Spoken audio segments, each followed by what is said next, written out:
Hello, chat.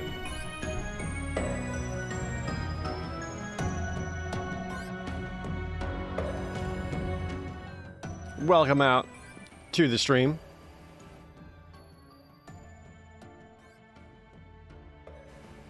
Hope everyone's doing all right today. Good morning.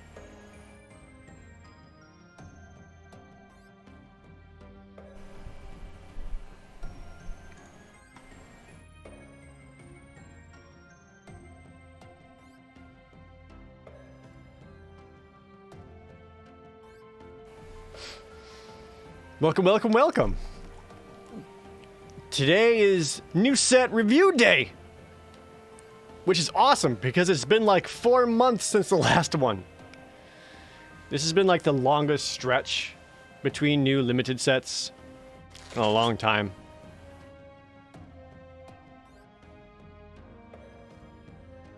It's too much.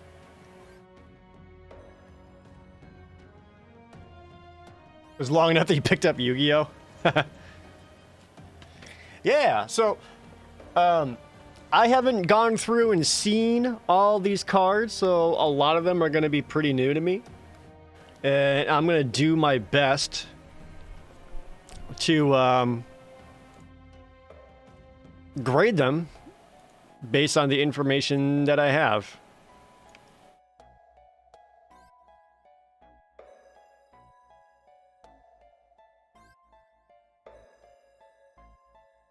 Am my Twitch alerts not going through at all, by the way?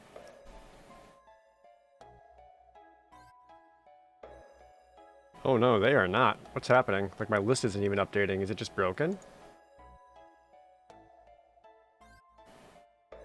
Uh-oh. Well, not a Doc Martin, Locke Kozlin, and Pappy Fokker. Thanks for the resubs. Weird. Yeah, they're like just not updating. Did Streamlabs break itself?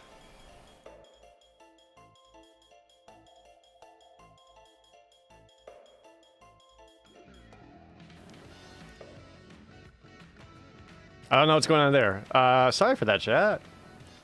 There's supposed to be alerts going, but let's see. Test. Okay, so it likes the test. It's just not liking the, it's just not liking normal ones for some reason right now. Sorry, I don't know what's going on with that. Well, I'll try to keep up and call them out manually. Just no alerts or sounds. Sorry, guys.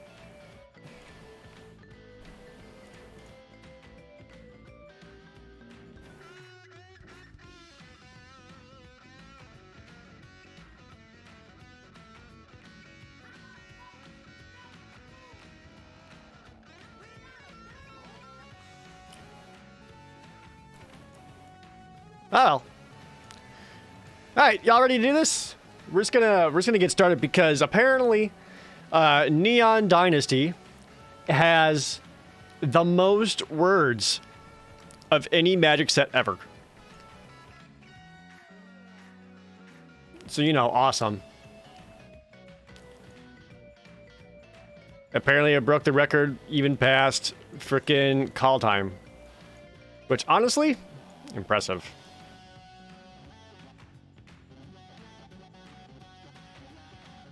So, y'all ready to get started? Let's do it.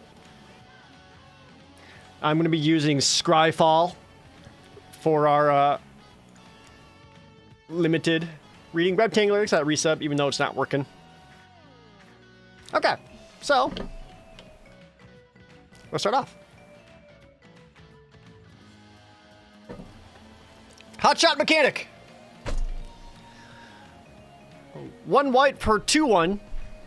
Which is already pretty great, but he can also crew vehicles as if his power were 2 or 2 or greater. So he basically has crew 4 on himself. I know one of the big things in white for this set is that the blue-white archetype is vehicles. Not flying, but vehicles.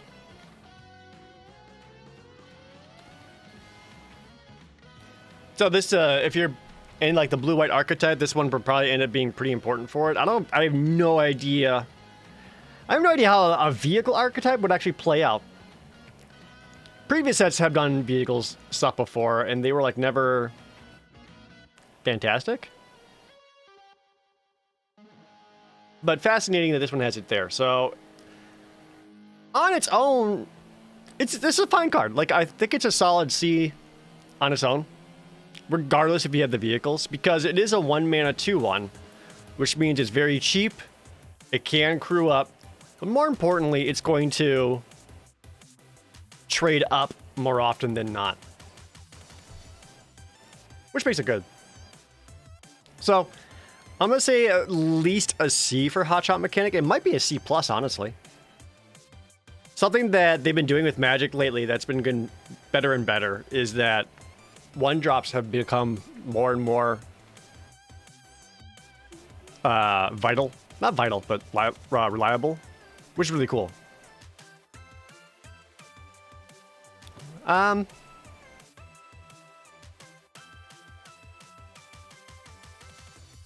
I think I would lean C+ for Hotshot Mechanic. Like, for your white 1-drop, it looks solid. Next is Light the Way. 1 white for an instant. Choose one. Put a +1/+1 counter on target creature or vehicle. Untap it. Or return target permanent you control to its owner's hand. Oh, what's the grade system? Sure. Grade system goes like this. F. F is unplayable. Don't put it into your deck. It should not belong in there whatsoever. Fs would be cards like Bramble Armor. Those red discard your hand, draw card cards from Crimson Bow. Things like that. Ds. Nuts. Ds are just like kind of filler commons. You're not super excited to have them in your deck, but they're not the worst things in the world to have in there. Good examples of D cards would be like Vampire Slayer from Crimson Bow. The white 2/2, where if it deals damage to a vampire, it kills it. But a 2-mana vanilla 2/2, that's like a D. It's like, this isn't the worst thing in the world. Sometimes you just need a 2/2, and that's fine. Cs are cards that you actively would like to have in your deck. Doesn't necessarily mean average. It's more like, oh yeah, I would want this card in my deck, like Hotshot Mechanic. Other good examples of Cs from Crimson Bow would be stuff like Voldaren Epicure, Blood Petal Celebrant, the Malkinrath Celebrants, etc. Just like solid cards you'd be happy to have. Once you get to the B, Bs are cards that are good enough that you would consider first picking them, and they're very important for your deck. A lot of the removal is going to show up in the B area. Things like Bleed Dry, Abrade, the Firebolt, like those are all Bs. But there can also be some really good creatures in B, like the Blood Tithe Harvester. Yeah. And then A's are just like incredibly good bombs. So for Crimson Bow, A would be the rest of Crimson Bow.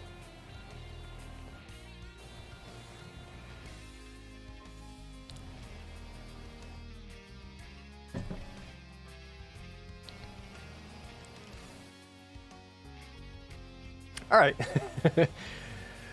The joke being that Crimson Bow had so many bombs in it. So yeah, we go, so A to F. That's what we're doing. Kit Kats, thanks for the resub. Okay, so Light the Way. Yeah, it seems okay. Just kind of seems okay. Like the 1 mana put a +1/+1 counter thing in white has been a thing they've done quite a bit recently.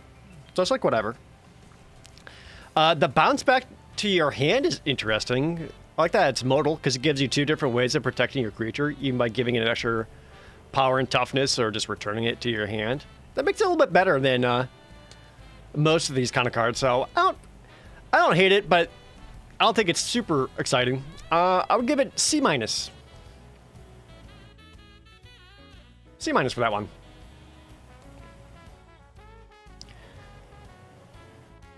Next, Lucky Offering. 1 white sorcery. Destroy target artifact with mana value 3 or less. You gain 3 life. So this would be typically a complete sideboard card at like a D rating. Sorcery speed. It has limitations on there. However, Kamigawa is big on artifacts in general and vehicles. So it could very much be a thing that Lucky Offering. There's also, there very could well be like a main deckable card. That said, it still is a limit of only hitting artifacts that are mana value 3 or less. There's artifact creatures. It's not exactly unconditional removal, but this would be like a potentially main deckable D+.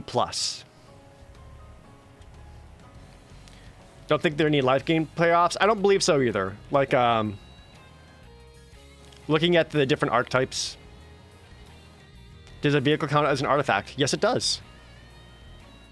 Even after it becomes a creature. But again, the big thing is that it's sorcery speed. If this was instant speed, I would bump it up. But at sorcery speed, I think it's just a D+. Like, it's a good 23rd card pick.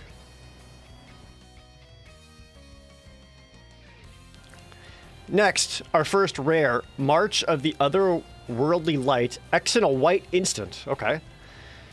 As an additional cost to cast the spell, you may exile any number of white cards from your hand. The spell costs 2 less to cast for each card exiled this way. Okay. Exile target artifact, creature, or enchantment with mana value X or less. Oh, huh. Interesting.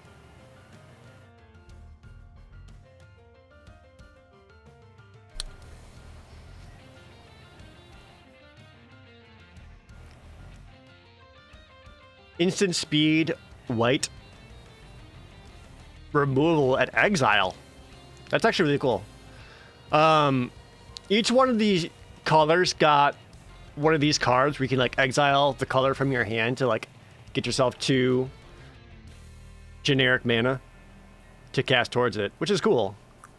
So I feel like, you know, depending on the situation, ditching white cards out of your hand could be risky because you would be fundamentally like 2 for 1-ing or 3 for 1-ing yourself just to do that. But you could just be pretty sneaky with it, like Alan is saying, where you leave 1 white mana up, but you got these white cards in your hand to be like, surprise, take that. That said, it's instant speed removal and it exiles. Like, even at 4 mana, it's going to hit anything that costs 3 and get them just out of there at instant speed. I like it enough. It's a solid removal spell. And I like that there isn't a whole lot that it can't get around. Yeah, I like that. I think it's a very easy B for March of Otherworldly Light. I think the pay, like discard a card effect can be a little scary. I'm not as into that part, but the rest of it is pretty good. The rest of it heals like an emergency, or if you got something that is just like a dead card, it can't help you. So, B for March of the Otherworldly Light. Metal Corpse Man, thanks for the resub. Moving on. Moth Rider Patrol. A 1/1 flyer for 1 white. It's flying. And you can also go 3 and a white, tap target creature. We've had cards like this before, and again, these cards can be surprisingly good. Having a 1/1 flyer for 1 white can be awesome, especially if you got any kind of ninjutsu card in your hand. So any kind of evasion like that goes up in value quite a bit just because of the mechanics of the set. And then if for some reason you get this guy super late, you can start using it to tap down defenders or even tap down aggressive attackers.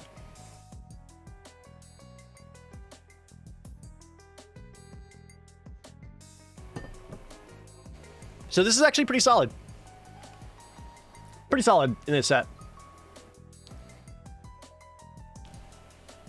Especially with like, yeah, especially with all the amount of equipment creatures and modifies and all of that. I think this actually goes up better and better. I think Moth Rider Patrol is actually a C. Normally, I think a card like this I would give just like a D+, C-, but because of the mechanics of the set, I think it is a solid C. Yeah. For a common? Yeah. I'd be happy to get that. Next. Regent's Authority. 1 white instant. Target creature gets +2/+2 until end of turn. Okay. If it's an enchantment creature or a legendary counter, instead put a +1/+1 counter on it, and it gets +1/+1 until end of turn. Okay, so you either give a creature +2/+2, or if your target is an enchantment creature or legendary creature, it's still getting +2/+2, but half of it gets to be permanent. That's actually kind of cool. I like that. It still is kind of fine, like not crazy exciting. I don't like it as much as like Massive Might from Crimson Vow, because Massive Might gave your creature +2/+2 for 1 green, but it also gave them Trample, allowing you to push damage through, and this doesn't really do that. This is more of a save your own creature kind of card, which is still fine. There might be enough enchantment creatures that this could really pop off, but I don't know about that one. I think it's still just a D for me. Just a D. Swagwater, thanks for the Twitch Prime sub. Being an all-new Twitch Prime sub, really appreciate it. Let's talk about all the adorable Kitsune art. There's a lot of very cute foxes. Usually like when your white pump cells get indestructible or something. Yeah, like Adamant Will. That I agree. Alright, next up. Ancestral Katana, 1 and a white, equipment. Whenever a samurai or warrior you control attacks alone, you may pay 1. When you do, attach Ancestral Katana to it. Equipped creature gets +2/+1, equip cost 3. I actually really like the alternate equip cost there. I think that's cool.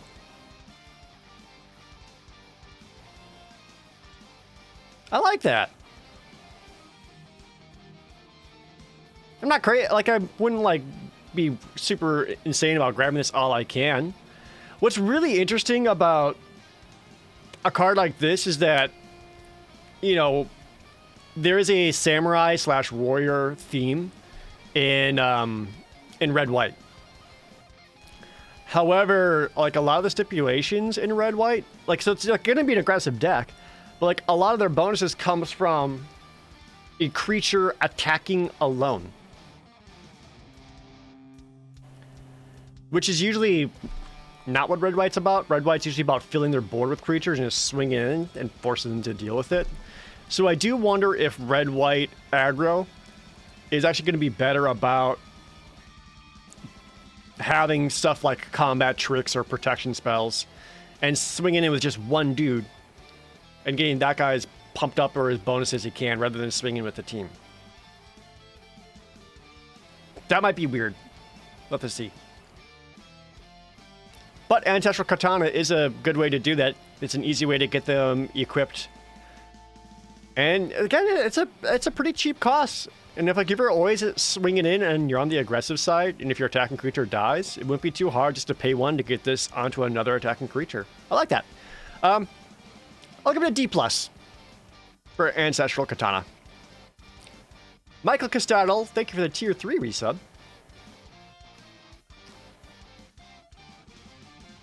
Turn 1 Moth Rider, turn 2 Katana, swing 3. Then you wouldn't have enough mana quite there, Necro Zero, because you need to pay 2 to get the Katana down. And then you still have to pay 1 more to be able to equip it onto a swinging creature. On turn 3, you could swing for 3. Absolutely. But still, on turn 3, having a 3/2 flyer?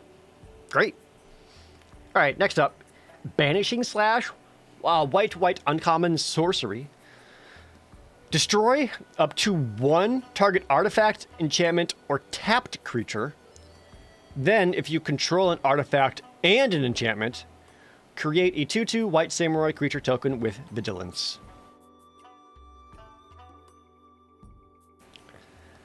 So the most ideal way to use this would be to take out an opponent's tapped creature.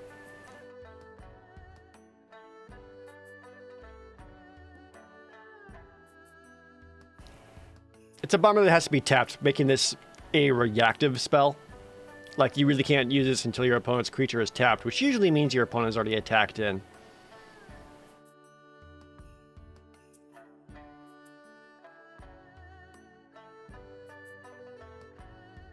Yeah, it does say destroy up to one. You could choose to not destroy anything, and then just make a 2/2 out of it. So if your opponent doesn't have any good targets, you could just pay in 2 white to make a 2/2 samurai creature token with Vigilance. Yeah, that's all right.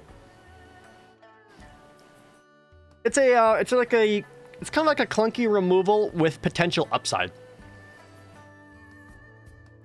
I think it's going to have enough targets that you'll want to play this in general. The sorcery speed's a bit of a bummer, but yeah, if you happen to get the 2/2 token out of it too, that's really cool. I like that. Yeah, it's fine. I'm going to give it a B-, if only because it only targets tapped creatures. If it was any creature, it'd be awesome. But because it's only tapped creature, I knock it down a couple of points. So B-, but if you get that upside on there, it's really good. Next. Oops. Eiganjo Exemplar. Oh, here's an enchantment creature. 1 white for 2/1 human samurai. Whenever a samurai or warrior you control attacks alone, it gets +1/+1 till end of turn. So this is what I was talking about with like that red-white aggro. Where like your aggro is just attacking with one creature and letting it get a bunch of pumps from all the other warrior creatures. But what's important about this is he's a 2/1 for 2 mana.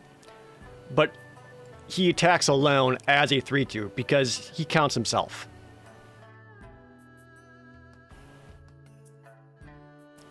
He's probably going to be quite important for those red-white aggressive decks.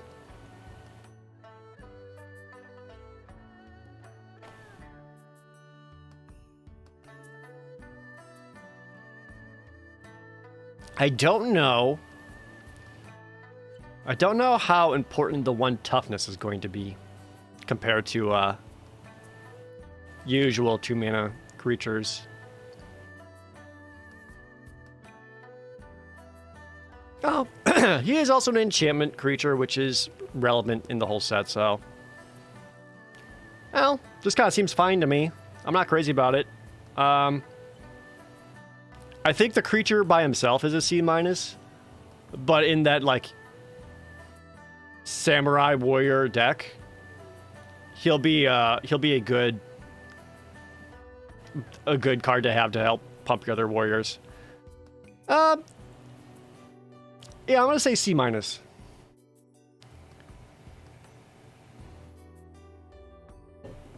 The set has over 30 X and 1 creatures. Dang.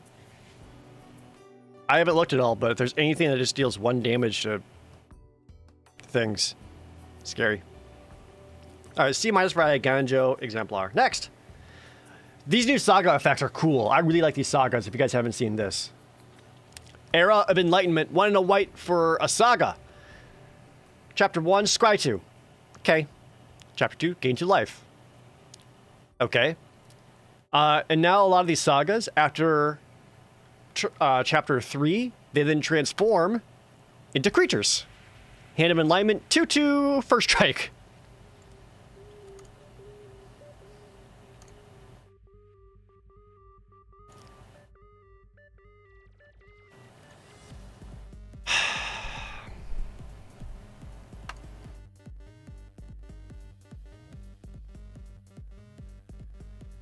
I don't think I love it.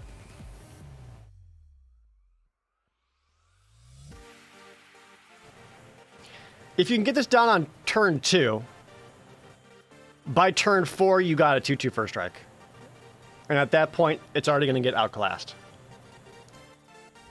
And the other effects aren't so great that I'd be super excited about getting this thing in. I like that yeah, it does get you an enchantment creature, which is relevant for certain archetypes. But I don't think it's awesome.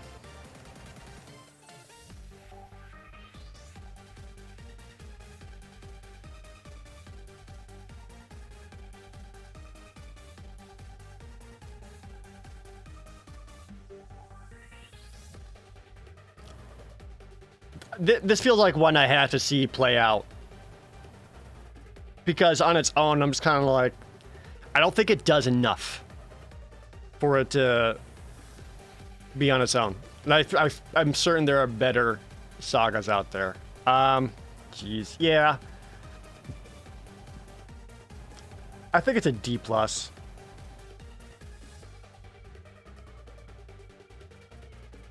It's not doing it for me.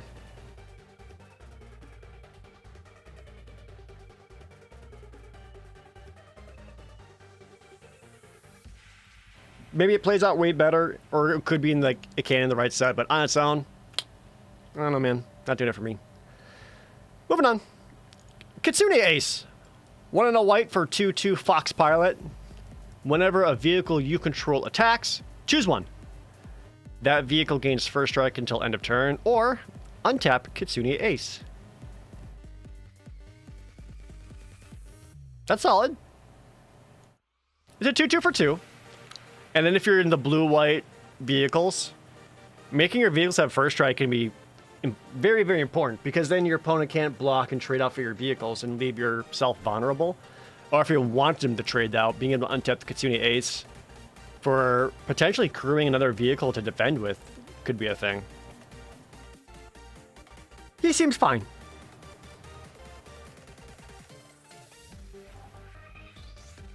He's like he is a D. But if you have vehicles, he goes up to like a C-.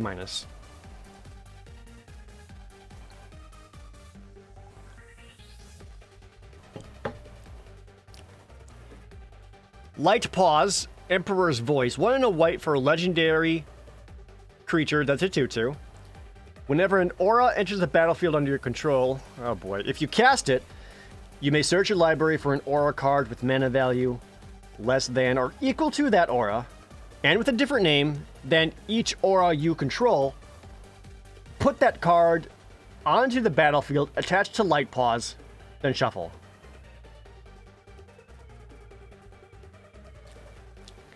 From a legend standpoint, that's very good, because a lot of times you're only going to have one of each aura.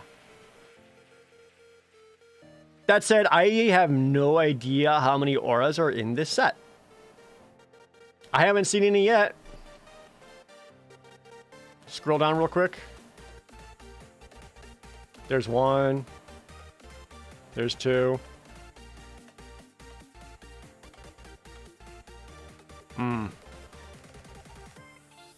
I don't know how many auras are in this set. The thing is, it's like it has to be attached to Light Paws though, so it has to be beneficial auras.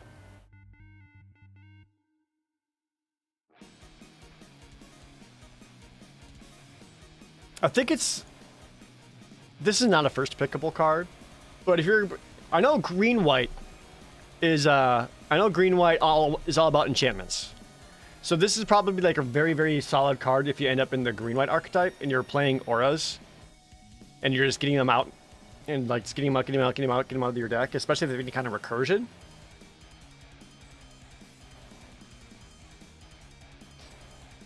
Otherwise, if you don't have any of that, it's a 2/2. It feels like a build around B.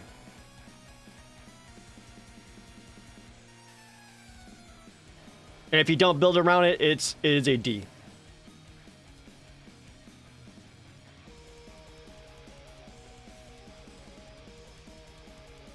Next up, Lion Sash. 1 and a white for a rare artifact creature, Equipment Cat. It's a 1/1, but it has several abilities. For 1 white, exile target card from a graveyard. If it was a permanent card, put a +1/+1 counter on Lion Sash. Equipped creature gets +1/+1 for each +1/+1 counter on Lion Sash. And this is one of the other new mechanics. Reconfigure for 2.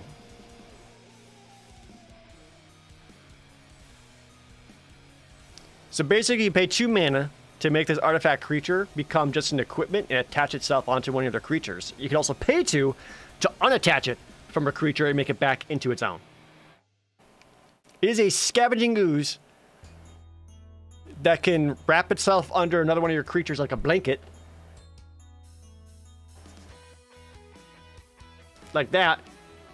To help improve the creature. I like that target permanent.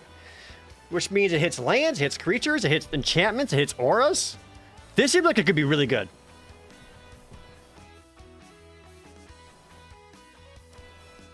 It's definitely a card that's better in the late game because you're able to spend white mana, have it target stuff right away, start hitting things, exiling them, and pumping up the Lion Sash.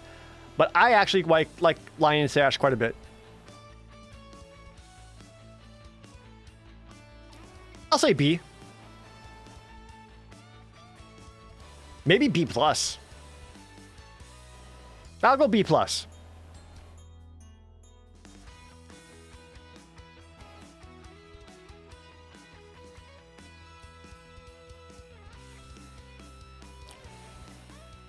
So also, like, if you reconfigure it and attach it to a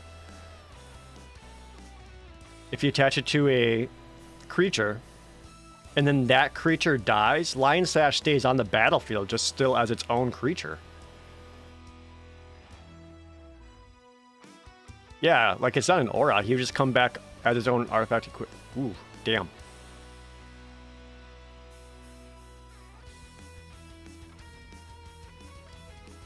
And it's also a card from any graveyard, so you could target your own. I think I like it more and more. I'm gonna go A-. I think I'm liking it more. Oh, thanks for the volume, Mr. Venom. I appreciate it.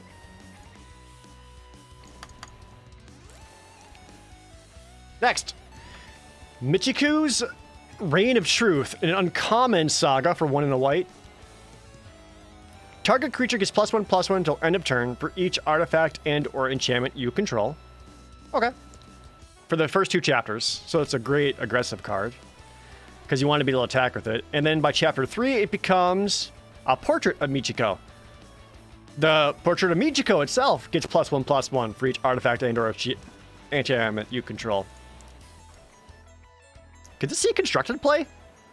There's that Pioneer/Historic Equipment Matters deck. This could very well be a thing for it. So at minimum, because the saga itself is an enchantment, you're giving one of your creatures +1/+1 until end of turn. Potentially more if you got more of that out there. So this card is going to excel in green-white.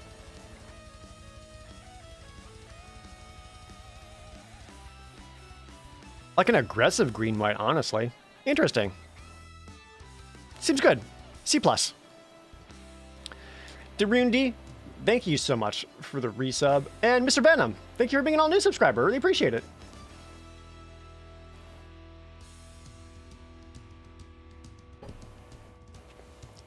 I fast burn all that glitters? Yeah, exactly.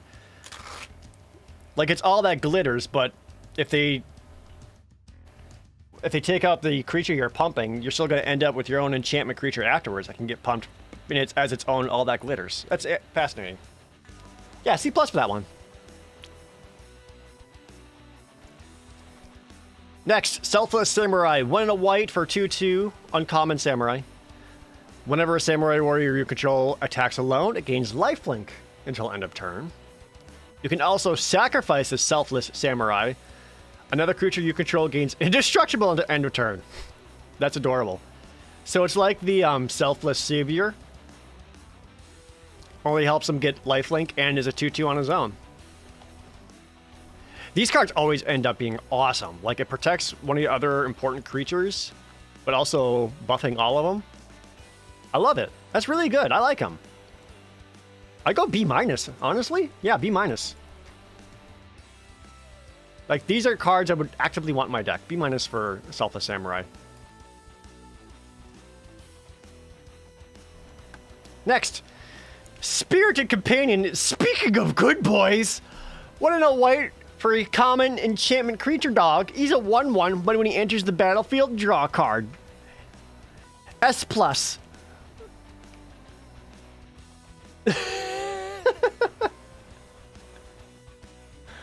No, Spirit Companion is awesome.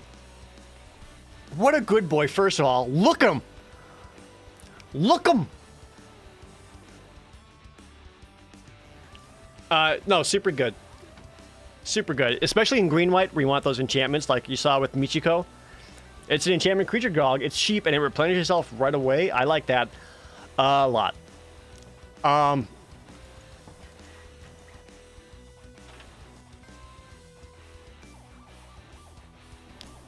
Is it weird that I'd want to give this like a B? Probably, no, let's go like B minus.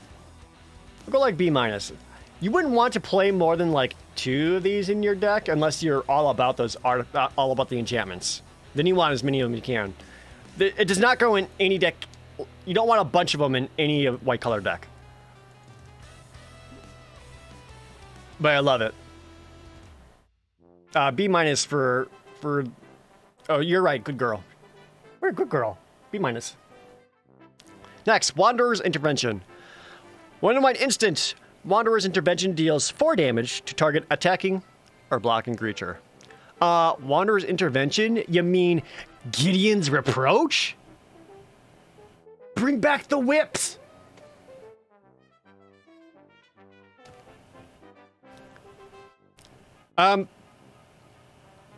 These cards are okay. I don't know how much more removal is available in white, but the stipulation that it has to be an attacking or blocking creature always makes these a little bit clunkier to play out than anything. But that said, 2 mana deal 4 damage to something is still enough to kill most things, so you'll want to play them. Wanderer's Intervention is a C+. You'll want them in your deck.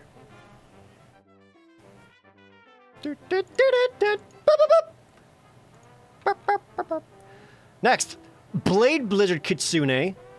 2 white for an uncommon 2/2 ninja in white. With ninjutsu for 4.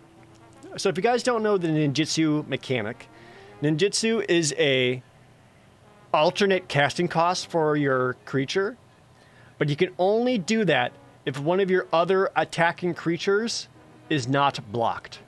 And when you do that, you return the unblocked creature back to your hand, and you pay the ninjutsu cost to put down your other dude.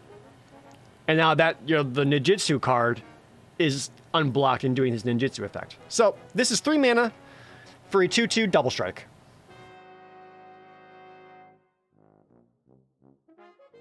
Oh, scroll up to time out, sure. This seems good.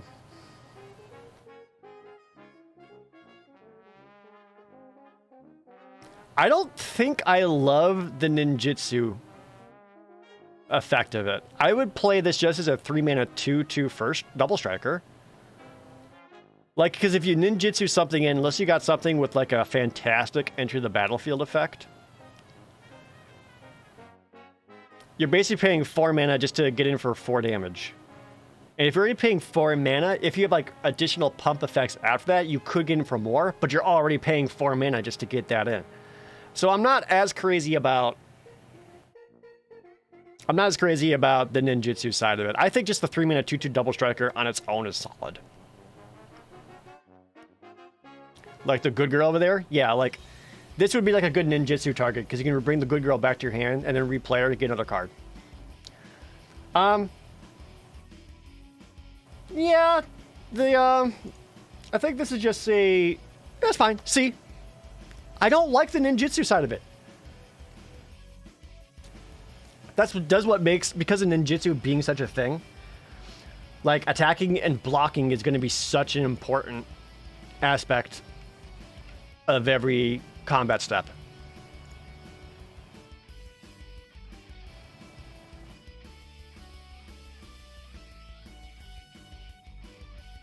Yeah, ninjutsus can bounce your sagas back to your hand. That's true too. I think But I think for the most part, this is going to be a 3-mana 2/2 double striker. I don't like the ninjutsu side, but still solid. So C. Next. Born to Drive.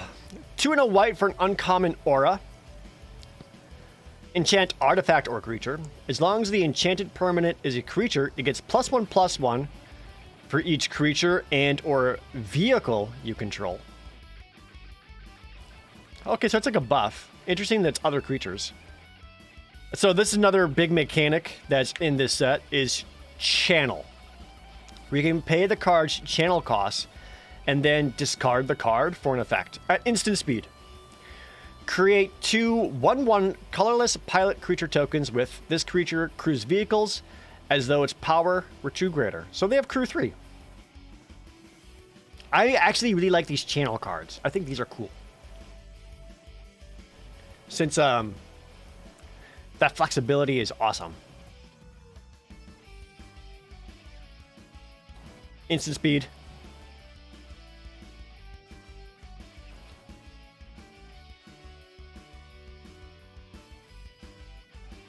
I personally like the channel side of it more than the aura side of it.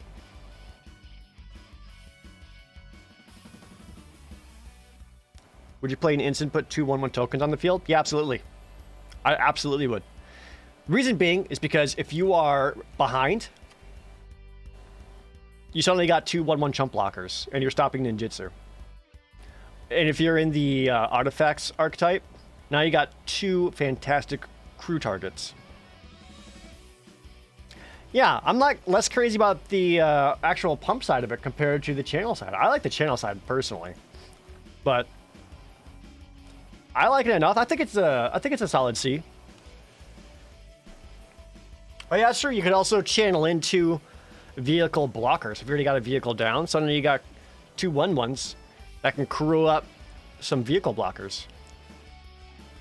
Yeah, I like enough. C.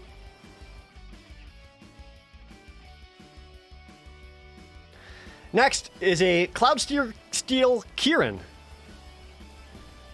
2 and a white for a 3/2 rare equipment Kieran with flying.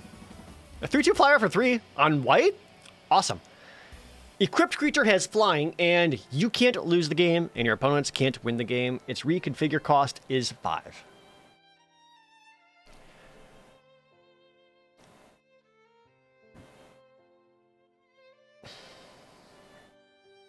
So basically, pay 5 mana to make one of the other creatures flyer.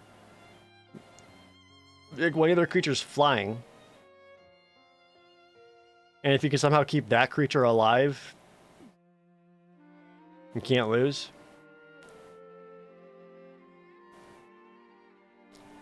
Look, the whole like Platinum Angel side of it, I get it. It's funny. Lol. But you really wouldn't want that as much. A 3 mana for a 3/2 flyer in white? I'm about that. That's really cool. The thing is, if you have to reconfigure this, you're doing this because you're already behind. And if you're already that far behind, I don't really see how it's gonna help you not lose that much. Like, not losing isn't the same as winning. You know what I mean? I would play this just as the creature side. I don't think the reconfigure side of it is really ever going to come into effect. I could be super wrong. And maybe that seemed like a possible constructed thing.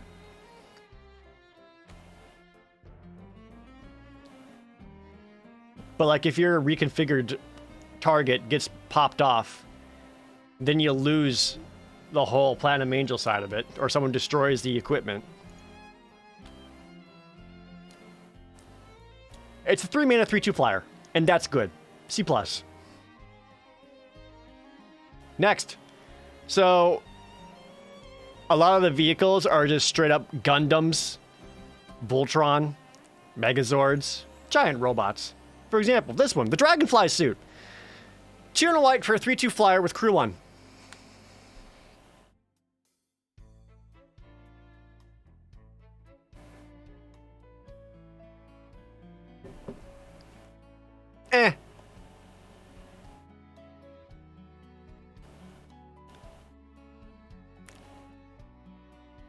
I don't think I love it. There's got to be better vehicles, right?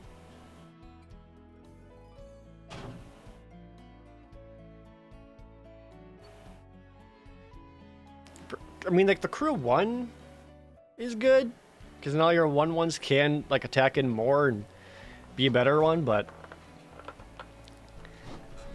it doesn't do anything else. Like, I guess if you're playing blue-white and you just need vehicles, there you go.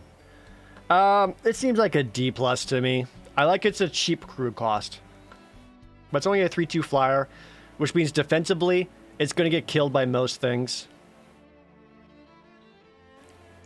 Offensively, it's a slightly overcosted flyer. D+. Next, Golden Tail Disciple, 2 and a white for 2/3 lifelink, Enchantment Fox. Good. These are good. Reason why it's good is that 3rd point of toughness helps her block most 2-drops and 1-drops. It's also an enchantment creature, which is relevant, and it has lifelink for extra couple points of life. Yeah, happy with those. Think like the Kindly Ancestor from Crimson Vow, and how good that was, even just without the disturb side of it. So, easy C for Golden Tail Disciple. Next is the Imperial Recovery Unit, 2 and a white uncommon vehicle. It's a 3/4. Whenever Imperial Recovery Unit attacks, return target creature or vehicle card with mana value 2 or less from your graveyard to your hand, crew 2. This one I like way more. I like that much more than the Dragonfly suit. Like, we saw how good our 1 and 2 drops do. You can get back the Good Girl. You can get back other creatures that can crew. You can get back warrior stuff. This is actually a very solid one. You would want to pick this up. Again, doesn't go in every deck. But like the deck that does want it can get a lot of value out of this one. I like this one much more. C+. Molten Mermaid, thank you for the tier 2 resub. And Kenny Nader for the Twitch Prime resub.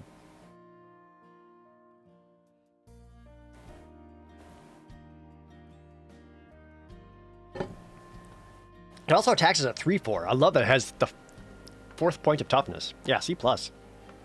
Next, Imperial Subduer, 3 and a 2 for a human samurai, a common.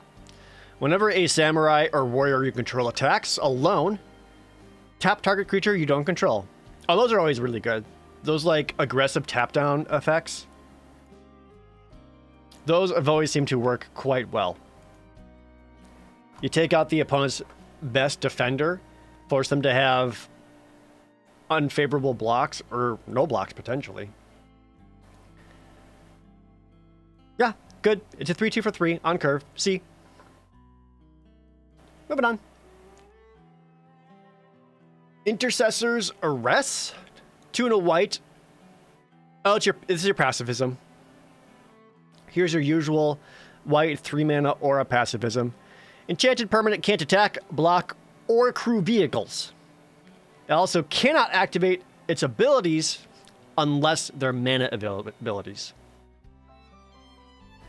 What is important is that I haven't seen a whole lot of activate abilities.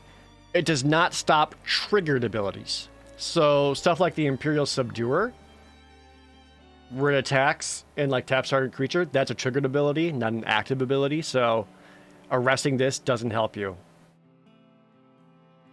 So keep that in mind when playing these cards. That said, like it's white's enchantment based removal. It always has ones, and you'll always want it. C+. Next card is Norika Yamazaki the Poet. 2 and a white for a legendary samurai at uncommon. It's a 3/2 with vigilance. And whenever a samurai or warrior you attack alone, you may cast target enchantment card from your graveyard this turn.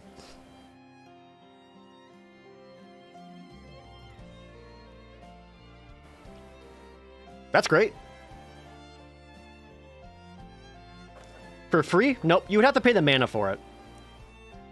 You know what's an enchantment card? The Good Girl. Narika seems great. There's White's got a couple of cards that's going to get you like a lot of card draw or recursion. I like that quite a bit.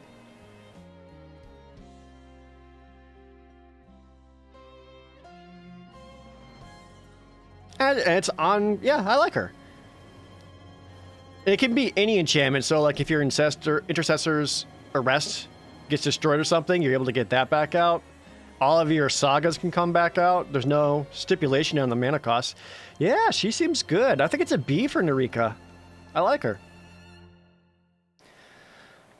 Next is another saga. The Fall of Lord Konda. 2 and a white.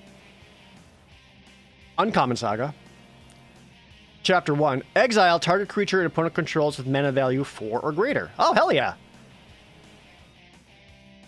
Good. Already good. Chapter 2. Each player gains control of all permanents they own. That's not going to be relevant in Limited, I don't think.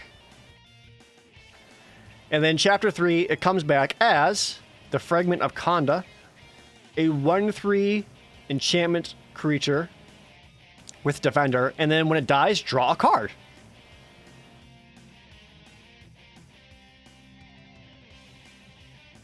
I like it. I like that a lot.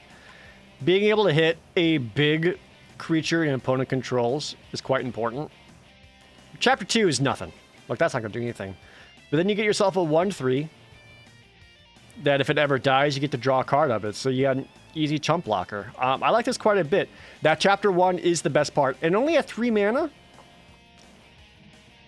Very much like that. B for a Fall of Lord Konda. That's my favorite Secret of Mana song.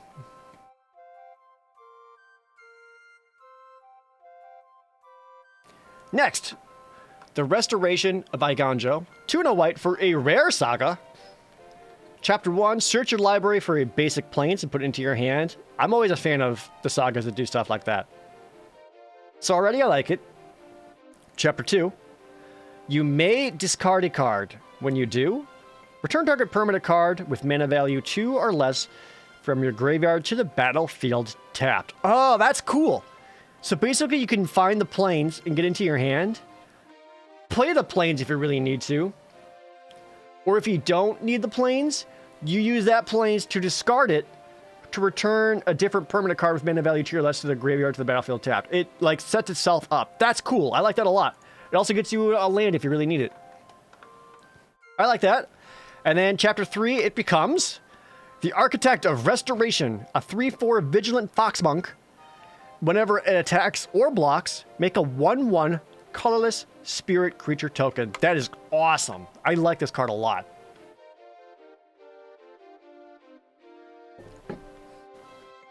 Super cool. It's not a bomb. Like, it's not going to just overwhelm your opponent and win you the game, but dang.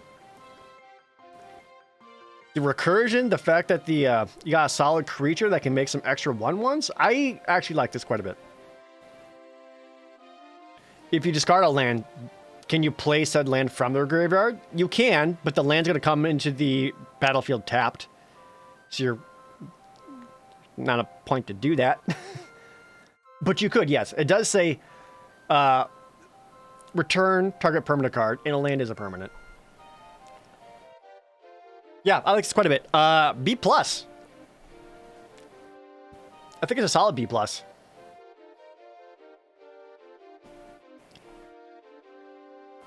Next. I'm trying to go through these at least a little fast just because there's so many cards to go through.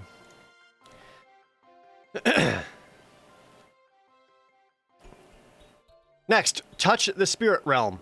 2 and a white for an uncommon enchantment. When Touch the Spirit Realm enters the battlefield, exile up to 1 target artifact or creature until Touch the Spirit Realm leaves the battlefield. So you're another enchantment-based exile removal. But it also has Channel for 1 and a white, discard it.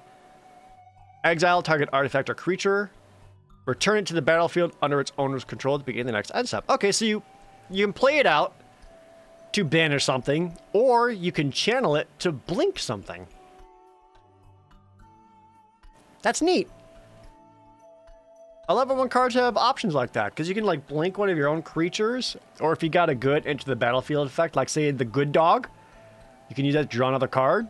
I like this one quite a bit. I think it's a B.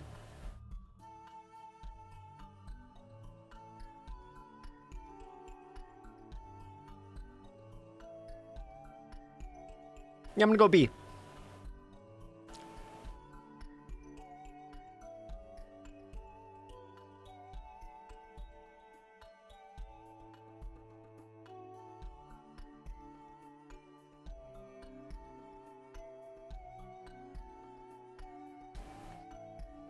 Next, Befriending the Moths. 3 and a white for a common saga. Target creature you control gets +1/+1 and flying until end of turn. And that's for both the first 2 chapters. And then on turn 3, it becomes the Imperial Moth, a 2/4 flyer. That's fine.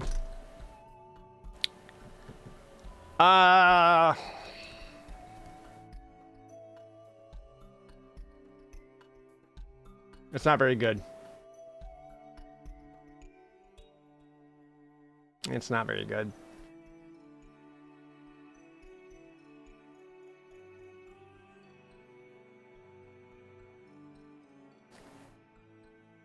For 4 mana, I could see this being slightly better in the red-white aggressive deck. Because then you can make sure that your warrior can be flying and attacking alone. Anything else, though, not good. And if you have no creatures, this is a dead card, and it's not even get you a defender until 2 turns later. I don't think it's very good.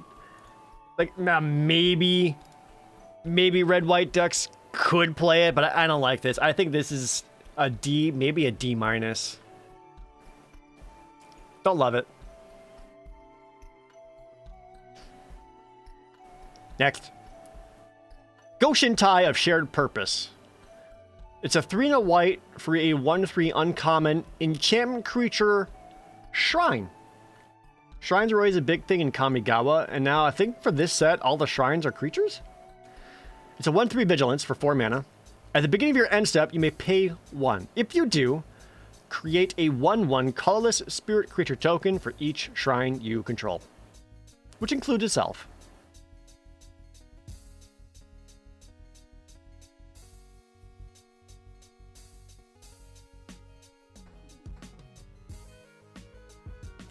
I don't know if it's a thing, but if there's like a 5-color shrine deck that's draftable, that could be really funny.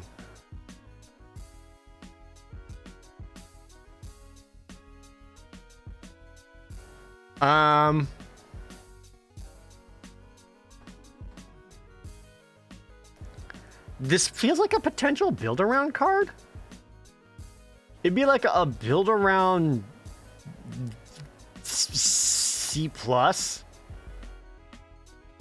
on its own.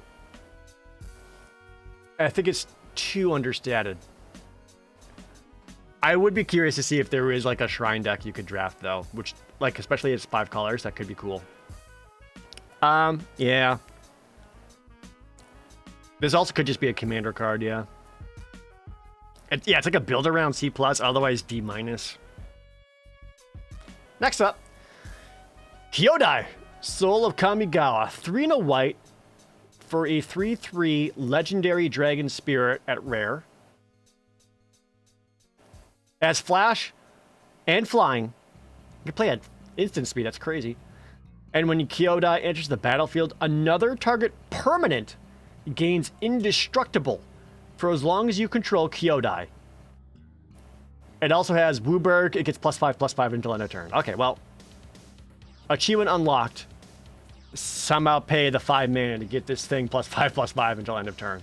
This card is fucking awesome. I think this is my favorite white card in this set. A 4-mana 3/3 flyer at flash in white is fantastic. But the fact that it also makes it so another permanent gains indestructible is really cool. It's not another creature, another permanent. Your enchantments, your auras, your planeswalkers? Fucking cool. I like Kyodai a lot. This is an A.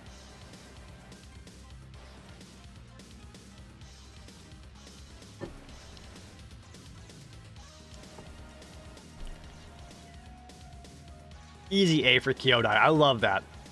This is a first pick. It's splashable? Oh, so good. Yeah, Kyodai. Excellent, excellent, excellent.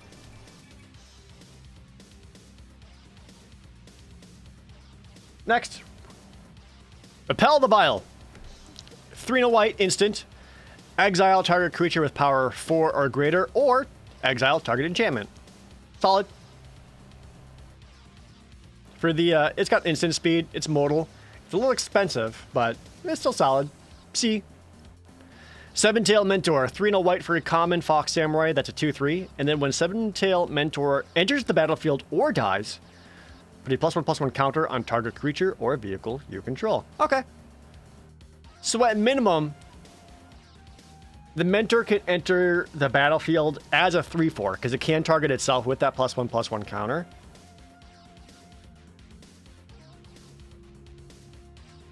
I don't know about putting the +1/+1 counter on a vehicle. Yeah, it seems fine. It's like a C. I think it's a C. Next, the Wandering Emperor. 2 white for Planeswalker. It's mythic, of course. It comes in the battlefield with 3 loyalty. Even crazier, it has Flash. You can enter this at instant speed. And as long as the Wandering Emperor entered the battlefield this turn, you may activate her loyalty abilities anytime you could cast an instant. So, if you flash her in, you're then able to activate one of her abilities. Her abilities being +1, put a +1/+1 counter on up to 1 target creature. It gains first strike until end of turn. -1, create a 2/2 white samurai creature token with vigilance. Or -2, exile tapped creature, you gain 2 life. Holy shit. A+. A+. She is fantastic. The fact that she flashes in, you can immediately exile an opponent's threat. And if for some reason you don't need to do that, you can start generating tokens and pumping up those tokens. These are all very, very good. And what's great about that flash ability and hitting a tapped creature is that your opponent has already declared attackers. So they can't like shift their attacks over to the Wandering Emperor after they already declared their attackers. Yeah. Fucking amazing. That's everything you could ever possibly want on an Emperor at instant speed. A+. When We Were Young, 3 white uncommon instant. Up to 2 target creatures each get +2/+2 until end of turn. If you control an artifact and an enchantment, they also gain lifelink. That's okay. I know Black cares about having artifacts and enchantment.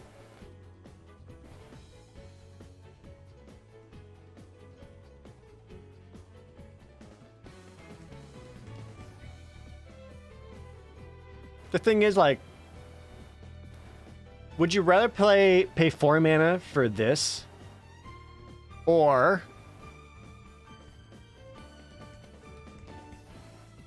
rather just play 2 of these for a total of 2 mana?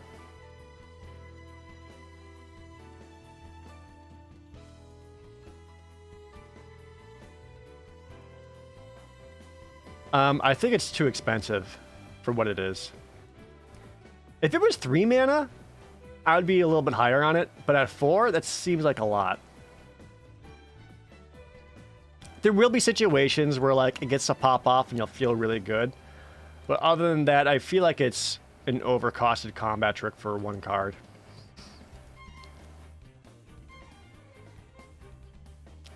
I'd go C minus just because of how expensive it is. Next. Ow! The Dawn Sky. 3 white for a mythic legendary dragon spirit. It's a 5/4 flying vigilance. And when Ao the Dawn Sky dies, choose one. Look at the top 7 cards of your library. Put any number of non-land permanents with a total mana value 4 or less from among them onto the battlefield. Put the rest on the bottom. Or put 2 +1/+1 counters on each permanent you control that's a creature or vehicle.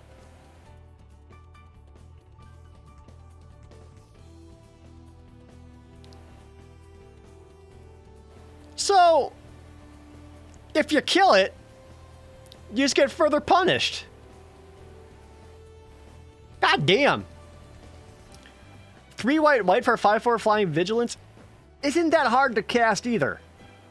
I think this is you mean like it gets you a couple cards at the top of your library, or if you already got a nice big thick battlefield, you just make them all bigger? A+. That's crazy good. I like that a lot. Artorias of the Abyss, thanks for the resub.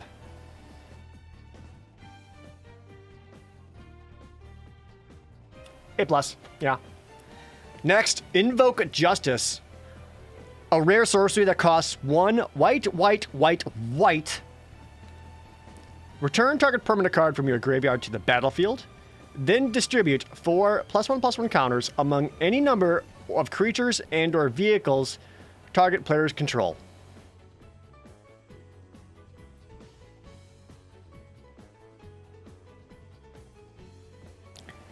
If you drafted mono white, A-. This is draft. You won't be drafting mono white. F.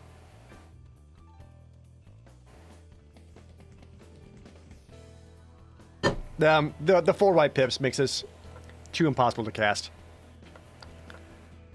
Like, even with, like, some fixing, that's a lot. I'm not into it. It's a meme. It's a meme card.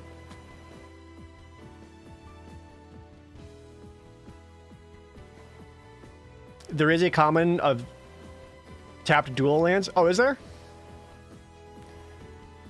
Oof, even then, man. Like, at 4 white sources, it costs 4 white pips. So that means your limited deck would need an average of what?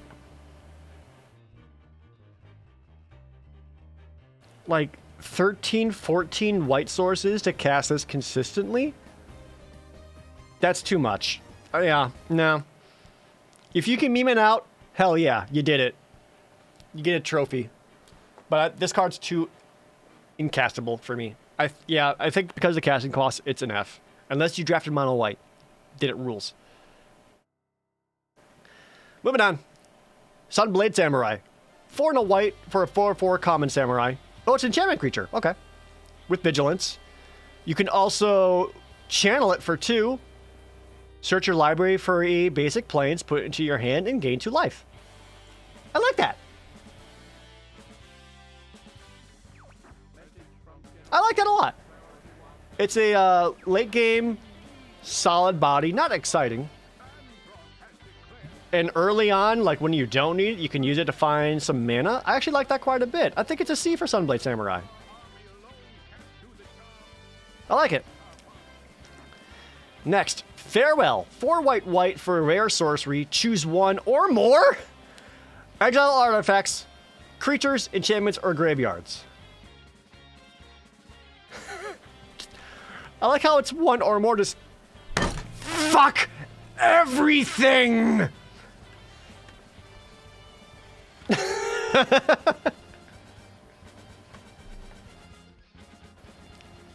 What do you feel like wiping? Do you want to wipe artifacts, wipe creatures, wipe enchantments, wipe graveyards, or wipe back to front? Great. It is 6 mana, and like I think the format might be a little on the fast side to make this super, super good.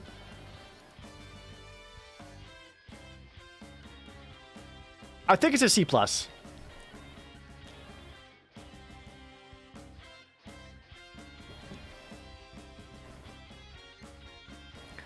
I think it might be a little too slow on the cast.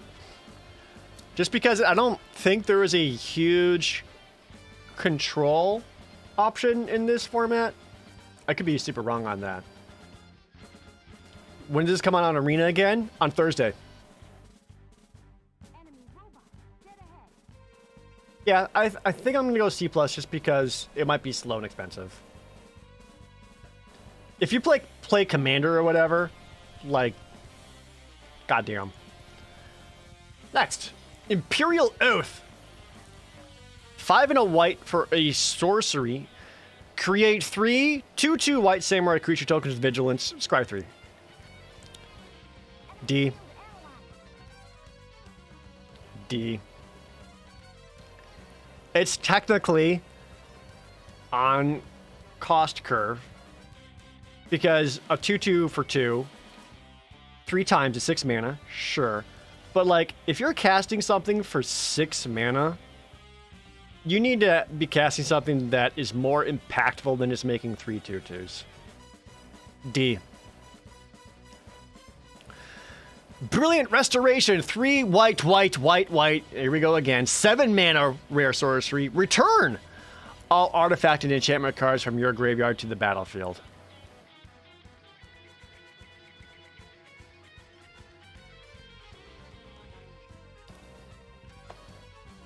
F. It's even more expensive than the other meme card. 7 mana? F. No. Nuh-uh. Moving on. Sky Blessed Samurai, 6 and a white for an uncommon 4/4 flying enchantment creature. However, it costs 1 less to cast for each enchantment you control.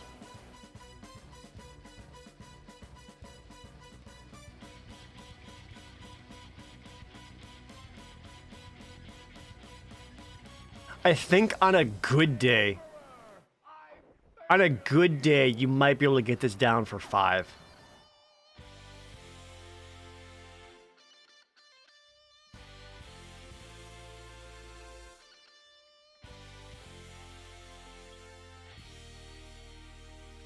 Unless there really is that many more enchantment creatures in the green-white.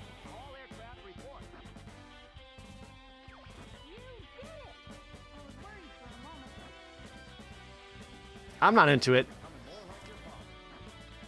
It's like I think it's a D+. Like, if you need something for your top end, I guess. Because basically, like, I personally would not want to pay more than 5 mana for this creature. Which means I need at least 3 enchantments down to hit that sweet spot. I am not as into this one. I could be very wrong on the, because again, like, 2 enchantments for 5 mana, it still costs 1 white, chat. That's 6. 7 minus 2. No, you're right. Right? Yeah. Still. What's the other 4/4? There's the other 4/4. Like, okay, if I had a choice between the Sunblade Samurai with the channel ability versus the Sky Blessed Samurai, I'm taking Sunblade Samurai. I don't like it. It's like a D+. That's white. I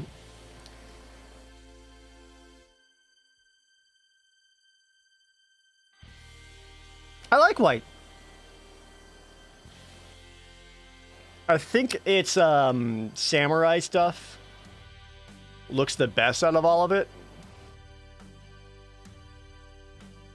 It's also got the good girl, who is the best. And frankly, like, this Dargon is ridiculous. Both Dargons, ridiculous. And the Wandering Emperor. I like white. Now we get to move on to blue. Bitman and Wandering Scholar, thank you guys for the resubs. The first blue card is a rare. Exit of blue. Free rare instant. As an additional March of Swirling Mist, as an additional cost, you can discard blue cards to get 2. Okay.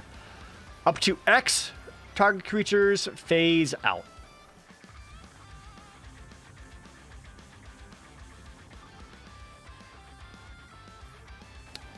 That's fine.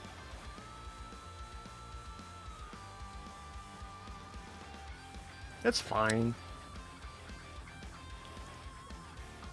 F? No. I don't think it's an F. The thing is, it you can use it both offensively and defensively. You can use it to protect one of your creatures from combat, from removal spell. Hitting your opponent's creatures can prevent them from attacking. You can also use it to phase them out to get attacks in. It has options to it. It is just a phase out and not even like a blink to get like ETB effects or anything that much more exciting out of it. But it's like fine. There are situations. Does phase trigger ETB abilities? It does not. No.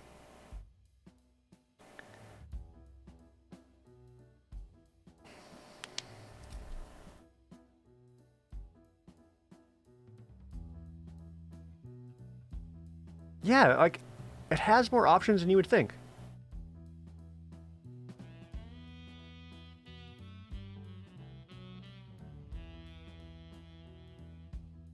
I think it's a B-. Just because, like, there are situations where this can be very good.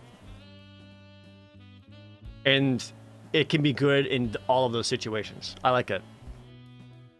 Even if, like, you can also, like, even at paying X for 1, paying 2 mana to basically hexproof one of your creatures until end of turn, just get them out of the way. I think it's good. Yeah, I like it. I like it enough. B-. It's not enough to make me want to Windmill Slam this first pick into my blue deck. I'd be happy playing it or even splashing for it. B- for March of Swirling Mist. Next up. Moonsnare Prototype. A common artifact for 1 blue. It has tap. You have to tap this. Tap an untapped artifact or creature you control to add 1 colorless mana. It also has channel for 4 in a blue. The owner of target non-land permanent puts it on the top or bottom of their library.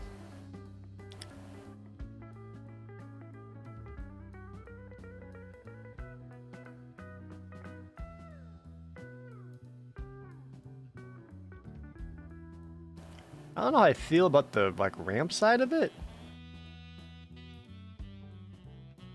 So I know blue-red has like a artifacts matter theme. Blue-white was vehicles. Blue-red was artifacts. Blue-black's ninja.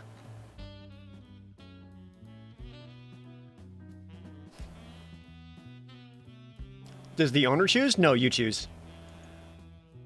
Oh wait, the owner puts it on top or bottom? I guess you would choose, right?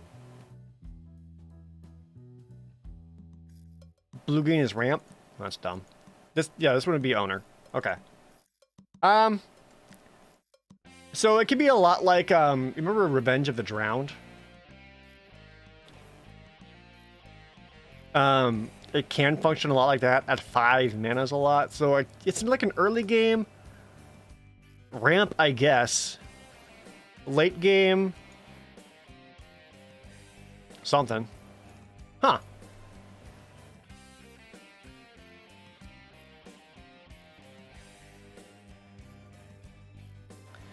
I don't know how I feel about this one.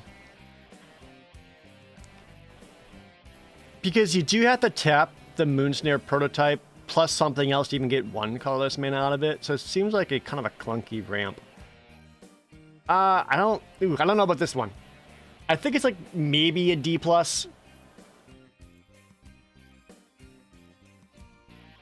Unless like, again, unless like it can really go off in blue-red or something. We just want cheap artifacts. Yeah, I'll go Go D+. Yeah, I may have to evaluate it later after I see all the other cards. I'm leaning D+ for now. I'll move on. Network Disruptor. 1 blue for 1/1 flyer. And when it enters the battlefield, tap target permanent. Hell yeah. I like her a lot. A 1/1 flyer for 1. And it's an artifact creature. Oh, I like this one a lot. Easy C for Network Disruptor. Maybe even C+. Artifact creature, cares about all the artifacts. It's a flyer, which means at 1 mana, you can get some like early ninjutsu in. You can use it to tap, when you get in late game, you can tap one of your opponent's defenders, get some attacks in. I actually like this one. Yeah. C, possibly C+ for Network Disruptor. I still would only want to play like 2 of these at most, depending on how much ninjutsu I have. I like her. Next is Spell Pierce, a classic reprint. A common 1 mana blue instant. Counter target non-creature spell, unless the controller pays 2. I've always personally been a fan of Spell Pierce. And with the number of like sagas,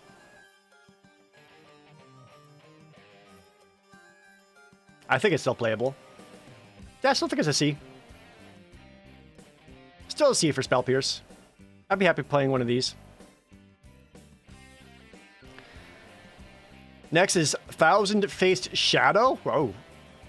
That art's crazy looking. It's a 1/1 human ninja for 1 blue mana at rare. But it also has ninjutsu for 2 blue. It's a 1/1 flyer. Okay. Alright, so when it enters the battlefield from your hand, if it's attacking, create a token that's a copy of another target attacking creature. The token enters the battlefield tapped and attacking.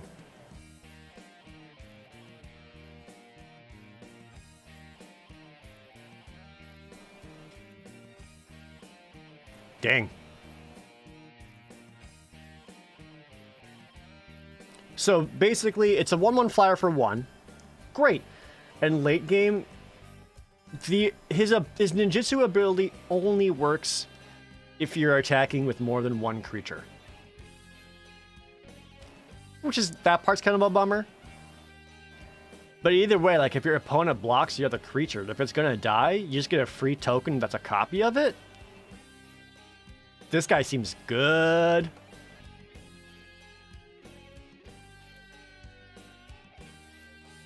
I'm gonna go...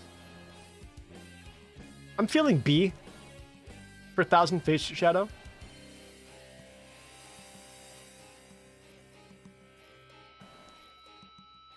It could be a B+. I don't think it's quite up there, but I think it's a solid B for it. It's just a bummer that his ability only works on another attacking creature. Opponent can't block the new token, right? Correct, Luso. So the new token's going to get through. Oh, holy shit. I mean, that would never happen because it would take a billion... It would take a billion mana, but you can ninjutsu in Thousand-Faced Shadow, make a token of another attacking creature, and then ninjutsu off the token. You're already paying more for Thousand-Faced Shadow, but that would work.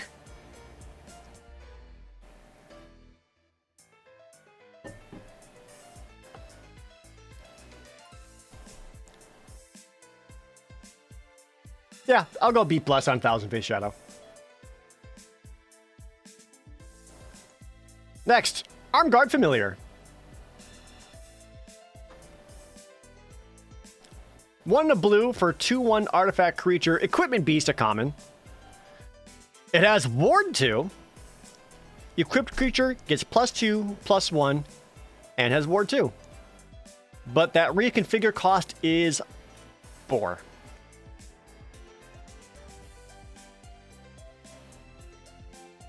Andy Mac, thanks for the Twitch Prime resub. You just lose a token then? Yeah, you would lose the token, but if you ninjutsu something else in, that ninjutsu ability is going to be better than the token.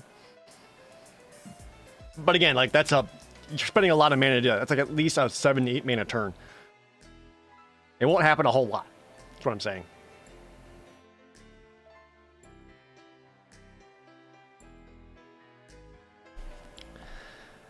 Anywho, how do I feel about this one? A 2-mana 2/1 artifact. The artifact creature is relevant. I like that it has Ward 2. At 4 mana reconfigure, I don't know. It seems okay. I think it's a C. I'd play one.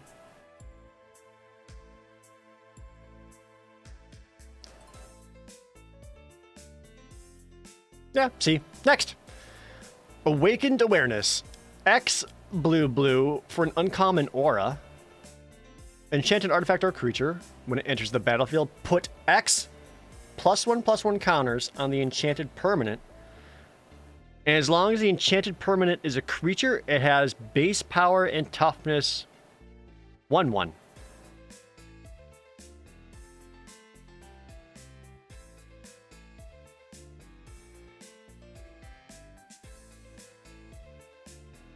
How would you use this?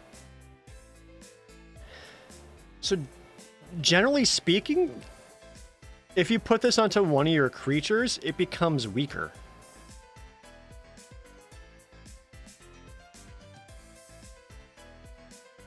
Or you could just play X for 0 and then make one of your opponent's creature a 1/1. We've seen effects like that before, where like you can turn like aura, make an opponent's creature a frog or whatever. That's not awesome. You could do it post combat to kill an opponent's creature.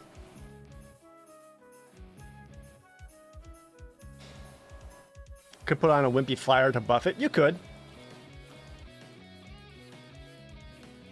Make your islands come alive. It cannot enchant artifact or creature. It's not any permanent. This seems clunky.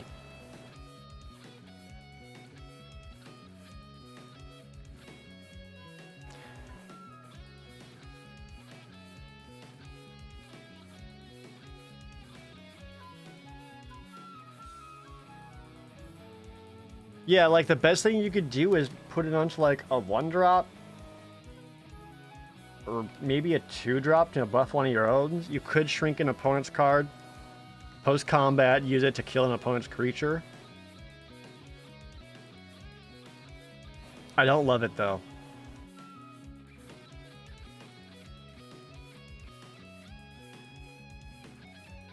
I'm leaning D+ for it. It just seems really, really clunky.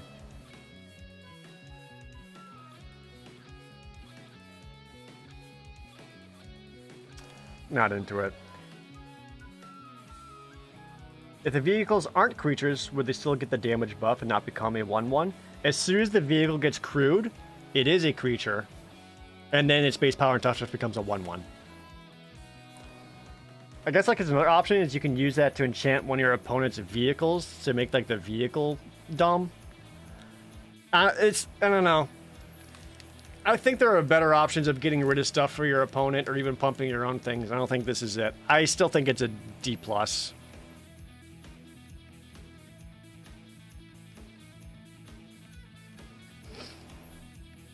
Next, Disruption Protocol. Blue for a common instant. As an additional cost to cast the spell, tap an untapped artifact you control or pay 1 more. Counter target spell. Okay. That's fine. It's like cancel. Only if you have an artifact, it's a counter spell.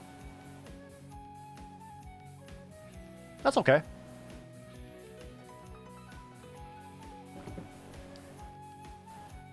See?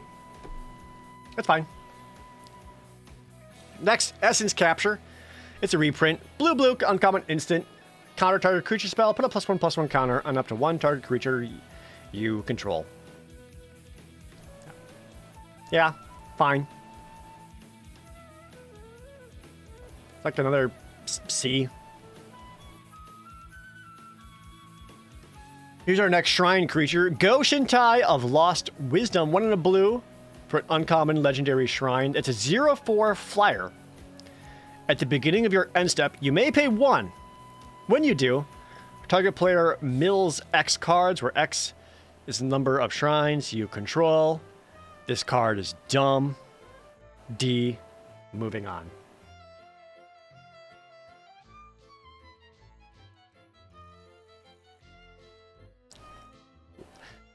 There could be decks where this could be played where you have like a late game plan and you really need early game defenders, and this would do it. But like the mill effect, nah. D. Next, Mnemonic Sphere. 1 in a blue for a common artifact. 1 in a blue, sacrifice Mnemonic Sphere to draw 2 cards. So 4 mana, draw 2. Or channel, discard Mnemonic Sphere, draw a card.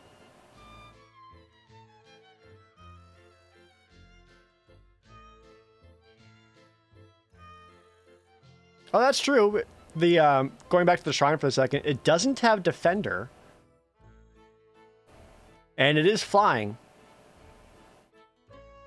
So you could attack with the ninjutsu in. But if you're going to do that, just like the 1 mana 1/1s are a better option. Anyway, Mnemonic Sphere. This seems fine. It seems more helpful in the like Artifacts Matter decks. Because it is a cheap artifact that you can cash in later for a couple of cards. Or early on, if you don't want to get the artifact down, you can cycle it. Yeah, it's a draw spell with cycling. That's what this is. That seems fine to me. C-.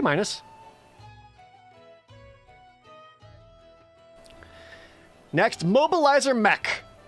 1 in a blue for a 3/4 uncommon artifact vehicle. It's flying. And whenever it becomes crewed, up to 1 other target vehicle you control becomes an artifact creature until end of turn. Crew cost 3. Okay. So this is that blue-white vehicle card. Like, you don't want this anywhere else, basically, where if you manage to crew this vehicle, you get to crew one of your other vehicles.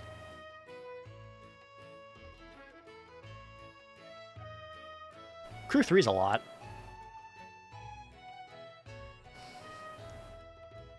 Not great.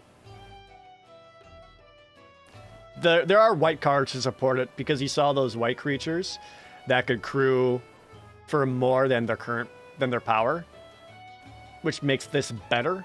So in your blue-white deck, this is a C+. If you're not playing a blue-white deck, do not play this card.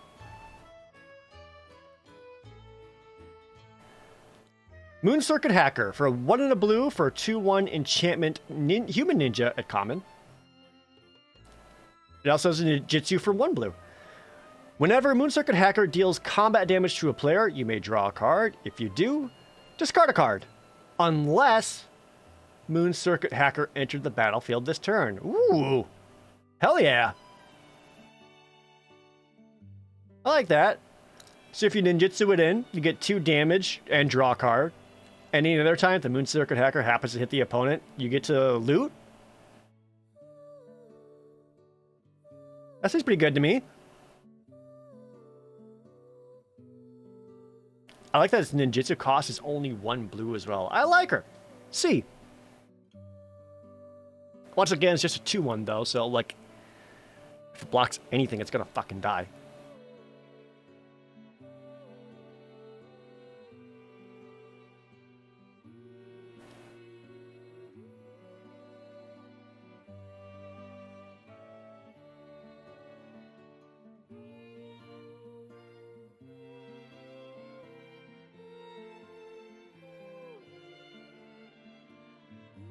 Next, Planar Incision.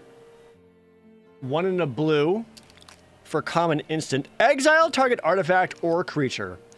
Then return it to the battlefield under its owner's control with a +1/+1 counter on it. It's your blue protection spell, but also makes them a little bit bigger and another ETB effect.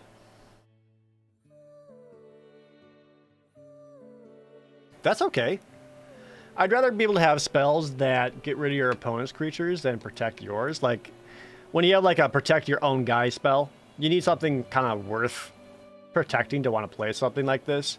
So usually cards like this, you'll play as like your 22nd, 23rd card spot. Just a one of. Yeah, it's fine for that. C-.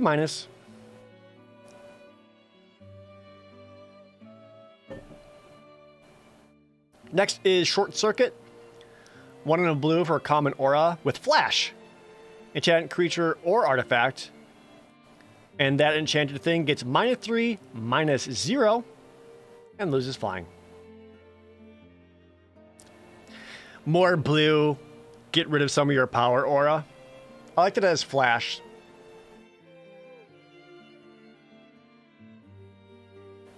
I know it can hit artifacts, but I also like hitting creatures because then that creature can't crew anymore because it doesn't have the power for it.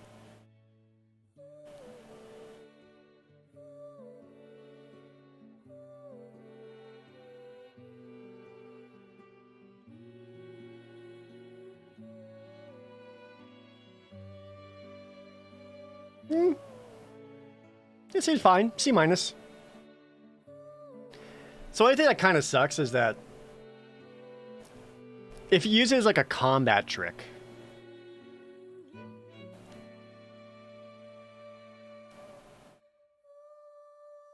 you still need like a creature to like kind of get rid of it. Yeah, it seems okay. I'll go C- for Short Circuit. Next is the Modern Age, a common saga, 1 in a blue. Chapter 1 and Chapter 2 is draw a card, discard a card. Always a fan for that. And then Chapter 3, you get a 2/3 flyer.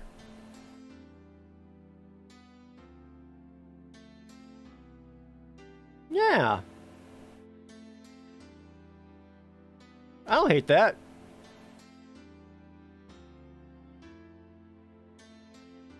Like the draw discard part is actually pretty helpful in the late game because you can help find answers. If you manage to get this down on turn 2, you got a solid flying creature on turn 3 while getting yourself some card advantage. Yeah, I don't hate that.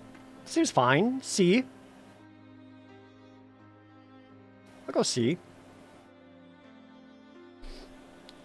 Next, the Reality Chip.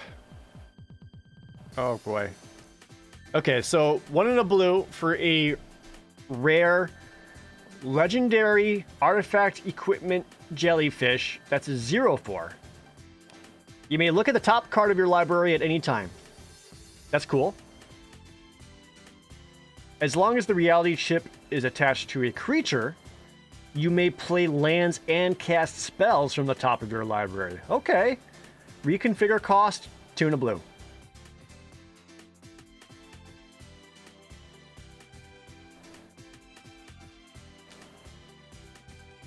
I like it a lot. I kind of like this. That's cool. That's such a cool concept for a card.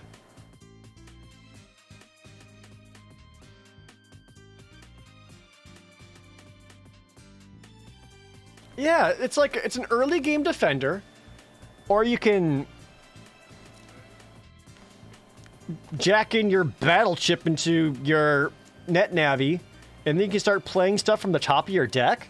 I like that. It's not going to be like a instant win bomb or anything, but I still like it. And it's a 0/4 for defending early on. Yeah, I'm gonna go with B for Reality Chip.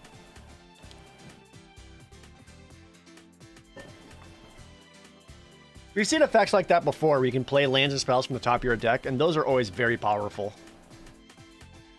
Think like Augur Autumn, or even just knowing what you're going to draw next. I like it. B. What does Reconfigure do for it? Reconfigure is you basically equip it to one of your other creatures. Next up, Acquisition Octopus? Well, I like the name alone. Tuna blue for an uncommon artifact equipment creature. Is a 2/2. Whenever the Acquisition Octopus or equipped creature deals combat damage to a player, draw a card. Reconfigure. 2.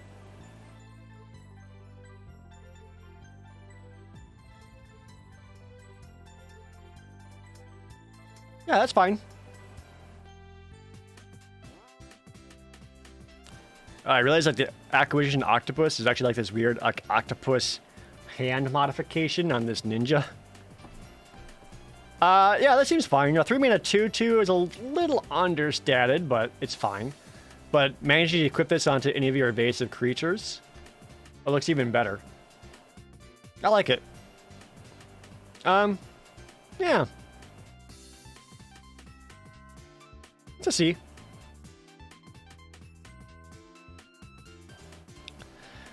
Covert Technician is next. Tuna Blue for an uncommon artifact human ninja. It's a 2/4 with ninjutsu, 1 and a blue. Whenever Covert Technician deals combat damage to a player, you may put an artifact card with mana value less than or equal to that damage from your hand onto the battlefield. So an artifact card that's 2 or less. So this is a card that works best in red-blue because you could potentially have a lot of artifacts and a lot of artifact creatures.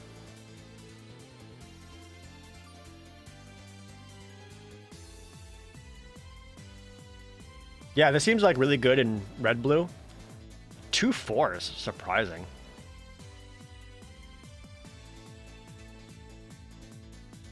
Yeah.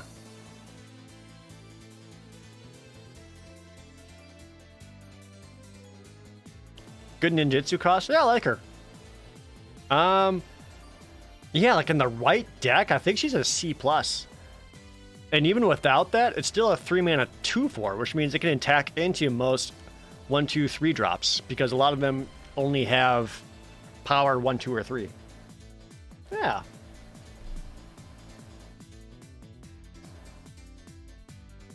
Yeah, C+.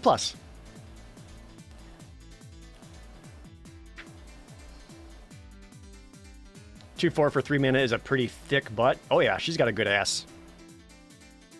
Okay. Discover the impossible. Tuna Blue for an uncommon instant. Look at the top 5 cards of your library. Exile one of them face down and put the rest on the bottom in a random order. You may cast the exiled card without paying its mana cost. If it's an instant spell with mana value 2 or less. If you don't, put that card into your hand. It's a 3 mana. It's a 3 mana card selector.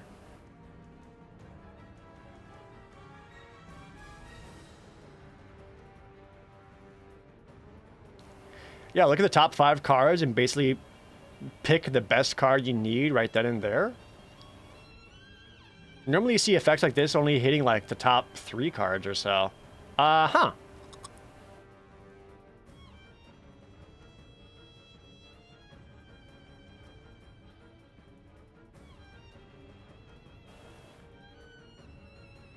I like it. C+. If you have enough... I don't know how often the instant stuff can hit. It's like a spin the wheel. Like if your opponent casts something, you're like, I'm gonna see if I can hit my spell pierce. Look for it. And if you don't hit it, you're like, ah, damn, well, I'll still get some other card into your hand. And it can be any card. It could be a land. It could be a creature, whatever. Yeah. I think it's fine. I like it as a C+.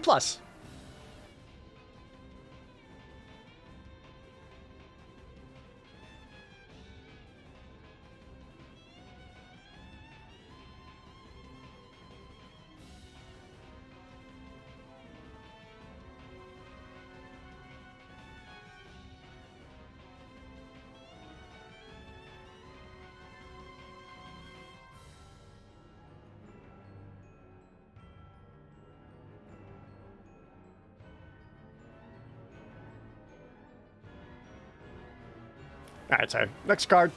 Guardians of Oboro. Tuna Blue. Common. Moonfolk Samurai. 3/4 Defender. However, modified creatures you control can attack as though they didn't have Defender.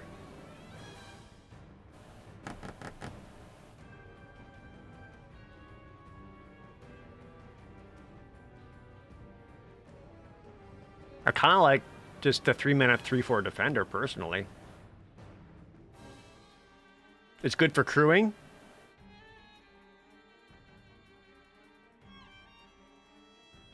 Put the reality chip in them. Yeah, it seems fine. Like I like the 3 mana 3/4. Just to help block with, crew up. And if you can get the reconfigure in there, that's a cheap threat. Yeah, no, I don't hate it. We'll go C. Yeah, if it gets it just a single +1/+1 counter, it's a 4/5 attacker. I think it's a C. We'll see. Next, Mindlink Mech. Tuna blue for a rare 4/3 vehicle. Okay, its crew cost is only 1. And then whenever Mindlink Mech becomes crewed for the first time each turn, until end of turn, Mindlink Mech becomes a copy of target non-legendary creature that crewed it, except it's a 4/3 and a flying vehicle. Whoa. So you get to like Doman Kashu it?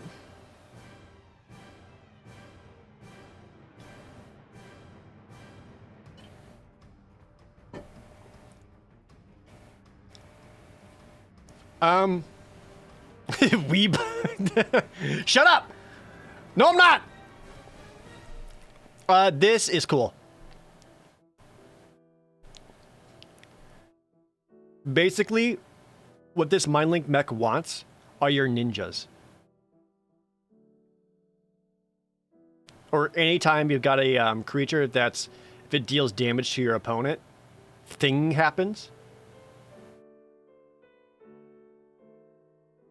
So if I crew it with a 1/1 lifelinker, I get a 4/3 lifelinking Roombit, a 4/3 flying lifelinking Roombit. Yes.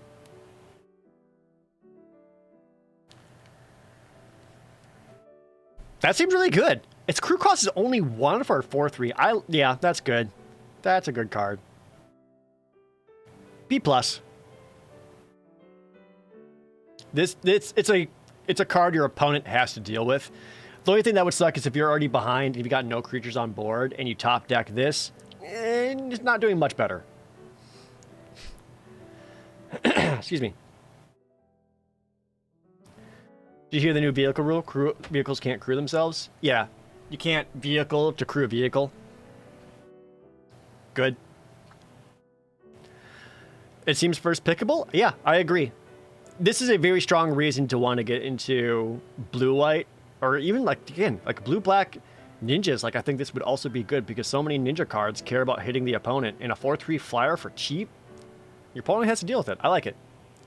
B+, Mindlink Mech. Moonfolk Puzzle Maker is the next card. Tuna blue for 1/4 common artifact creature. It's a 1/4 flyer, and then whenever Moonfolk Puzzle Maker becomes tapped, scry one.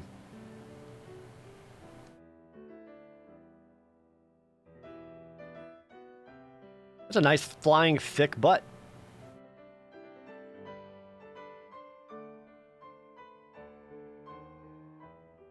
Huh. So you can, if you manage to attack, it defends well, and if you attack with her, you get to scry, which is cool.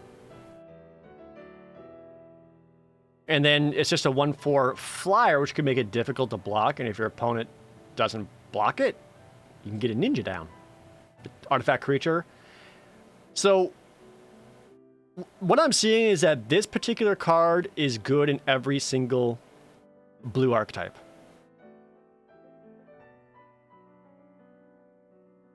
That's great. I think Moonfolk Puzzle Maker is at least a C.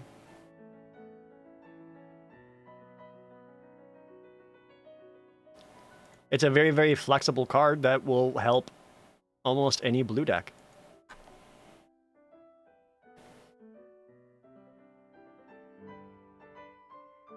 She's not going to win you games on her own, but I'll help you. Yeah, it's also when she becomes tapped, so she can also crew up a vehicle, and you get to scry that way. Neat. Excuse me. Or even if you like do nothing against your opponent, like you keep her untapped, pass to your opponent, and you got a vehicle down or something. Your opponent sees your vehicle, is like, well, I'm not going to attack into that. End my turn. And at their end step, you use the Moonfolk Puzzle Maker to crew your vehicle. You still get that scry. Yeah, I like her. C, potentially C+, just because I think she's going to be good in most decks. Next is the Prosperous Thief. 2 and a blue. Free 3/2 uncommon human ninja with ninjutsu 1 and a blue. Whenever one or more ninja or rogue creatures you control deal combat damage to a player, make a treasure token. Fuck yeah, dude. Treasures are back. I like that. I like that one a lot. Any kind of ramp is huge, especially with the ninjutsu only 2. So it's possible you could turn 1, get that 1/1 flyer down, turn 2, Prosperous Thief, hit for 3, and then ramp. Or if you don't have a ninjutsu target, you can just play the Prosperous Thief, attack with one of your flyers that's a ninja or a rogue, and still get a treasure token out of it. Yep, I like Prosperous Thief a lot. C+.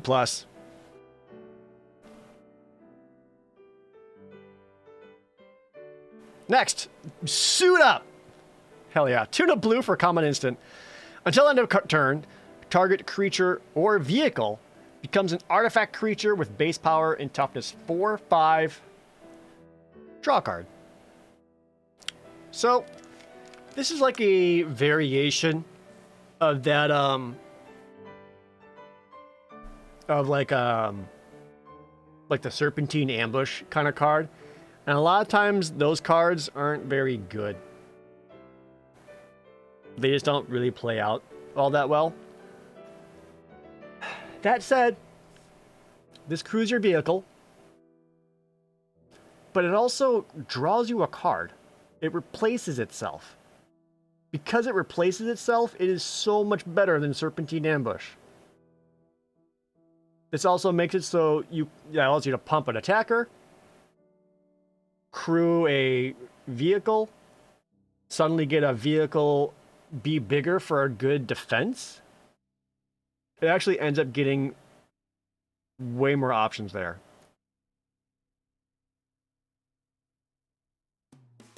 Oh no, I think I like it.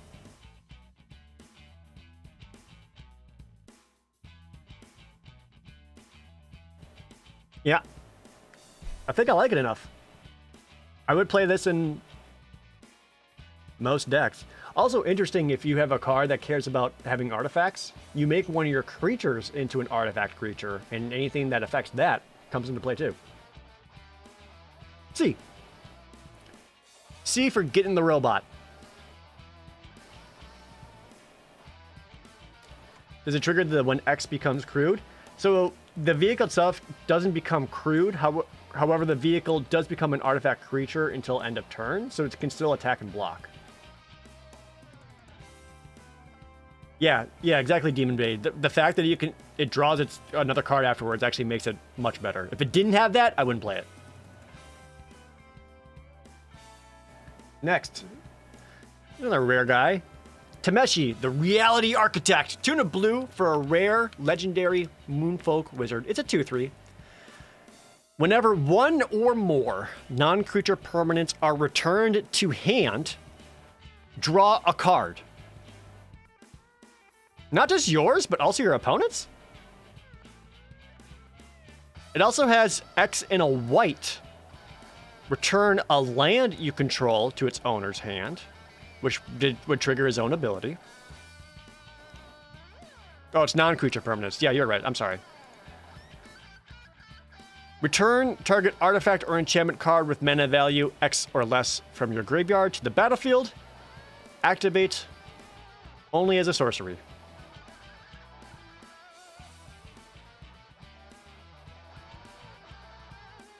So this allows you to hit any artifact creature or enchantment creatures. This seems like a fun card.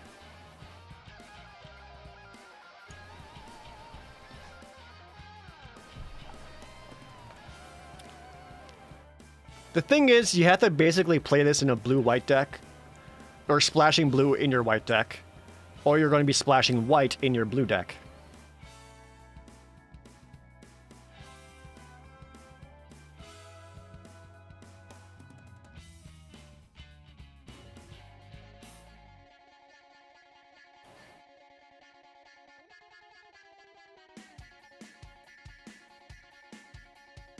It's still not like crazy good, but if you got enough artifacts or enchantment creatures, I actually like Tameshi. I'm gonna go C+.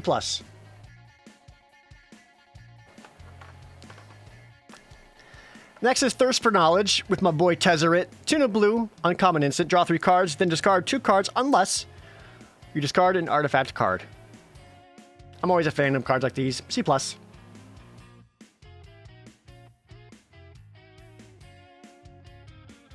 like C+. Next. Anchor to Reality. 2 blue for an uncommon sorcery. As an additional cost to cast the spell. Sacrifice an artifact or a creature. Uh-oh. Search your library for an equipment or vehicle card. Put that card onto the battlefield and shuffle. If it has a mana value less than the sacrifice permanent's mana value, scry 2.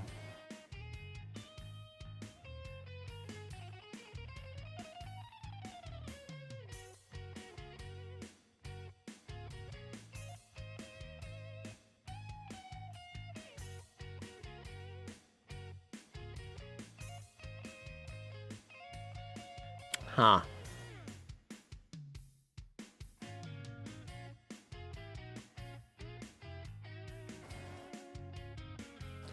I don't know how many big equipment creatures are that you can basically sacrifice one of your cheaper creatures or artifacts to upgrade it. At 4 mana? Oof.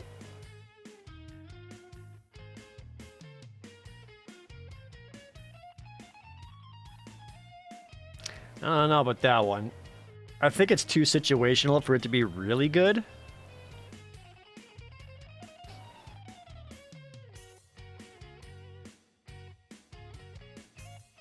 I don't think it's going to be often.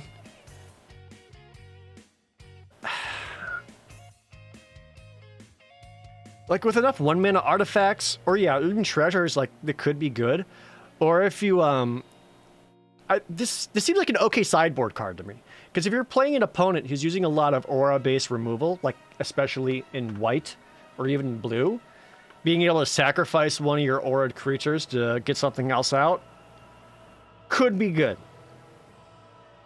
I could see it as like a sideboard card, knowing your opponent's playing a lot of enchantment-based removal. I don't know if I like it as much on its own.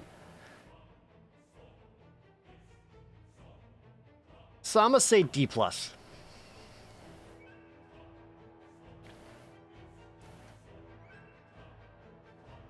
Heat Man, thanks for the resub, 2 years. Next is the Futurist Operative. 3 in a blue, uncommon human ninja. That's a 3/4.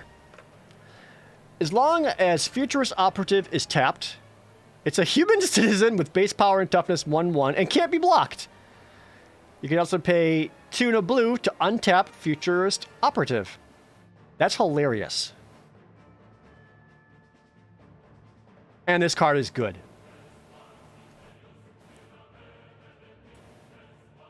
Just splashed water into my eye. So, here's why the card's good. A 4 mana 3/4, good.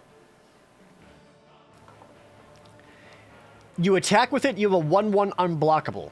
And when it's unblockable, you then get to ninjutsu in anything because it's unblocked. Or if you have nothing that you can ninjutsu in after it's unblockable, you untap it after it's attacked and already made it into a 3/4. You gotta pay some mana to do that, but you're getting in either way. It's great for defending. It can get in there when you need it, and it's like a mana sink of sorts. And it gives you ninjutsu options. I actually like Futurist Operative. C+. Maybe B-.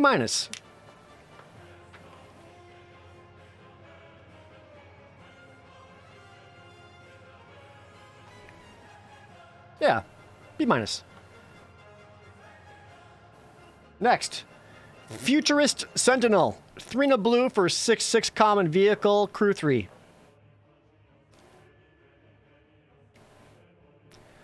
Well, if you need a vehicle, there you go. D. I'm just going to move on. Inventive iteration of 3 blue. Is this the first blue saga? Oh, we had one before. Okay, 3 blue. First saga. Oh, it's rare. Chapter 1, return 1 target creature or planeswalker to its owner's hand. Okay, so you got an expensive bounce. Chapter 2, return an artifact card from your graveyard to your hand, and if you can't, draw a card. And at Chapter 3, it becomes Living Breakthrough, a 3/3 flyer enchantment creature.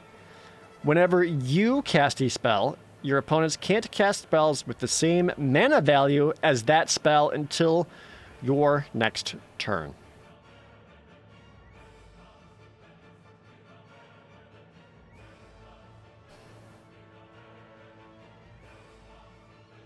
I like it.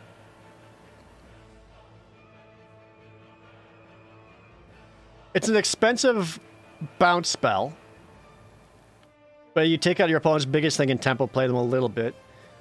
Get an artifact card from your graveyard to your hand, which typically will be an artifact creature. Otherwise, you do get to draw a card either way. And at turn 4, you got yourself a 3/3 defender, or a 3/3 flyer. I can't imagine the... there's no way for you to like really plan the extra ability. It's just one of those things where if it works, it works. Yay. There's no real strong way to plan around it. But it seems solid. I like it enough. I'll still go B.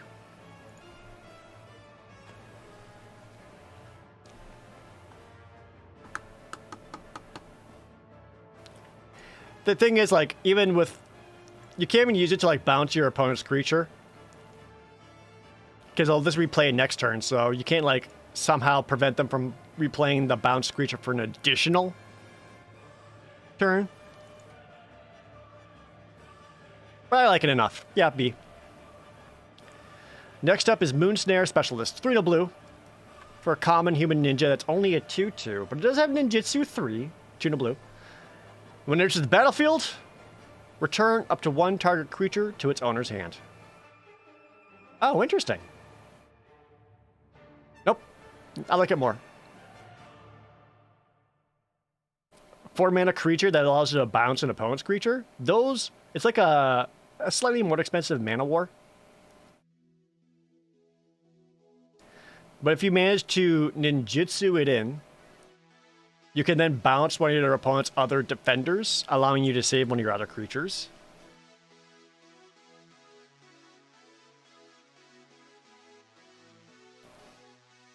I actually kind of like it, yeah. And if you manage to use this to further ninjutsu it back into your hand, replay it, etc., etc., yeah, I kind of like it. That's a C.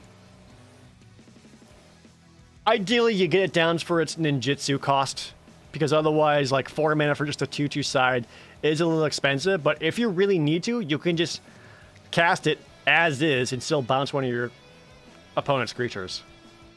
Or even one of your own creatures if you really needed to. Yeah. C+ for Moonsnare Specialist. Next, Sky Swimmer Koi, 3 blue for common fish. It's a 3/3 flyer. Whenever an artifact enters the battlefield under your control, you may draw a card. If you do, discard a card. 4 mana for a 3/3 flyer that allows you to loot whenever you play an artifact. Solid. C. Next, Tamiyo's Completion. Spoiler alert, by the way. 3 blue for an enchantment aura with flash. Enchant artifact, creature, or planeswalker. When Tamiyo's Completion enters the battlefield, tap enchanted permanent. If it's an equipment, unattach it. Enchanted permanent loses all abilities and doesn't untap during its controller's untap step.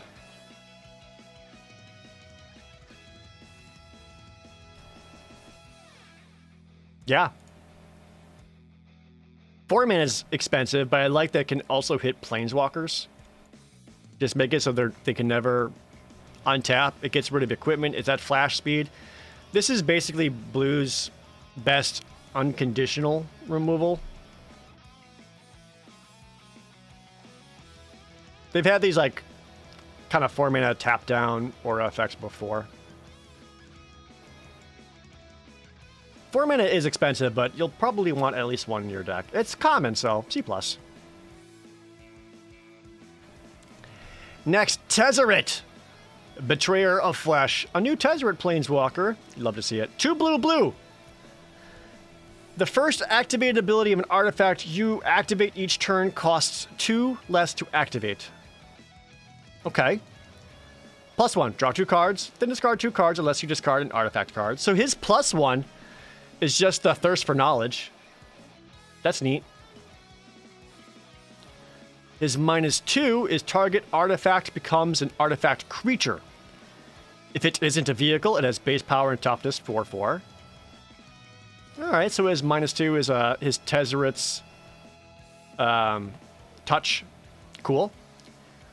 -6, whenever you get an emblem with whenever an artifact you control becomes tapped, draw a card. Oh, that isn't until end of turn. You just get a 4/4. Holy shit. That's way better.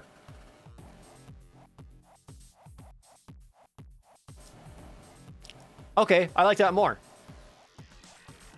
So one of the things that really matters about Planeswalker cards and how good they are to play is a lot of the times, how capable are they of protecting themselves? And Tezzeret being able to change any one of your artifacts into a 4/4?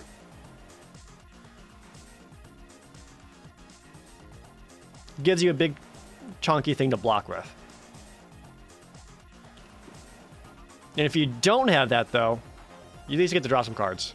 Yeah, it's a permanent vehicle crew. Coming down with 4 loyalty is really solid, too. Because even if you have nothing and you +1 it up to 5, that might be just chunky enough that your opponent have difficulty killing it. And it's still a target. So what makes this important... The +1 feels rough to stack up, though. That I agree. You don't want to draw too many that you end up decking yourselves, but generally in Limited, if you're drawing that many cards, you're going to end up ahead enough. So his passive ability, the first activated ability of an artifact you activate each turn costs 2 less to activate. All of your reconfigures now cost 2 less, and that's very good.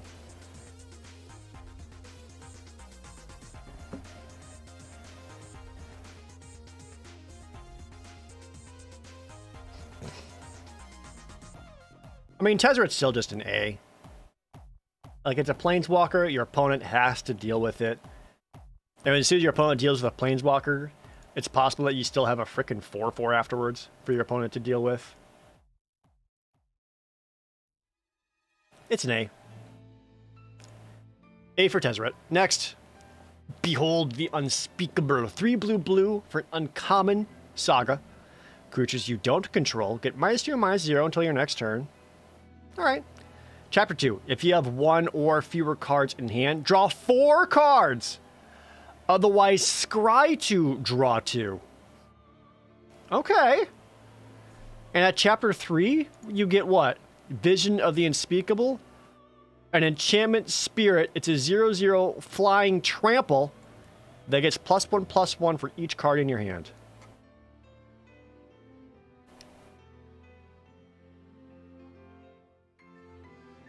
Okay. So, it's never going to be that big of a creature. I mean, you could just choose to keep casting nothing and give you a big boy for your, to block with or your opponent to deal with. I actually really like this card. I like it. The Chapter 1 giving all your opponent's creatures -2, -0 is huge. That ruins their crewing, that ruins their attacks. That gives you just enough time that you get a bunch of card advantage in the next turn. And you can start finding some answers. I actually think this card's really cool. I like it. B. I'm into it. Yep. B. Next, Invoke the Winds. 1 blue, blue, blue, blue, rare sorcery. Gain control of target artifact or creature, untap it. This is like the most expensive, clunky version of the take your opponent's thing card. 4 blue pips is too much, though. Again, if you miraculously get the mana sources for it, it's very good. But 5 mana, 4 blue pips, that is too difficult to draft. D. Maybe even F, honestly. It's just, that's just too clunky to cast. Unless the fixing's really good and I don't realize it. Not into it. Yeah, at some point it's going to get cast against me and I'm going to be upset. You just know that'll happen. Next. Replication Specialist. 4 and a blue for a 3/4 uncommon Moonfolk Artificer. It's an Artificer, not an artifact creature. And it has flying. Whenever a non-token artifact enters the battlefield under your control, you may pay 1 and a blue. If you do, make a copy? Okay. That includes your artifact creatures. Nope, that's pretty good. And it's a 3/4 flyer for 5. C+.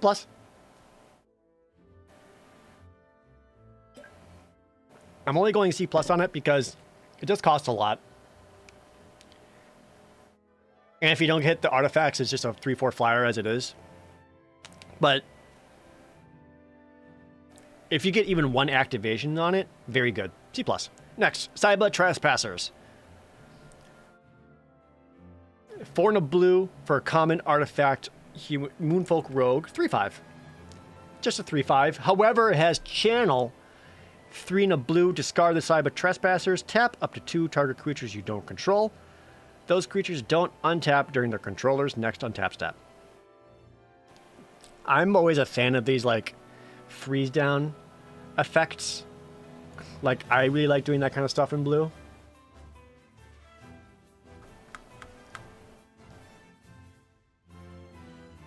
I like its channel ability more than it existing as a creature.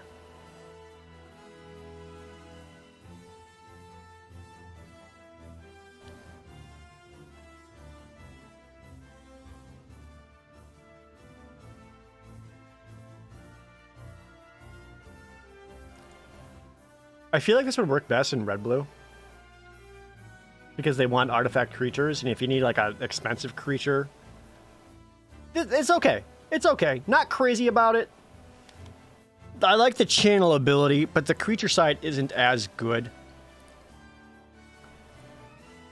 But it's fine. C-.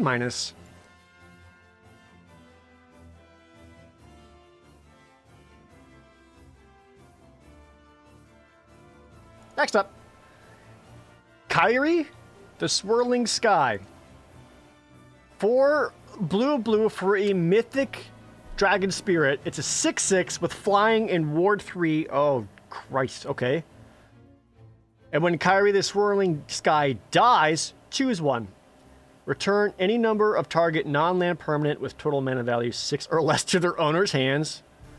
Or mill 6 cards. Return up to 2 instant or sorcery cards from your graveyard to your hand. Jesus Christ. This is another one of those, if you kill my dragon, I'm going to punish you for it kind of cards, huh? I'm going to assume every color gets one of these. That is crazy good. 6/6 flyer for 6. Ward 3, making it harder to get rid of. And if you do it, you either grab a bunch of awesome spells from your deck to further ruin your opponent, or you bounce all their shit back for killing Kairi.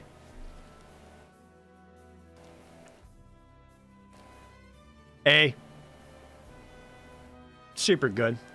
When does the set release? It's available on Arena on Thursday. Pre-release events in local game stores are this weekend. Official release is next week, Friday. Yep, A for Kairi. Next, Jin Gita Axios. Progress Tyrant. 5 blue for a mythic Phyrexian Praetor. It's a 5/5. Whenever you cast an artifact, instant, or sorcery, copy it. Awesome. You may choose new targets for the copy. God damn, okay. Whenever an opponent casts an artifact, instant, or sorcery, counter that spell. It triggers only once each turn. Also A.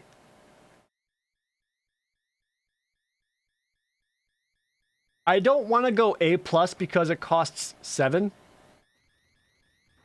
If you're in the green-blue ramp, though, fuck yes.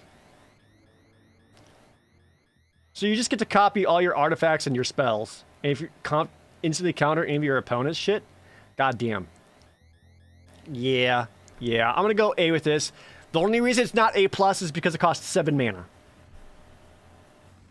But that's stupid good. Just 2 amazing mythic bombs in blue. Next, Mirror Shell Krayub. I knew it! An artifact Krayub? 5 blue for an artifact Krayub. It's a 5/7 with Ward 3. You know, might as well make it harder to kill. However, it also has Channel. 2 in a blue to discard it. Counter target spell or ability, unless its controller pays 3. So for the most part, you're playing him as a counter spell. And if for some reason you never need to counter spell, you got this big chunky Krayub. If it didn't have the channel ability, it'd be absolute garbage. But it does, and it makes it a little bit better. C- for Mirror Shell Crab. It's counter target spell, so it's any creature, artifact, whatever. Yep. C-. Next is Reality Heist. 5 blue for an uncommon instant. However, this spell costs 1 less for each artifact you control. Okay. Look at the top 7 cards of your library. You may reveal up to 2 artifact cards from among them and put them into your hand. Put the rest on the bottom. So it's like an artifact memory deluge.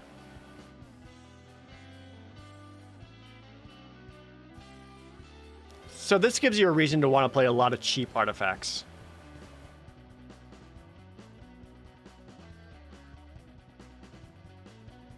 It'll be best in your red-blue deck. I think you go in your red-blue deck.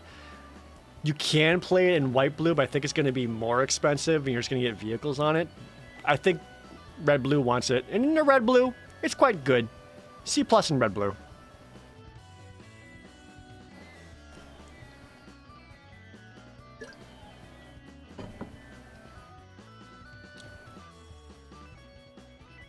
Yep, C+ red-blue. All right, moving on to black next. But I'm going to use the restroom real quick and give my voice a quick rest, if you guys don't mind. I will be right back, and we'll move on to black.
Ugh, God.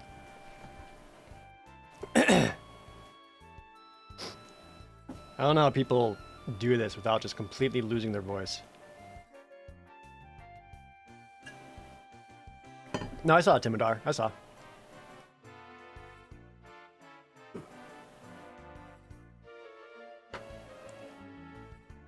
I got more water too while I was at it. Damn. All right, well, we've been going for what? 2.5 hours. We've gotten through 2 colors. Moving on. Black! First up, we got Clawing Torment, a 1-mana aura. In fact, artifact or creature, as long as the enchanted permanent is a creature, it gets -1/-1 and can't block. And the enchanted permanent has, at the beginning of your upkeep, you lose a life.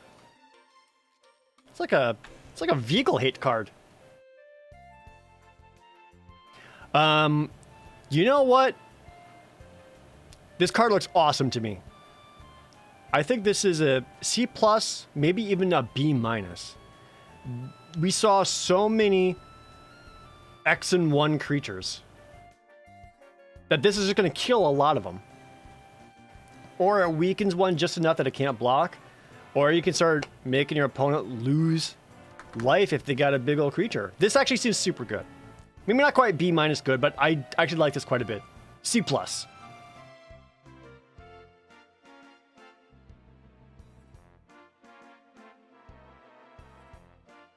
Next, Dockside Chef, 1-mana uncommon enchantment creature. It's a 1/2.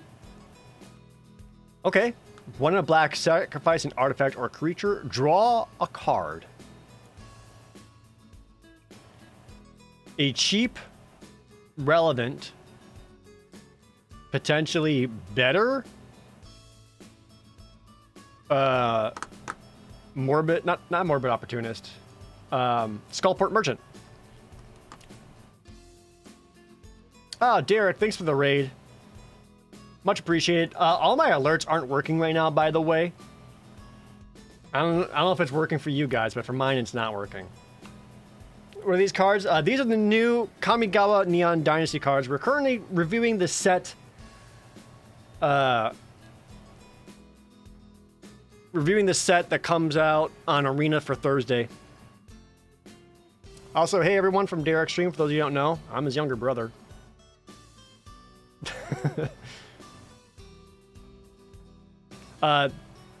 Yeah, Dockside Chef is excellent. B. Just B for Dockside Chef. Are you kidding me? It's also an enchantment creature, which is really, really relevant for a lot of decks. It's cheap. It's a 1/2. Actually has 2 toughness. That's crazy. Yeah, Dockside Chef is awesome. Easy B. Love that guy. Next up is March of the Wretched Shadow. This is the black March card. X and black, instant speed. You can discard black cards, make it cost 2 less. It deals X damage to target creature or planeswalker, and you gain X life.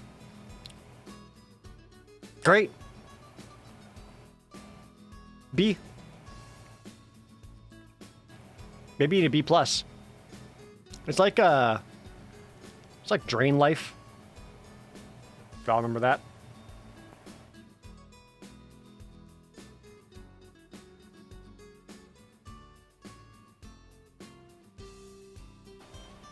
Yeah, solid B. Next, a 1-mana enchantment saga, Ukiba Reckoner Raid. Just guy with cool jacket? I kind of want the jacket. Chapter 1, drain your opponent for 1. Chapter 2, drain your opponent for 1. Chapter 3, you get a 2/2 menace. Vehicles you control have menace.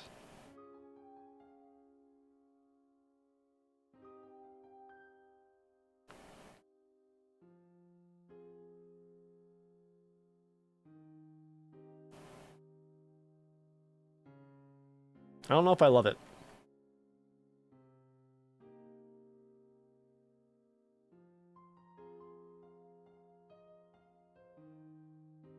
If you can play it in like the first 5 turns or so, sure. But like, after that, the usefulness of this drops off a lot.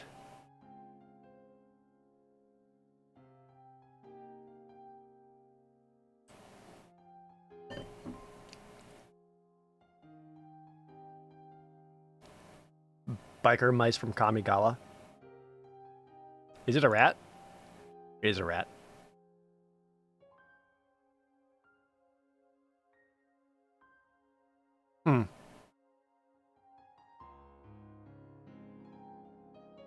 Yeah, like I think you have to have this within super early in the game, otherwise it is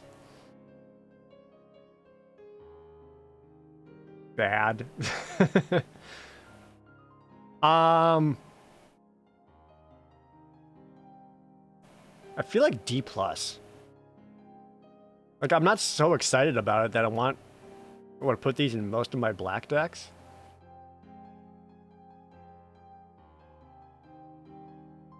Yeah, I'm gonna go D+. Next, you are already dead for 1 black and instant speed. Destroy target creature that was dealt damage this turn. Draw a card. All right, go ahead, everyone. Omiriwa Moshinduru.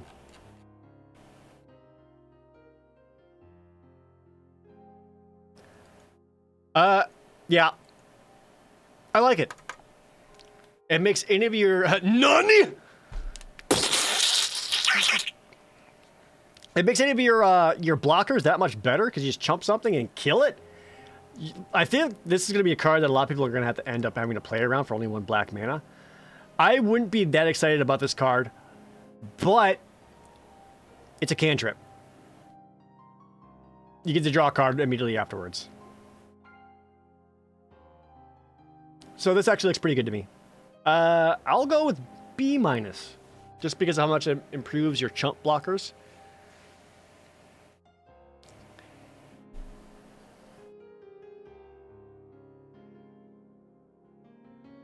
It's like a cheaper Blade brand.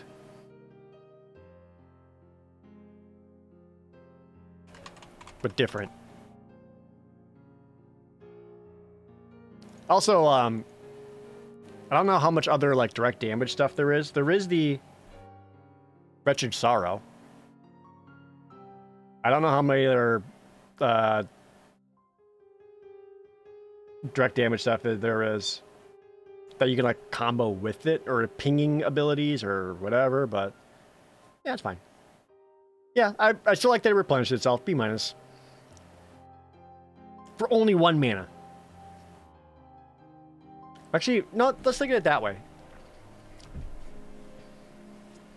Let's look at it that way. If it's basically a cheaper Blade brand, Death Touch isn't exactly the same. Because Blade brand was always like an okay filler card. This is either a step above Blade brand at like a D+, or if there's like enough weird like ping effects or first strikes or whatever, it becomes better. Then it becomes like a B-. There's probably gonna end up being better cards than that. If I had looked at the rest of the set first, I'd probably have a better idea. I'm gonna default to D+.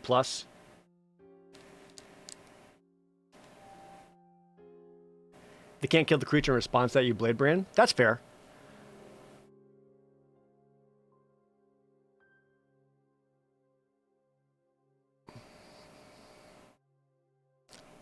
I'm gonna have to see how it plays out.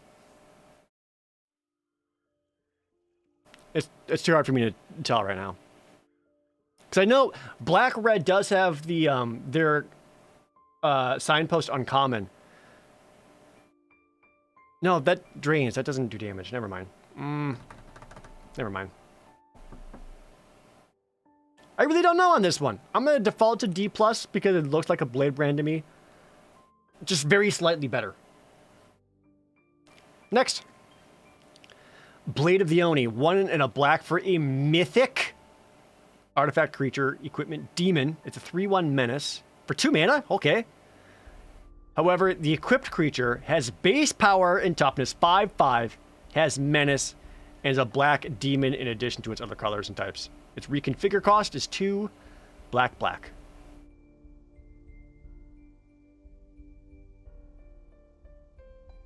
A 2 mana 3/1 menace is awesome.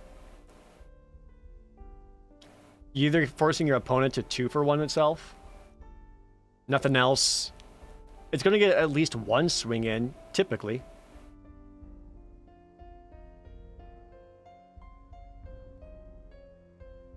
And then from there, he's making beefy boys.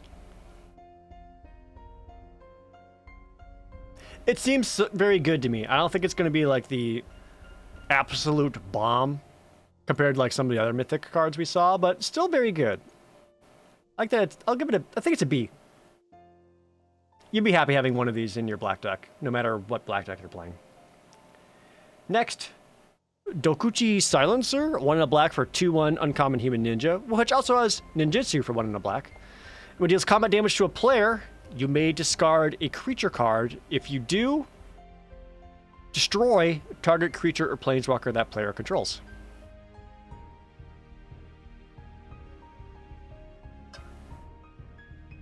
Yeah, sure.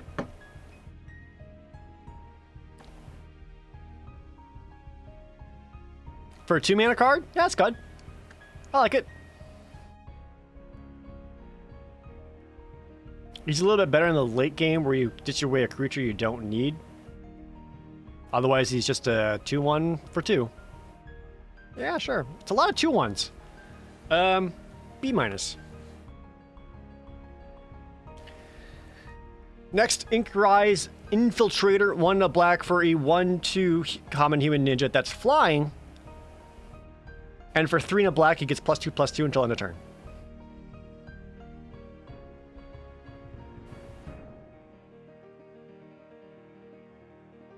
Okay. The Kochi Silencer might be good for Reanimator. Oh yeah, green-black is like reanimation, isn't it? That would be extra good in green-black.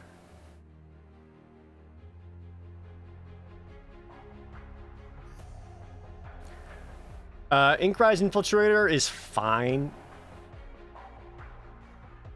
I think there are better 2-drops, but it is a flyer at the very least if you needed to get your ninjas in. Yeah, you're fine.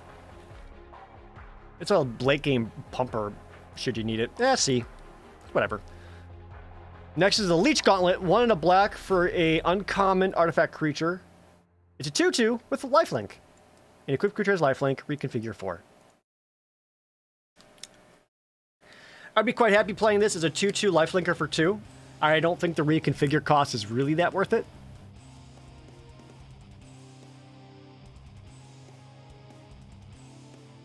But like a 2/2 lifelinker? Yeah, sure. That seems solid.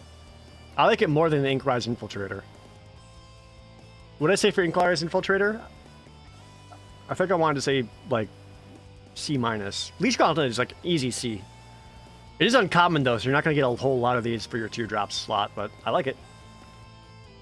Next, Lethal Exploit, 1 in a black, instant, common. Target creature gets -2/-2 until end of turn. Okay, so it's a Olivia's Shadow Ambush or whatever. However, it gets an additional -1/-1 until end of turn for each modified creature you controlled as you cast this spell. Midnight Ambush, thank you. This is good. Even at 2 mana, -2/-2 is fine. If you happen to get a little bit extra on there, bonus! But even without it, I'd be happy playing Lethal Exploit. C+ for Lethal Exploit. Next is the Life of Toshiro Umizawa, a 1 in a black uncommon saga. The first 2 chapters are choose 1. Target creature gets +2/+2 until turn. Or target creature gets -1/-1 until end of turn. Or gain 2 life. And then at chapter 3 becomes The Memory of Toshiro, a 2/3 enchantment human samurai. Tap, pay 1 life, add 1 black mana, spend this mana only to cast an instant or sorcery spell.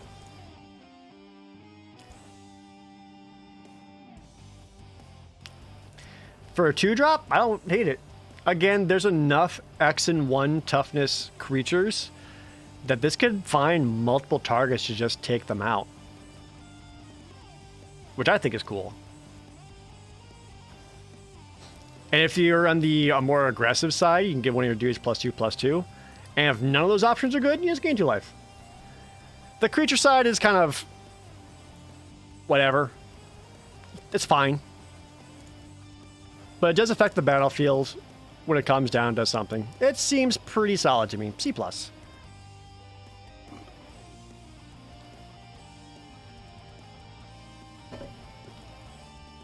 Next is the Mokutai Soul Ripper, a rare vehicle, 1 in a black, 4/3. Whenever Mokutai Soul Ripper attacks, you may sacrifice another artifact or creature. When you do, put a +1/+1 counter on Mokutai Soul Ripper, and it gains menace until end of turn. Its crew cost is 2.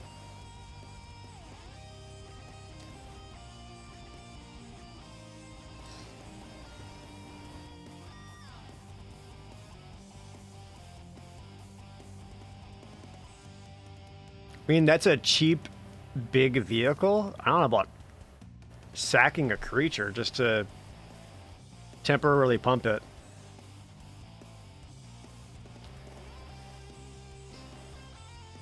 It eats the crew. Yeah, the crew's soul powers it. I don't know if there's a claim the firstborn style effects, but that would make this better. I guess it helps late in the late game so that you can attack in with a menace creature and sack one of your cheaper dudes. And when you don't need that, you still attack in with a 4/3 anyway. And the crew cost is only 2.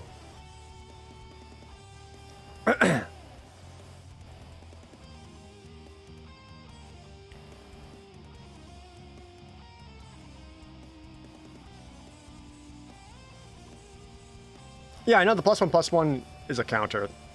The menace is just until end of turn.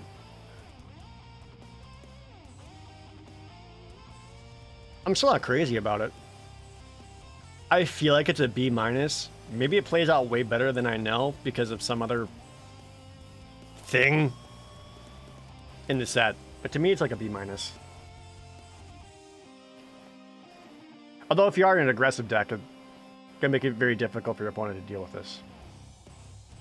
There's also, like, I don't know what instant speed things there are, but you could, if you do this, and you do choose to sack your artifact or creature to give this the pump, and then your opponent responds with destroying this outright, that feels bad. Because then you 2-for-1 yourself. Yeah, B-. Next. The Nizumi Prowler, 1 in a black for an artifact Rat Ninja at uncommon. It's a 3/1. Ninjutsu for 1 in a black. When enters the battlefield, target creature you control gains Death Touch and Lifelink until end of turn. That's kind of neat. So you can just play this outright and give it to one of your creatures to Death Touch and Lifelink. If you ninjutsu it in, you can surprise Death Touch whatever thing your opponent blocked and gain Lifelink as well. Or, if you got nothing else, it can target himself as he ninjutsus in to gain yourself 3 life. Yeah, seems solid. C+.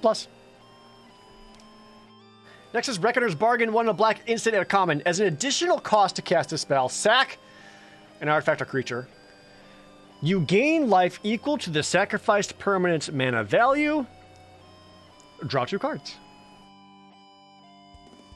It was a lot like Deadly Dispute, only you don't get the treasures out of it. You gain life instead of treasures, but you also get to draw 2 cards out of it. There are sacrifice themes. Like in green-black, you can get stuff back from your graveyard, which isn't too bad. And in red-black, you want to be actively sacrificing artifacts, and this does say creature or artifact. You can do it in response, so if your thing's going to die, you can get some cards out of it. Deadly Dispute always did play out quite well. And I think this one could too. C. Return to action. 1 in a black for a black instant. Until end of turn, target creature gets +1/+0 and gains lifelink. And when the creature dies, return it to the battlefield tapped under its owner's control.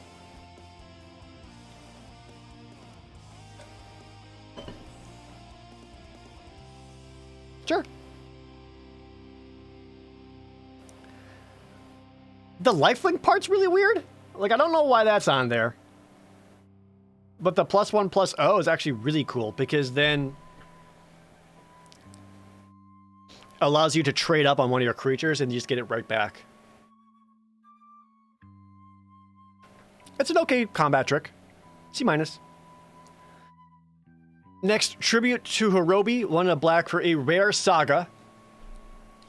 Chapter 1 and Chapter 2 is each opponent creates a 1/1 black rat rogue creature token.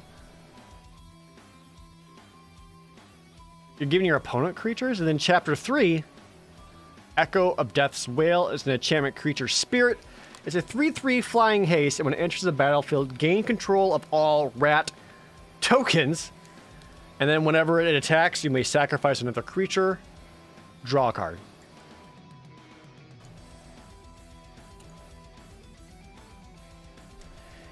This seems like one of those cards that's funnier in Commander, since it is each opponent.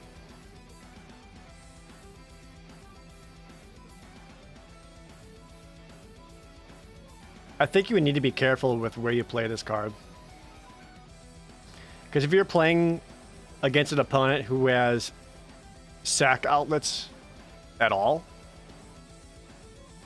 you're only helping them.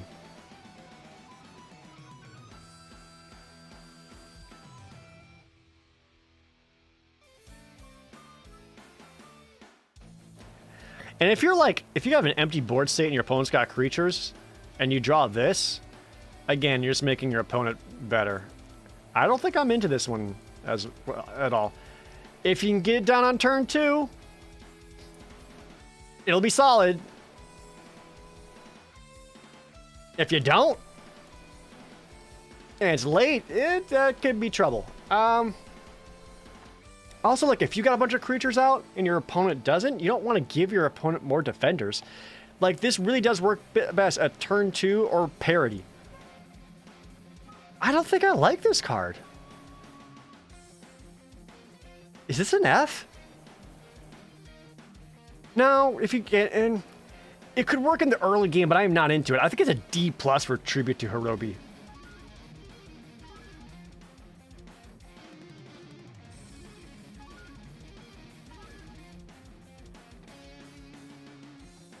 Yeah. I don't like it. Next, Virus Beetle, 1 and a black for an artifact beetle. Common, when it enters the battlefield, each opponent discards a card.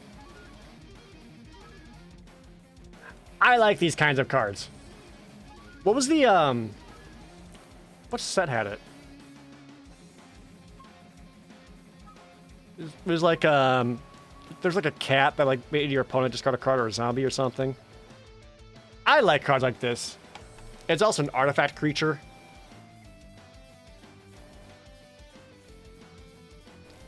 These guys are always end up being kind of fine. D+. The Biting Palm Ninja is next. Tuna black for a 3/3 rare human ninja. As ninjutsu for Tuna black. Okay. It enters the battlefield with a menace counter on it. Okay, they're bringing back the whole menace counter things from Ikoria. Elderfang Disciple, that was it, thank you.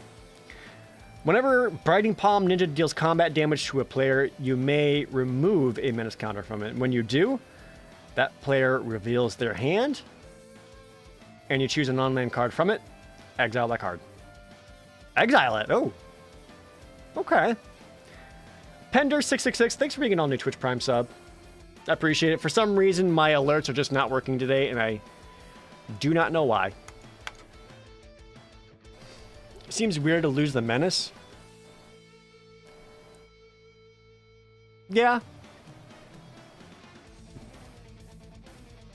It just kind of helps make sure you get at least one hit off of it. It is a 3/3 for 3. Seems good. You get to see the opponent's hand, get you information. I like it. B. Next is Chain Flail Centipede, Tuna black for an equipment insect, a common, 2/2. Whenever the centipede or the equipped creature attacks, it gets +2/+0 until end of turn. Reconfigure cost is 2. So it's a 2/2 that attacks as a 4/2. And if you equip it to one of your other creatures, they attack for bigger. So this is another one of your aggressive cards.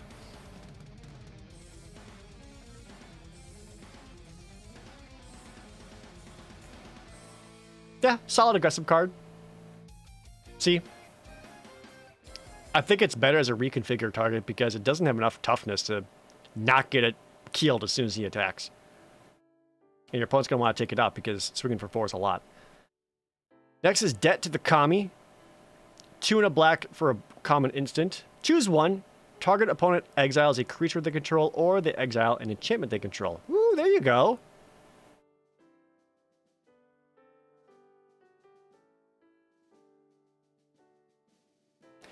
Not as great since your opponent gets to choose. But fine, solid. C+. And now for everyone's favorite dick joke. Enormous Energy Blade.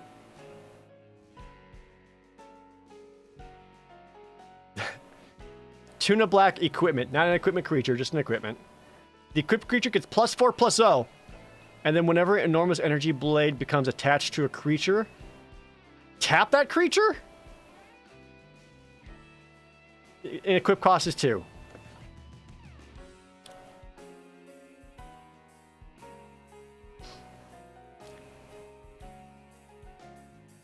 This seems bad.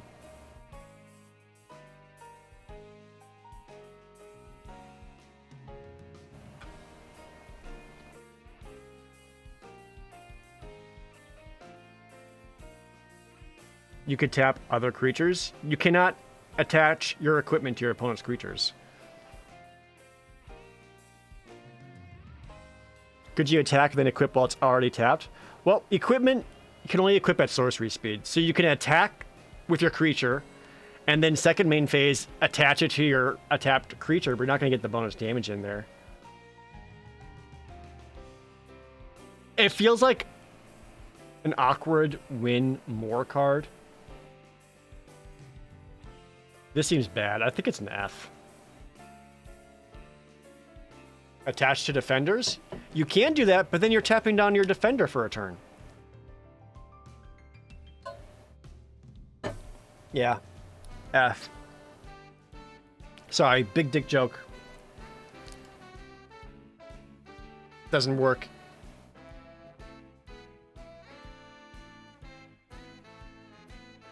He doesn't have BDE. BBE. Big Blade Energy. Does Vigilance counter this? It doesn't, because you still have to tap the creature when you attach it to him. It's not good. It's not good. F. Next, Gravelighter. Uncommon creature spirit. 2/2 flying.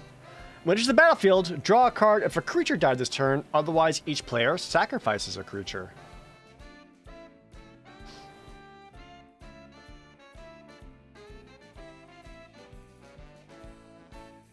I like it. For 3 mana, you get a flyer out of it. If you have nothing else but your opponent's only got one good card, you play this, force them to sack something. Yeah, it's got options. I like this. C+.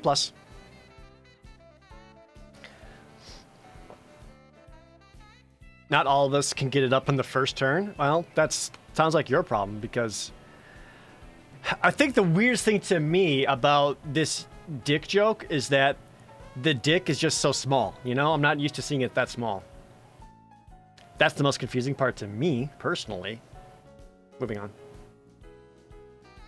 Kaito's Pursuit. Tuna black for common sorcery. Target player discards 2 cards. Ninjas and rogues you control gain menace until end of turn. Oh, okay. It's, Mind Rot with upside. I don't like these kinds of cards.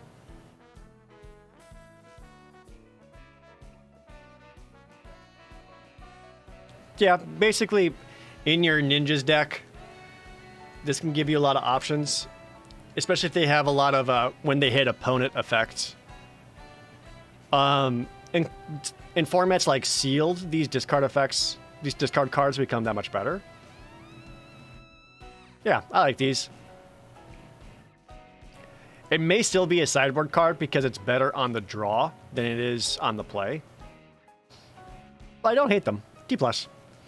Next is Malicious Malfunction. 1 black for an uncommon sorcery. All creatures get -2/-2 until end of turn, and if they would die, exile it instead? Yo! We got a black baby board wipe? I should probably rephrase that. A baby board wipe in black.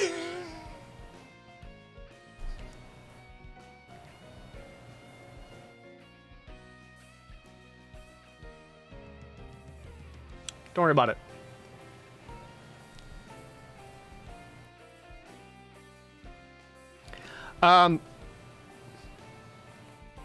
Nope, I like it. We've seen a lot of creatures that not have a whole lot of toughness. A lot of X and 1s, a lot of X and 2s.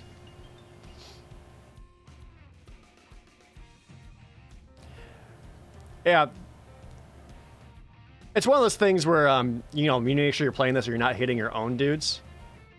But especially if your opponent, is playing an aggressive deck, this could just ruin them. I like Malicious Malfunction quite a bit. I think that's a B. Next is Nashi, Moon Sage's Scion. 1 black for a mythic legendary rat ninja. A 3/2. It also is ninjutsu, 3 and a black. Whenever Nashi deals combat damage to a player, exile the top card of each player's library until end of turn. You may play one of those cards if you cast a spell this way. Pay life equal to its mana value rather than it's paying its mana cost.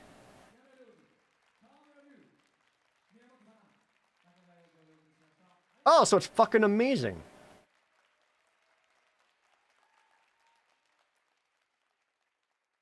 I don't know if it's an A or an A+. In Constructed, it's going to be fucking scary. I think it's A+.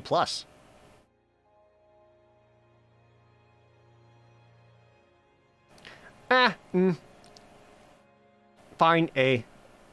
I'm going to go down just a little bit to A.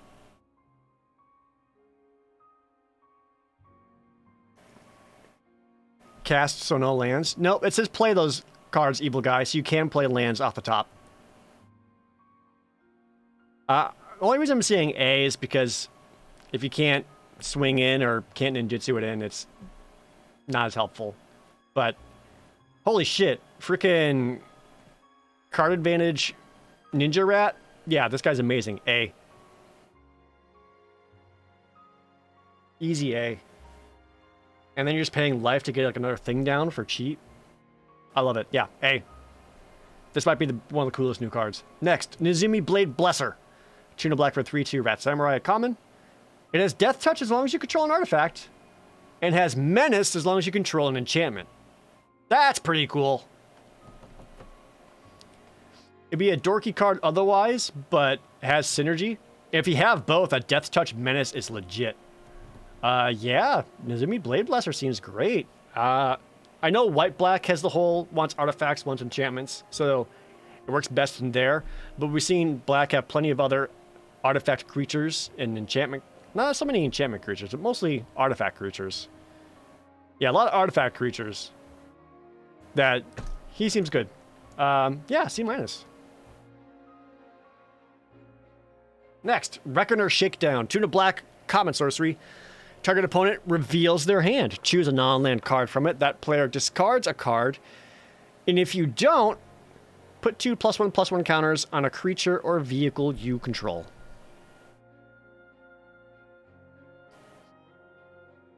So you can get rid of their best thing for 3. Or if their stuff sucks, make your best thing better.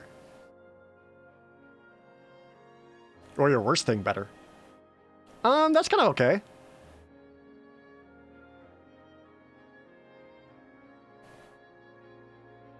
Yeah, that's okay. The 3 mana reveal the hand isn't as efficient as you would like it to be. But yeah, that's fine. I think it's a D+. Next is Soul Transfer. 1 black for a rare sorcery. Choose one. If you control an artifact and an enchantment as you cast it, you may choose both.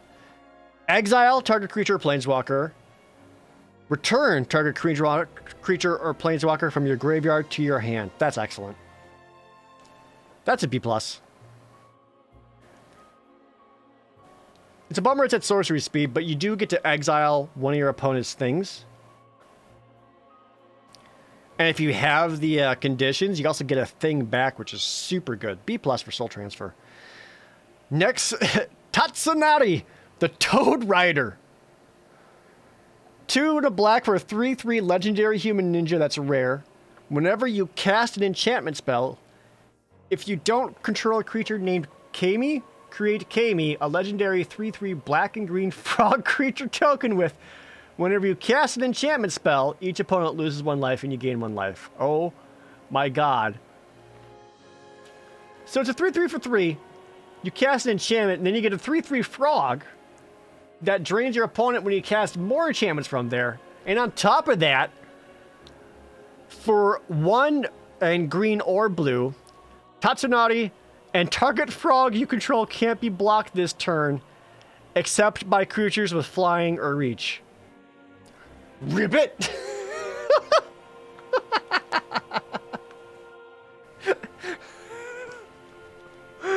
I love them.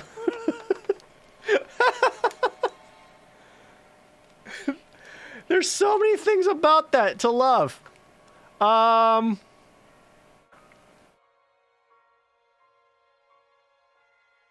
This seems not great in limited. Oh no, this is solid in limited stage select shell. It's a 3/3 for 3. That alone? Great, that puts it into the B range.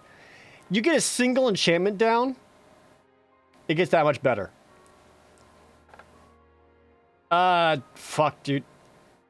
Enchantment creature counts as a spell? Yeah, if you play an enchantment creature, you still get the fucking frog out of it. I love it. B+. I want to play it. And then you ninja them! They can't block your frogs! B+. Okay. Undercity Scrounger. 2 and a black for a 1/4 artifact human rogue at common. Tap it. Make a treasure token. Activate only if a creature die this turn. Cool!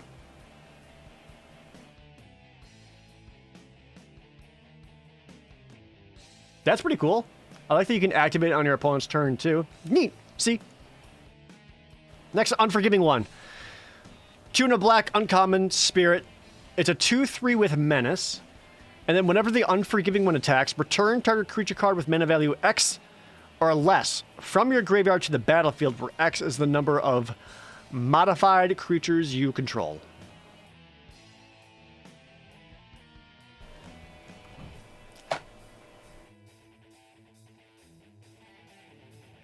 So the 2/3 menace for 3 is already pretty cool. I can't tell. I have no idea like how much or how often you're gonna get up these modified creatures though.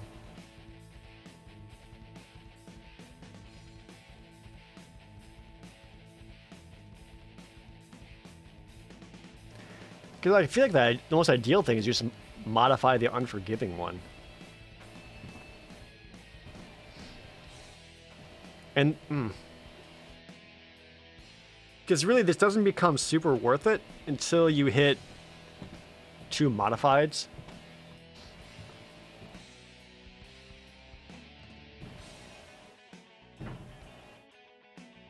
It's got a solid base with a potentially high ceiling depending on your deck. So probably still pretty good. I think I'll go C+.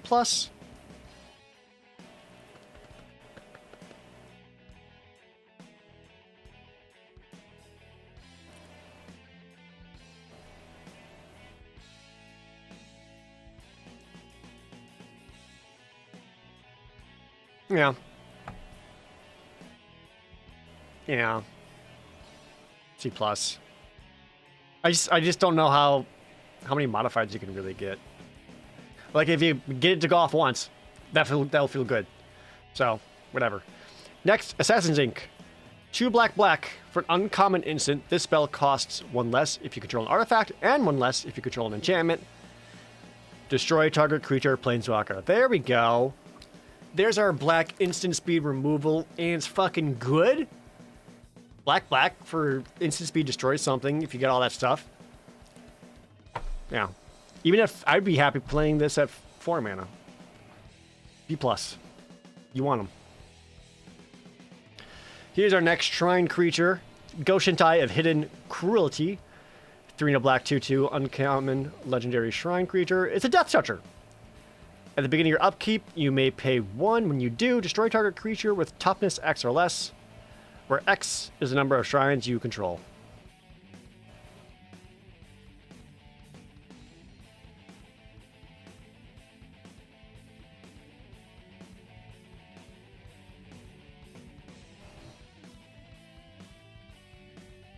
Again, if there's like a shrine deck that you could draft, that's amazing.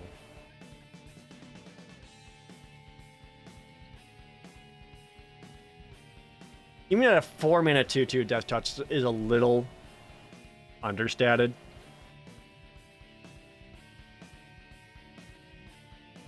But if you even get like even a second shrine, this becomes incredibly good.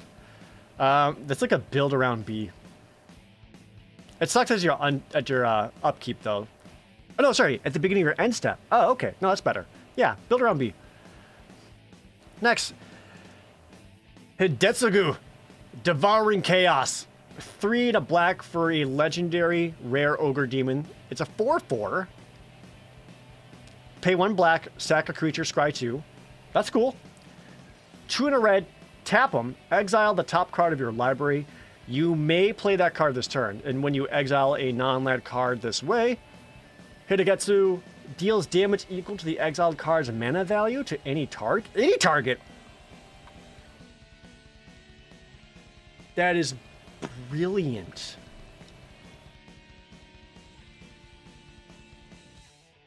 So you use the scry to set yourself up. And then you do 2 and a red to exile the top card. And if it's expensive, Hitagetsu does a bunch of damage to something. This is such a cool card. And it's just by like revealing it, you get the damage effect. You don't have to cast it afterwards because you're already spending 3 mana on it. That's fucking cool. And it's a 4/4 for 4. I really like him. I want to give him an A.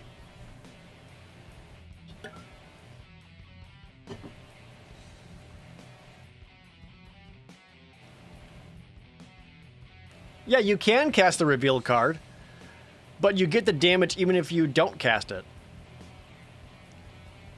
Love him. That's so cool. Very, very cool. Next. Kami of Terrible Secrets. 3 and a black for 3/4, a common spirit. When it enters the battlefield, if you control an artifact and an enchantment, draw a card, gain a life. And your white-black that wants these things, tight. C. Next, Mokutai Ambusher, 3 and a black for a 3/2 common artifact creature. It's a 3/2 lifelink with ninjutsu for 2. If you can get it in for its ninjutsu cost, super worth. But also, like, if you can get it in for ninjutsu's cost, I would hope you have better ninjutsu options. This is pretty dorky. D+.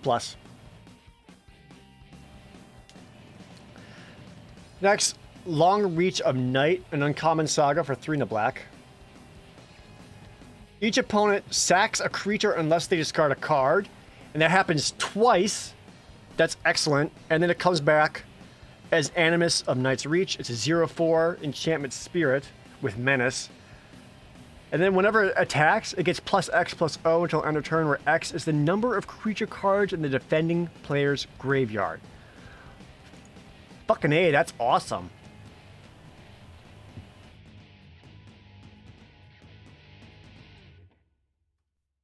I'm into this one.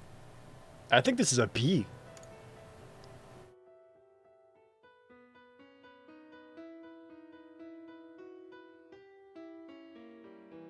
What's the drawback?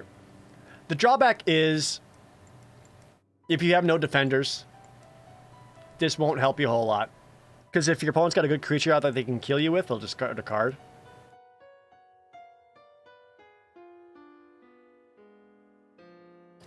If you're playing against an opponent who's got token generation, it's not going to help you very much.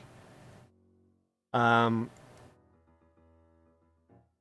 there are situations where it won't be great, but generally it's still a pretty good card. Like, it helps you when you're ahead because you can get more attacks in, or hand hate. If you get on turn 4, that's perfect. And then if they're like in a board stall state, so you're still taking cards out of your opponent. So I like it enough. I think it's a B. Next, Twisted Embrace, 2 black for uncommon aura. It attacks a artifact or creature you control. Oh, when it enters the battlefield, destroy target creature and a planeswalker an opponent controls? Oh, fuck yeah. And as long as the enchanted permanent is a creature, it gets +1/+1. Tight. B.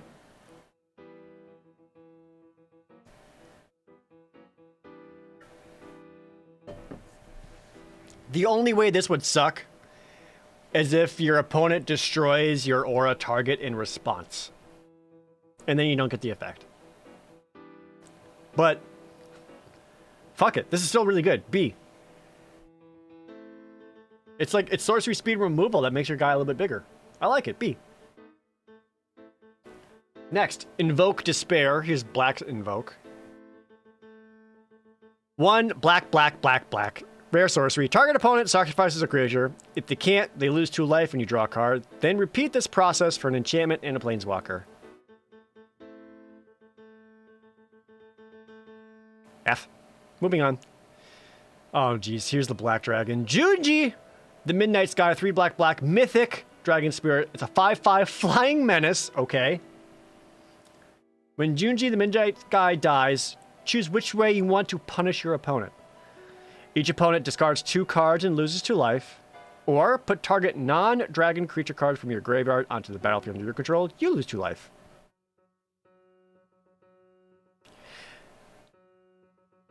Of all the dragons, this one is the least punishing for destroying it.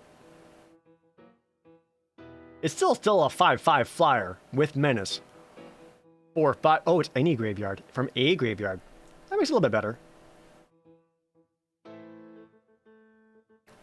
It's still, like, fucking good, though. Like, compared to the other 2 dragons, I don't like this one as much. It's still a fucking A. Fucking A.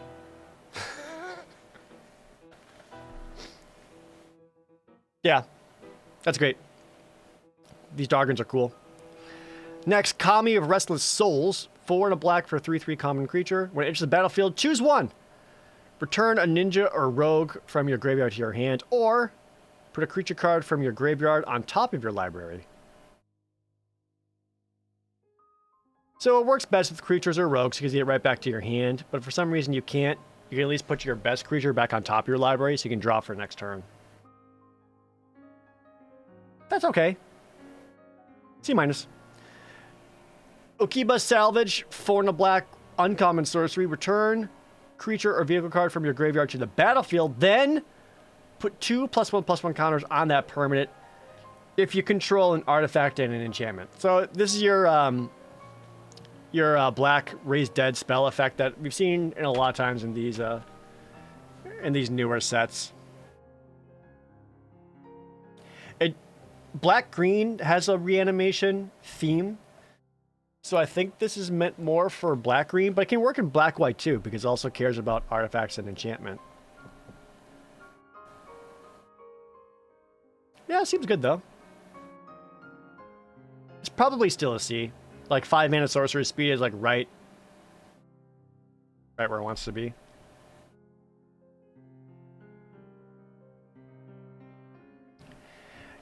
Yeah, that's exactly. It does say then put 2. So if you revive an artifact creature or a vehicle, or an artifact creature or an enchantment creature, you got halfway there for the extra +1/+1s. Yeah, I like it. See. Next is the last black card, the Dokuchi Shadow Walker. 4 black black for 5/5 common ninja ogre. Ninjutsu 4. He sure is, D.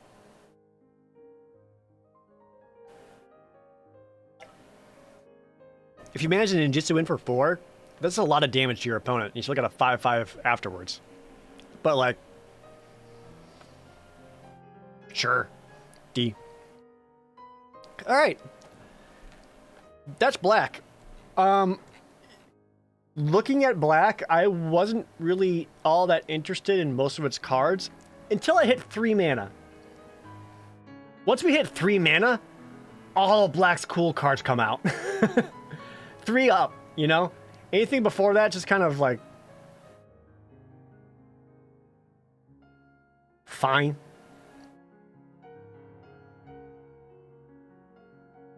I'm gonna try to go through these a little bit faster though, because these take a long time. And after 3.5 hours, I've only got 3 colors done. Scoons89, thank you so much for being an all-new subscriber. I really appreciate it.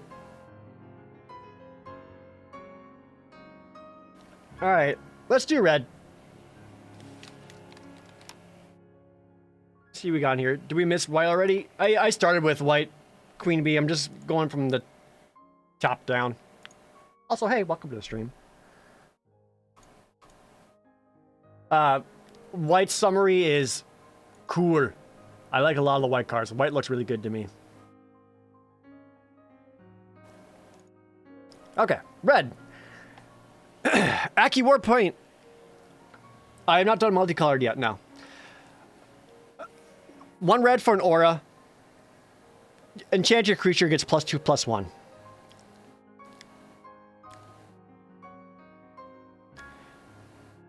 Okay, D, moving on.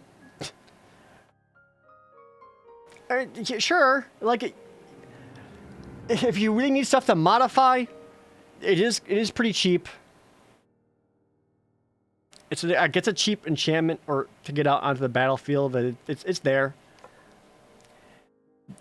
This seems like one of those cards where, in a vacuum, it's like, D, whatever, but in the context of the set, it could end up being like one of the best cards possible, just because of things caring about modify or enchants or whatever. Not knowing the set, I'm giving it a D. Next, Experimental Synthesizer.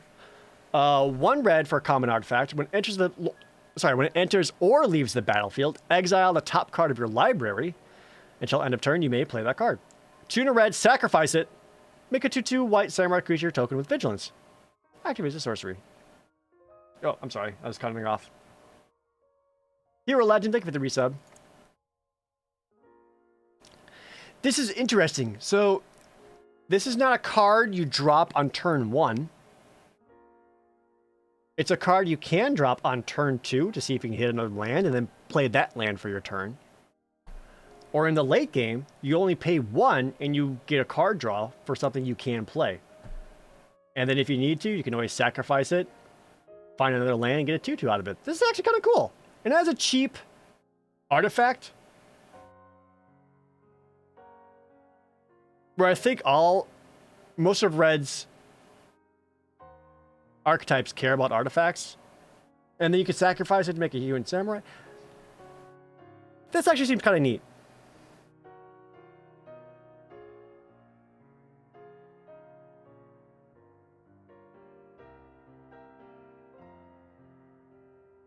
I kind of just want to give it a C.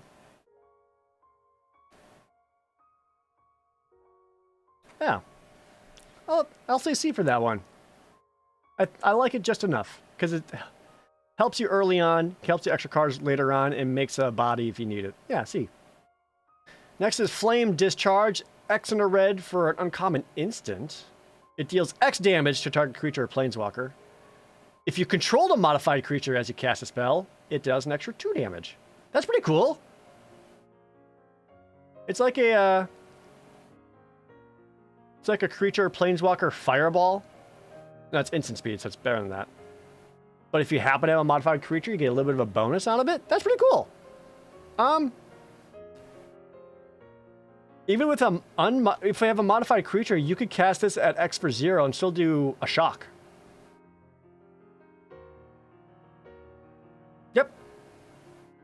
I like it, B. B. Next, Kindled Fury. 1 red for an instant common. Target creature gets +1/+0 and first strike. It sure is. D. As I was saying earlier, when we were going through white, I could see cards like this being important in white-red because it has so many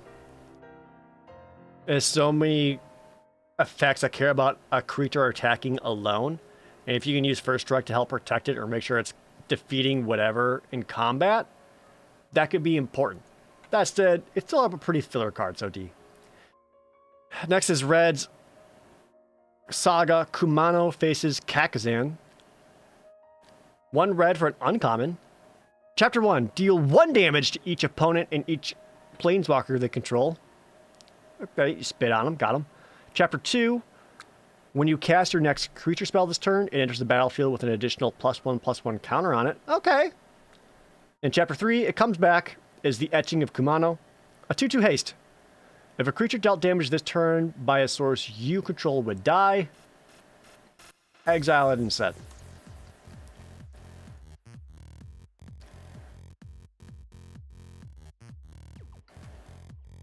That's okay.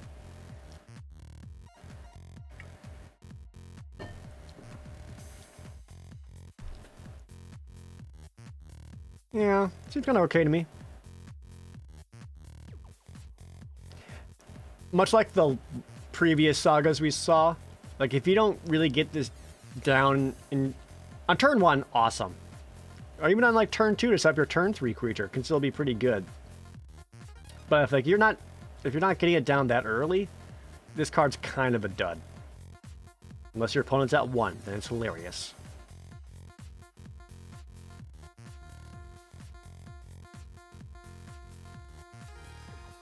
I'm not big on it. It feels like a D+ to me.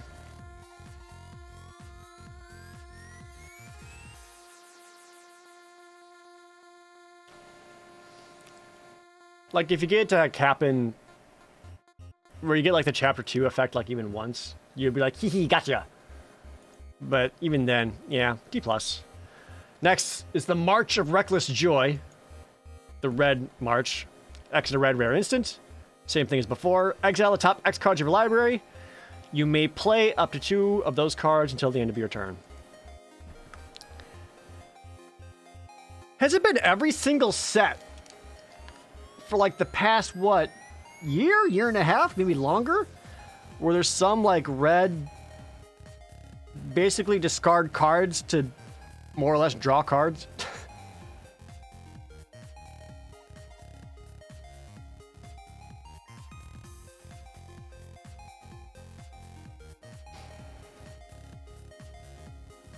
I mean, like, you can use it as like an emergency, oh shit, I missed my land drop. Pay 1, discard a red card, exile the top 2, final land. The thing is though, like, I wouldn't want to do this for more than X3. Because you can only play up to 2 of them.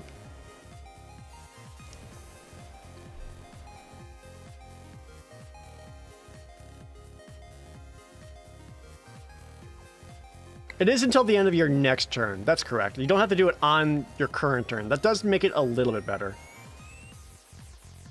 It still just kind of seems very okay to me.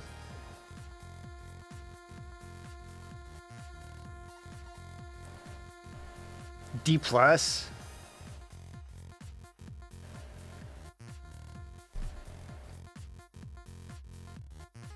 Like, I can see situations where I'd want to play this anyway, just so I get a couple extra options, but it feels like a D+ to me. Yeah. Alright. Next, Rabbit Battery. An artifact creature at uncommon for 1 red. It's a 1/1 haste. Equipped creature gets +1/+1 in haste. Reconfigure, costs 1 red. This is Boots of Speed, but better.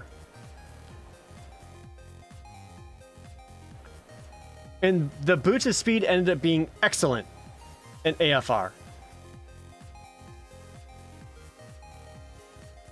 I think this card is actually going to set up aggressive decks incredibly well. And even then, like, it gets you an early creature drop. But even just like a 1 mana, make your next creature have haste and +1/+1. I think this card's gonna be very good.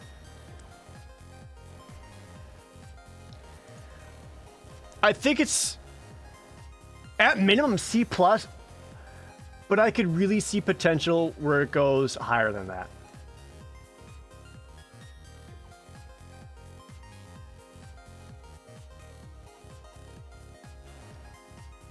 I'm actually looking forward to playing Rabbit Battery. That seems really cool. Next up, Reinforced Ronin, another 1 mana creature, 2/2 Hate Wind Samurai artifact, uncommon, with haste.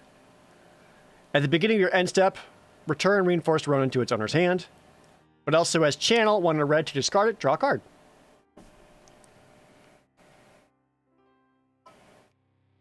Great. This seems like another really good card in any aggressive deck. If you're playing your human samurai warrior deck in red-white, you pay 1, haste him in, he's going to get all the pumps. And then whenever he becomes incredibly not helpful, you can just discard him to draw a card. He has a cycle.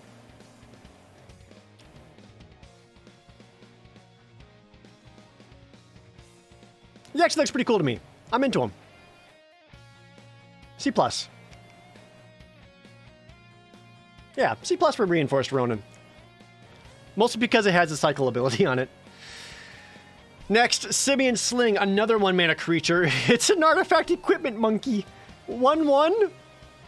Equipped creature gets +1/+1. Alright. And then whenever the monkey or the equipped creature becomes blocked, it deals 1 damage to the defending player. Reconfigure 2.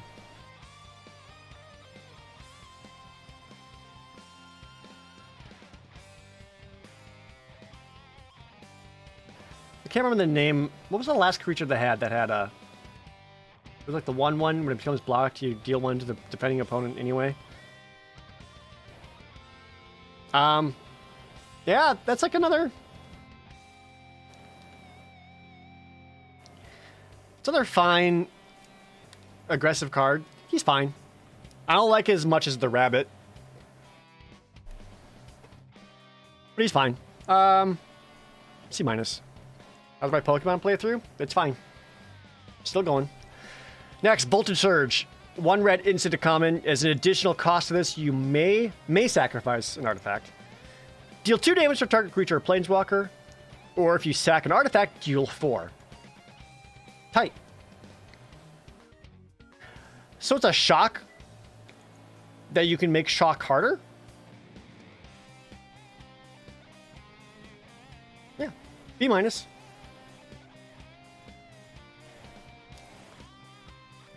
Next, Aki Emberkeeper.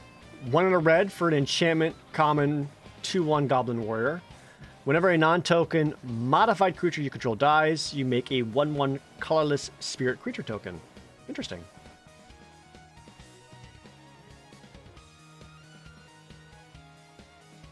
I'm here for reactions to 1 card specifically. I don't know what card you guys are talking about, but now I'm very curious. No spoilers. I'm very curious. I'll try to keep going through these as quick as I can.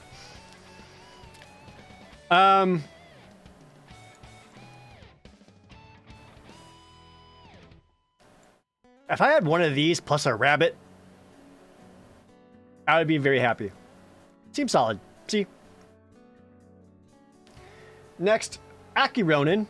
1 in a red for a 1/3 Goblin Samurai, a common.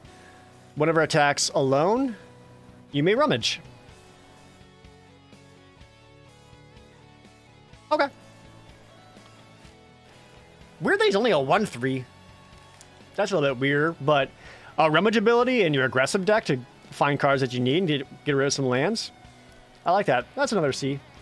Maybe C- because he's a 1/3, but he's going to enable your other samurais and warriors. Crackling Emergence, 1 in a red or a common. Enchant land you control. The enchanted land is a 3/3 red spirit creature with haste. And if the enchanted land would be destroyed, instead sacrifice Crackling Emergence and that land gains indestructible in turn.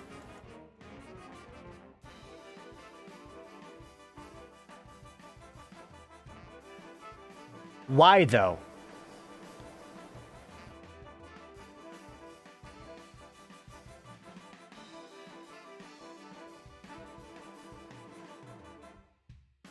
So, like, yeah, I get it.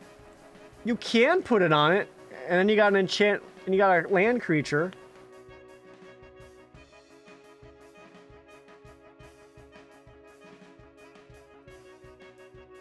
Are there, like, other land creatures that...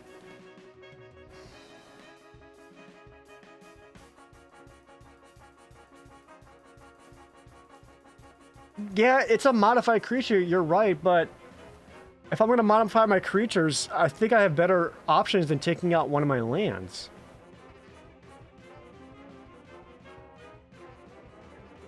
Unless you just choose to not attack with it, I guess, just so you always have it. It seems very weird and clunky to me. It looks like a D-. But again, maybe it does play out in such a way that having your land stay back, because you want to use that land to cast stuff.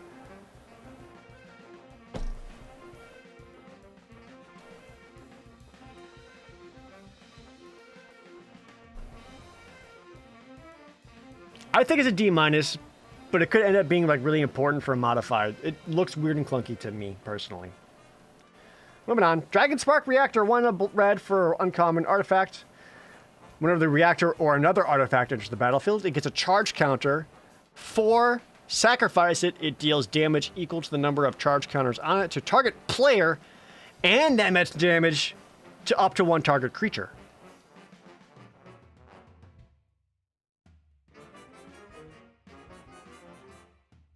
That's kind of cool. Another one of those, if you get it down early, it becomes that much better. If you get this down in like turn 7, whoopsie doodle.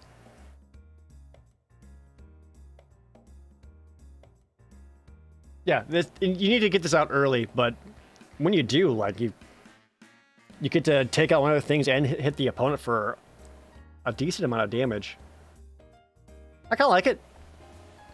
I'm only going to give it a C, though, just because in the late game and you've already got too many artifacts out, it may not be as strong. Unless, like, red-blue... Unless your deck has, like, 13 plus artifacts in it. Next. Explosive Entry. 1 in a red. Sorcery common. Destroy up to 1 target artifacts. Put a +1/+1 counter on up to 1 target creature. Yeah. Much like that in White Enchantment, there are enough... There's going to be enough artifact creatures around, and artifacts in general, that you'll have a target for this. It's sorcery speed, which is a bummer, but it's only a 2-mana destroy target creature thing, and you get a +1/+1 counter out of it. This looks like one that you'd be happy to main deck, and you'll probably get something efficient out of it. B- for Explosive Entry. Isn't that 1 mana 2/2 haste dude that bounces back to your hand also an artifact creature? It is. So these two would actually combo together hilariously well. You're correct there. Yeah, I'd be happy main decking one of these. B-. Next. Goro Goro, Disciple of Ryusei. 1 in a red for a legendary Goblin Samurai. It's a 2/2 at rare. For 1 red, creatures you control gain haste until end of turn. Okay. And 3 red. Create a 5/5 red dragon spirit creature token with flying. Activate only if you control an attacking modified creature.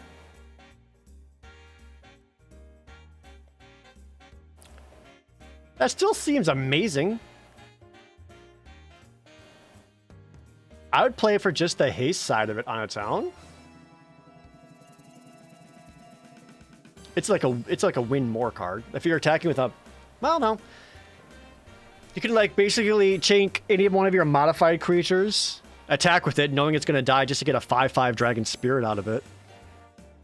It is a card that your opponent has to deal with, because otherwise, if they let you set yourself up to activate its second ability, your opponent's in trouble. And it's still a 2/2 for 2, and it can haste any other creatures you play. I actually like Goro. This looks really cool. B+. B+ for Goro. Next, Kami's Flare. 1 in a red, common instant.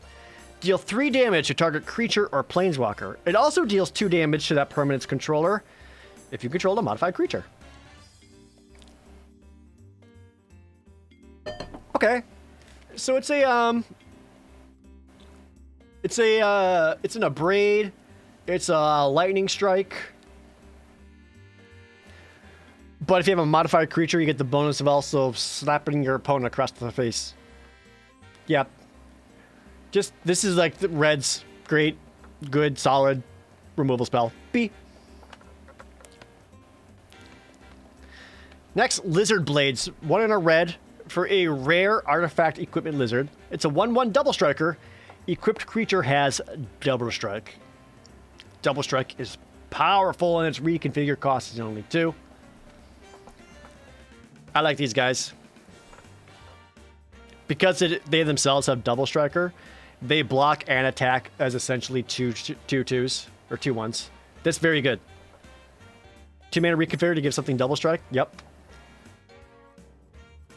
These might be a B+ as well. Yeah, B+. Next is another rare. Goddamn. 1 in a red for the Ogre Head Helm. Oh, it's like a helm with legs. I don't like it. 2/2 artifact equipment ogre at rare. Equipped creature gets +2/+2 whenever the Ogre Head Helm or the equipped creature deals combat damage to a player. You may sacrifice it, and if you do, discard your hand. Draw 3 cards. I'm into him. Like, if you're playing red, there's a good chance you're playing aggressive. And if you just run out of cards and you get some damage in with this guy, and you just get to sacrifice it to draw 3 more cards, excellent. Or maybe there's a time where you don't need to do that, and you just keep this as a 2/2 or equipped on one of the other guys to give him +2/+2. That's another very solid creature I'd be happy to first pick. B. Next, we got the Sokenzan Smelter. 1 a red for a 2/2 uncommon Goblin Artificer. At the beginning of your combat on your turn, you may pay 1 and sacrifice an artifact. If you do, make a 3/1 red contract artifact creature token with haste.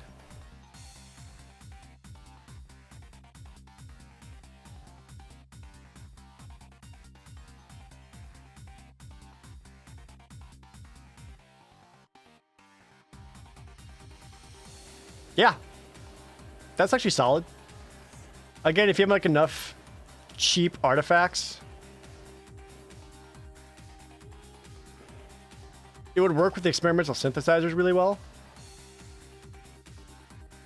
He seems okay. Yeah, if you happen to be generating treasure tokens, if you're like that fortunate, then you're like doing bonkers great. Yeah, he's a great artifact kind of payoff, aggressive artifact payoff. Especially since there's, oh my god, if you get the gold, red-black gold uncommon with this, it just combos itself. Because anytime you lose an artifact, that gold uncommon makes a 1/1, but then you can sack that 1/1 to make it into a 3/1 with haste, and then that gold makes you another 1/1. That's a fun combo. This seems good. C+. Next, Tempered in Solitude. 1 in red for uncommon enchantment. Whenever a creature you control attacks alone, exile the top card of your library. You may play that card this turn.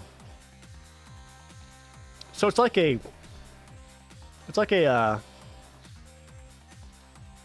pseudo warrior kind of card, but it works for any creature. It works better with warriors because then your warrior's getting all your other Bushido effects. This is okay.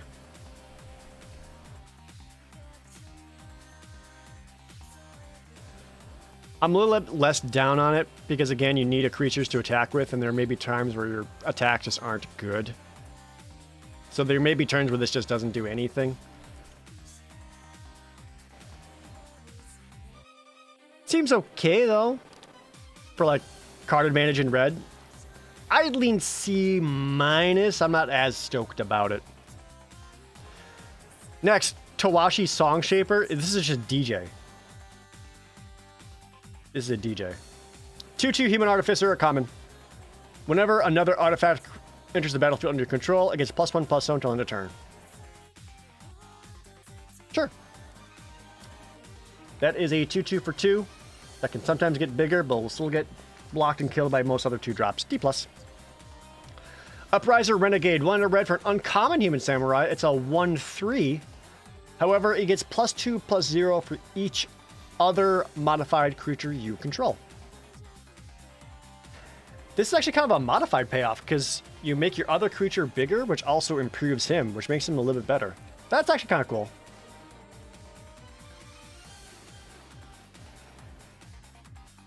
Love this guy with his pompadour. I was looking at his, like, sunglasses, and I think cigarette. Which, as we all know, smoking's really fucking cool. So, I like him. C+. Next, Ambitious Assault. 2 and a red. Creatures you control get +2/+0 until end of turn. And if you control a modified creature, draw a card. Oh, a toothpick. Well, as we all know, a toothpick in your mouth means you're really fucking cool. Our point stands! Ambitious Insult. We've had a lot of these, like, board-wide pump spells before, and these are actually really cool. And I actually do like the cantrip part of it, if you can get that off. Especially in an aggressive deck.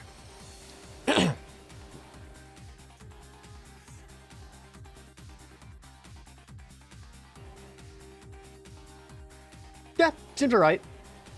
Probably still like a D+, even with the draw card stipulation. Next is Bronze Plate Boar. 2 and a red for a 3/2 uncommon equipment boar. It's a 3/2 trample. Equipped creature gets +3/+2 and has trample. Ugh, but that reconfigure cost is 5. Which makes sense. This kind of reminds me a lot of the Belligerent Guest in Crimson Vow, where like the 3/2 trample for 3 was just like, yeah, fine. It ended up being more playable than anything else. And then the late game, if you get to equip it onto one of the other dudes, beefy. It's not awful. An uncommon, I actually still think it's a C. If you get some swings in there, great. And then when you can't, eventually one of your threats gets to be beefy with trample. Another option is to make this your modified target and start putting all your stuff onto your trampler already. I like it enough. Yeah, see. Next is a Rare Saga, Fable of the Mirror Breaker, 2 and a red. Create a 2/2 red goblin shaman creature token with whenever this creature attacks. Create a treasure token? Dude, fuck yeah. Okay, so Chapter 1 rules. Chapter 2 is you may discard up to 2 cards. If you do, draw that many cards. Chapter 2 rules. Chapter 3, it comes back as the reflection of Kiki Jiki. Oh no, the 2/2 enchantment goblin shaman. And you pay 1 and tap it, create a token that's a copy of another target non-legendary creature you control, except it has haste. Sacrifice at the beginning of the next end step. Holy shit. This card rules.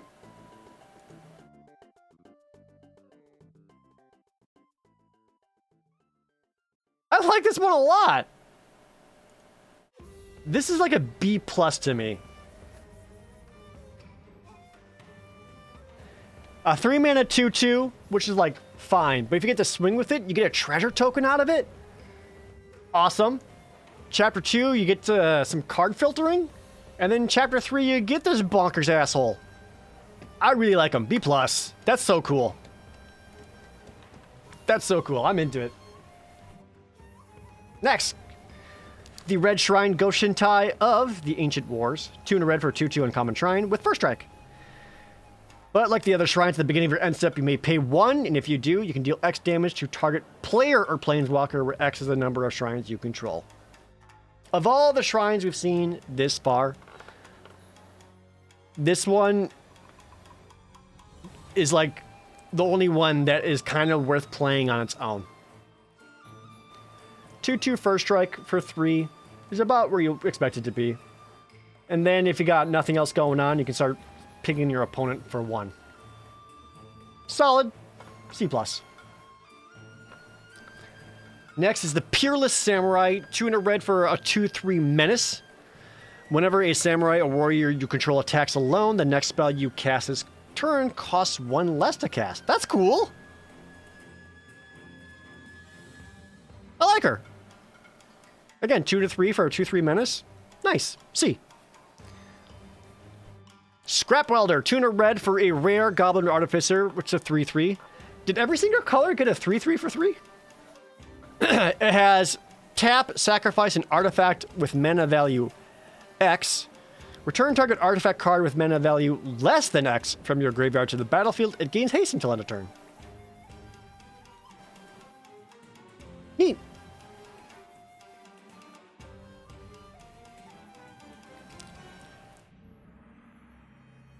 You have a lot of options with this. It's a 3/3 for 3, and with the way its tap ability works is that you could sack one of your other artifacts to get one of your artifact creatures and let it swing in. Or you swing in with your artifact creatures you already have. And if one's going to get blocked and killed, you sack in response to get another artifact card from your graveyard back anyway. Yeah. Seems good. B-. Next, Seismic Wave. 2 in a red, instant uncommon. Deal 2 damage to any target and 1 damage to each non-artifact creature target opponent controls. This card's probably going to end up being incredibly good in this set. There's so many 1 toughness things. Plus it deals 2 damage to anything that's not an artifact. I could see this card easily going 2 for 1 or 3 for 1. I like it. Easy B for Seismic Wave. I'd be happy grabbing these. Plus, you can't hit the opponent for 2. Just fuck you. Next, Unstoppable Ogre. 2 in a red for an artifact common ogre. It's a 4/1. When it enters the battlefield, target creature can't block this turn. And then you got this Unstoppable Ogre who can be stopped by everything. With 1 toughness to boot. This might be an F. But it's a 3-mana guy with 4 power, so... A lot of things stop the Unstoppable Ogre. Nah, F. Yeah, I'm gonna F it. I'm not gonna F it. God damn it. I'm giving it an F. Shut up! Look, a dragon! Look, look, Jingle Keys! Look, chat, Jingle Keys, look, look! Atsushi, the Blazing Sky! 2 red for the red dragon spirit. It's a 4/4 flying trample. When it dies, choose one. Exile the top 2 cards of your library until the end of your next turn. You may play those cards, or create 3 treasure tokens.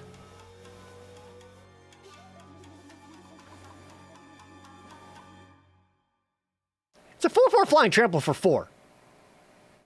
That's great.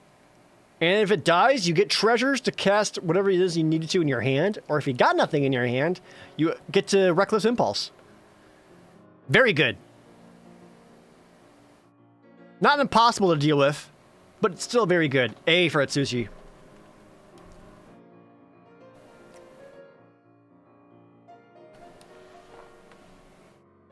Next up, Gift of Wrath. 3 in a red for an aura, enchant, artifact, or creature. As long as the enchanted permanent is a creature, it gets +2/+2 and has menace. And then when it leaves the battlefield, you get a 2/2 red spirit creature token with menace. Okay.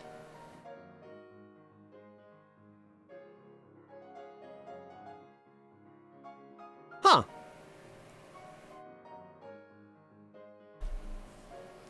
Normally what makes these aura cards brutal is that you kind of 2-for-1 yourself if that thing dies. But with this, when the Gift of Wrath goes away, you still get a 2/2 out of it. That makes it hurt and sting way less. So 4 mana gets something +2/+2 in Menace, and you still get a 2/2 at some point afterwards. This actually makes it okay. And again, you probably want cheaper stuff if you're going for modifieds. But this doesn't seem too bad to me. I think it's a C-.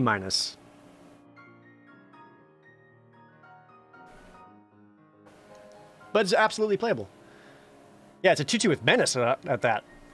All right, next. Hieko Yamazaki, the General, 3 in a red for an uncommon legendary human samurai. It's a 3/3 with Trample. And whenever a samurai or warrior attacks alone, you may cast target artifact from your graveyard this turn. Tight. C+. Especially in an artifact deck. Or really any deck with any artifact creatures. That's so good. Yeah, C+ for Hieko. Next, Scrapyard Steelbreaker, 3 in a red for an artifact human warrior common. Pay 1, sacrifice another artifact. It gets +2/+1 until end of turn. Yeah, she's alright. D+. Next up, Thundering Raiju. Not a dragon spirit, just a regular spirit. That you could have fooled me. 2 red for a 3/3 with haste. Okay, and then whenever Thundering Raiju attacks, put a +1/+1 counter on target creature you control. Then, Thundering Raiju deals X damage to each opponent, where X is the number of modified creatures you control other than Thundering Raiju.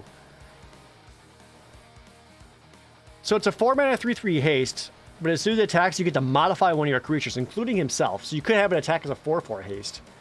And then you start pinging your opponent for 1, maybe more if you got modified creatures. That's great. I'd be happy playing this as a 4 mana 4/4 haste. B. Next, Twin Shot Sniper, 3 in a red for a 2/3 uncommon artifact Goblin Archer with Reach. I think that's our first Reach card. When Twin Shot Sniper enters the battlefield, it deals 2 damage to any target. And then you can channel it for 2 mana, deal 2 damage to any target. This guy's awesome!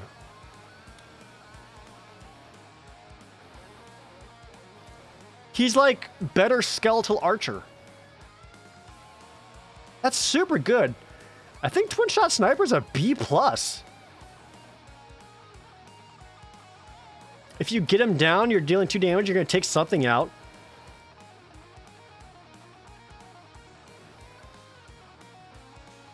Uncommon Mythic? It may be the Uncommon Mythic, yeah. I like him a lot. I think he's a B+. Next is the Red's Invoke. 1 red. You may cast up to 2 instant or sorcery spells with total mana value 6 or less from your graveyard and or hand without paying their mana costs. And then exile them.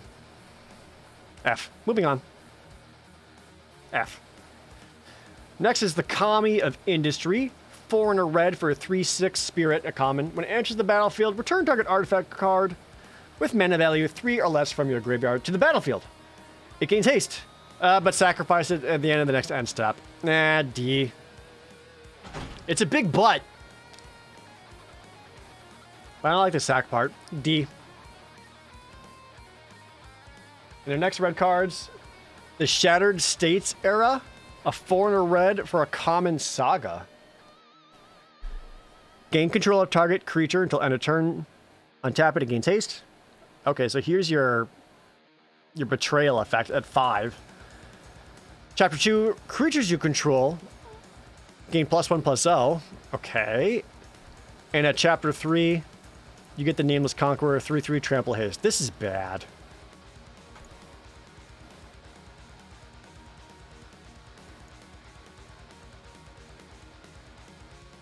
At 5 mana? I don't think so, man. And it doesn't even get you like that good a card at the end. This is like a D-. I'm not into it. Not entirely unplayable, but bad. D-. And the next red card, Ironhoof Boar, 5 in a red for a 5/4 common boar with trample and haste. Big. But it also has channel. Target creature gets +3/+1 and gains trampled on a turn. That's not so bad.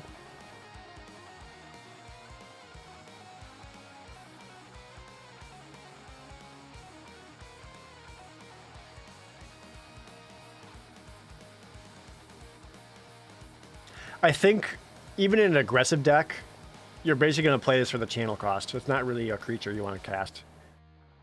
In an emergency, you can, but for the most part, you're going to be channeling this to give one of your dudes +3/+1 in trample. They've had a card that just straight up did that before. What was it called? Like +3/+1 in trample in a turn at instant speed?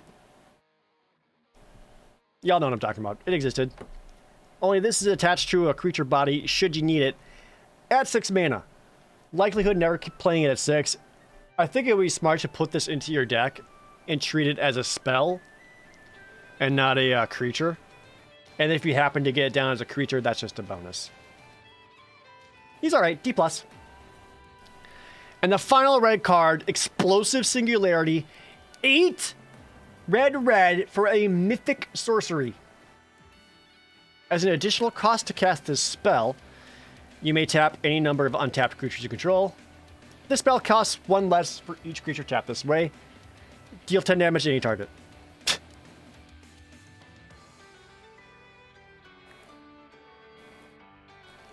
How much mana would you be willing to spend to hit something for 10? Yeah, you get to convoke it. Really expensive removal? Removal? No. You blast your opponent in the face for 10.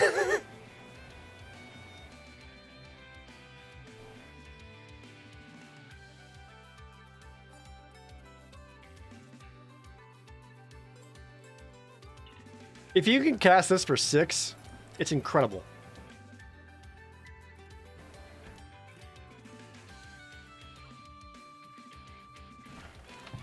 I have no idea how viable this will actually be. It is a Spirit Bomb.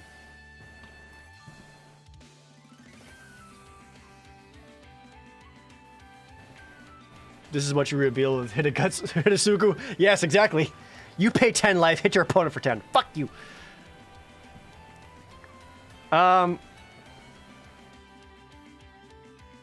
It's probably an F because of how expensive it is. But like the times you can cast it, it's an A+. I think it's gonna be too slow. I don't think it's playable. Even in a deck where you are going super wide and making token generation or whatever.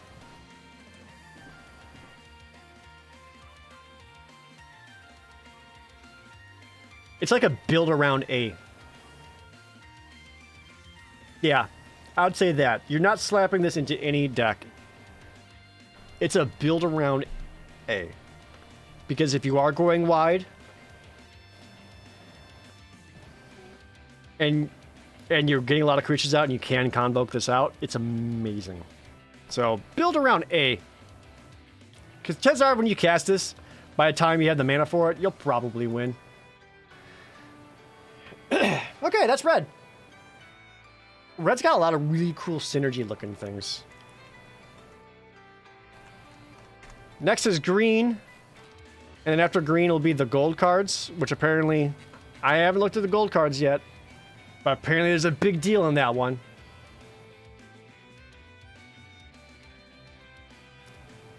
No spoilers. Swear to God. Alright. Commune the Spirits. 1 green sorcery. Look at the top 4 cards of your library. Reveal an enchantment or a land. Put them into your hand. Yeah. Basically find an enchantment creature or a land for 1 green. But they've had these kind of effects before, and these have actually kind of played out surprisingly well. Not super exciting, but not the worst. D+. Next. The Fang of Shigeki. A 1 mana enchantment creature, common. It's a 1/1 Death Touch for 1. Great. C. Always happy playing one of these. I love that's an enchantment creature. So it gets your enchantment payoffs, but it's also a 1/1 Death Touch and blocks anything. C for Fang. For Sneck. Yeah, Sneck Ninja. Next, Generous Visitor. Another 1/1 for 1 at uncommon. Whenever you cast an enchantment spell, put a +1/+1 counter on target ninja. Not just itself. So in your enchantment decks, you get extra bonuses thanks to this guy. I know red-green cares about modified a lot, so this is a very good payoff for that too. Did I say ninja? I meant target creature, yeah. Yeah, an enchantment heavy deck, C+. For 1-drop? Great. Next is the Green March of Burgeoning Life. Same as other marches, rare. Choose target creature with mana value less than X. Search your library for a creature card with the same name as that creature and put it into the battlefield tapped.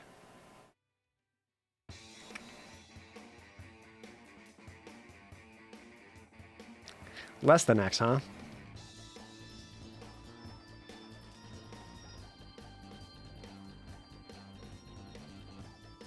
I don't hate it.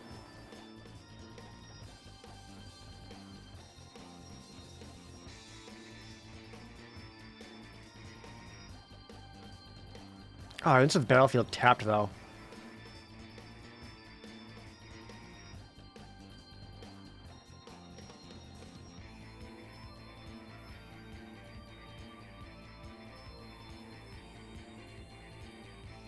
So you basically name a creature card in your deck, and you tutor it right out of your deck onto the battlefield.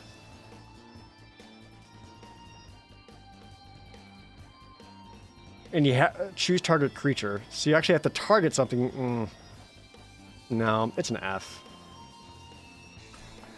Like, I was trying to think of like how good it would be, but then like this choose target creature part just ruins it. Nope, F for March of Burgeoning Life. Not good. Next, Tamiyo Safekeeping. 1 in a green, common instant. Target permanent you control gains hexproof and indestructible, and you gain 2 life? What the fuck?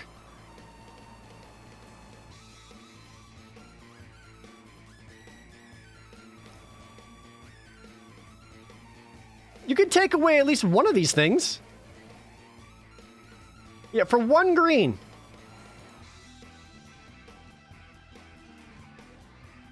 C+? Protect anything you need to, gain a little bit of life out of it, fuck it. C+ for Tamiyo Safekeeping, Jesus Christ. If your opponent has 1 green mana up, you play around it, and there's nothing you can do. God damn, alright. Next, an uncommon green saga. 1 in a green for Azusa's Mini Journeys. Turn 1. Me play an additional land this turn. Okay, got a ramp. Turn 2, gain 3 life. Whatever. And turn 3, you get the Likeness of the Seeker, a 3/3 human monk. And whenever it becomes blocked, untap up to 3 lands you control. This is actually pretty cool. I like this one. You put this down on turn 2, you get to play an extra land. You already ramped yourself.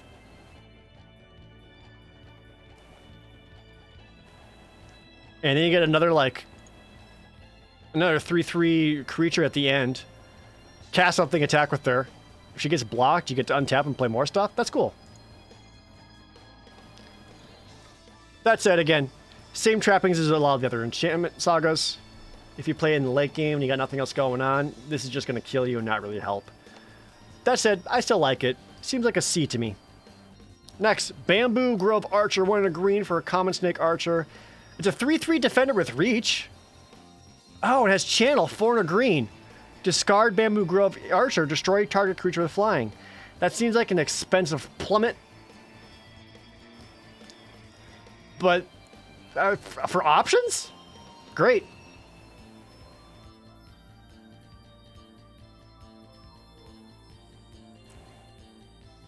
I actually like him a lot. C+. C+ for Bamboo Grove Archer. Next, Boon of Buseiju. 1 in a green for an uncommon instant. Target creature gets +X until end of turn, where X is the greatest mana value among permanents you control. Untap it. It's your pump spell.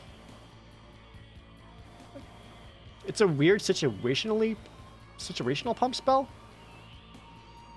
At the very least, whatever creature you're targeting gets its mana value in power and toughness. If you have trample creatures, it helps. Was at the, I mean, like at minimum, you probably get something at least like +2/+2, right? Anything more than that for 2 mana is all right. The untapped part is weird, because then you can do like a surprise big blocker afterwards, or pseudo vigilance. Interesting. C-. It is just like a weird combat trick at the end of the day. Coiling Stalker, 1 a green for 2/1 Snake Ninja common, another 1 toughness creature. But has ninjutsu for 1 a green. Whenever it deals combat damage to a player, put a +1/+1 counter on target creature you control that doesn't have a +1/+1 counter on it. Oh, okay. So you happen to ninjutsu this bad boy in. Something gets a +1/+1 counter, or at the very least, he himself gets a +1/+1 counter, and now he's a 3/2. Seems fine. C-.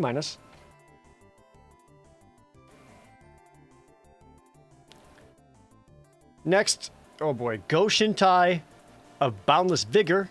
Here's the green shrine. 1 a green for a 1/1 uncommon shrine. It's a 1/1 trample. At the beginning of your end step, you may pay 1. When you do, put a +1/+1 counter on target shrine for each shrine you control.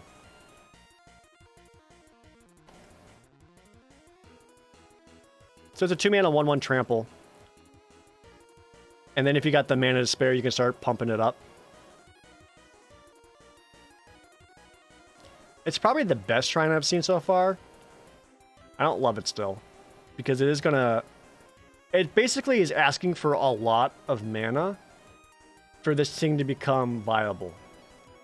Because it's like it's at its best when it becomes a 3/3 trampler. And to get it to that point, you need to spend a total of 4 mana on it.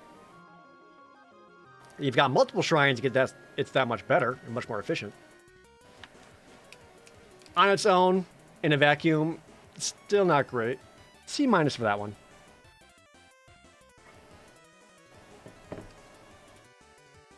Next is the Jukai Trini. 1 a green for a 2/2. Common human samurai. Whenever it blocks or becomes blocked, it gets +1/+1 until end of turn. Oh, hell yeah! Bushido! That's great! It's a 2/2. It kind of sets up like ninjutsu, because like your opponent doesn't want to block it because it gets bigger. And if it does, it's a 3/3. I like that one a lot. C+ for Jukai Trini. Next is Kami of Transience. 1 a green for 2/2 rare spirit with trample. Whenever you cast an enchantment spell, put a +1/+1 counter on Kami of Transience at the beginning of each end step. If an enchantment was put into your graveyard from the battlefield this turn, you may return Kami of Transience from your graveyard to your hand. I like her. Green-white has the enchantment theme, so it's going to thrive the most in green-white. But I would say in any green deck, I'd be happy playing the Kami. It's a 2/2 for 2 with upside, and could potentially keep bringing itself back. Yeah. B for Kami. I like that. Next, Kappa Tech Wrecker. 1 and a green for an uncommon Leonardo. Kappa Tech Wrecker enters the battlefield with a Death Touch counter on it. It's a 1/3 Death Toucher. Okay. Whenever it deals combat damage to a player, you may remove a Death Touch counter from it, and if you do, exile target artifact or enchantment that player controls. That's actually really efficient. Also, it's ninjutsu for 1 and a green. So, what makes it so good is that Leonardo has the Death Touch counter on it, which makes it that your opponent doesn't want to block it already because it's going to get Death Touched. But if they don't, you can remove that Death Toucher and exile one of your other opponent's enchantments or artifact creatures. Yeah, it comes with a Death Touch counter, so it's also modified instantly.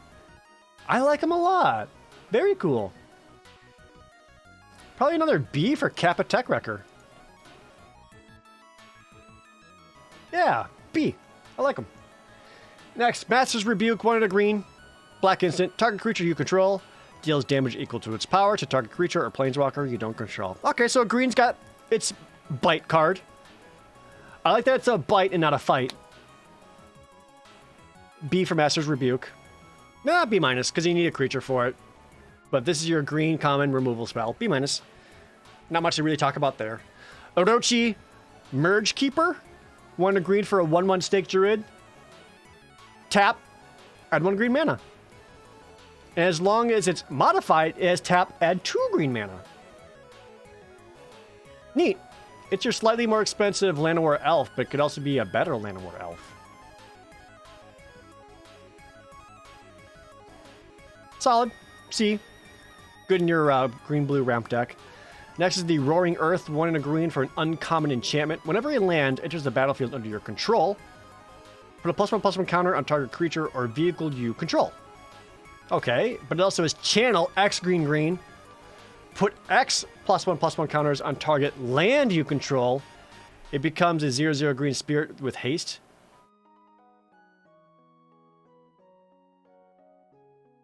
This is like your land ramp payoff card.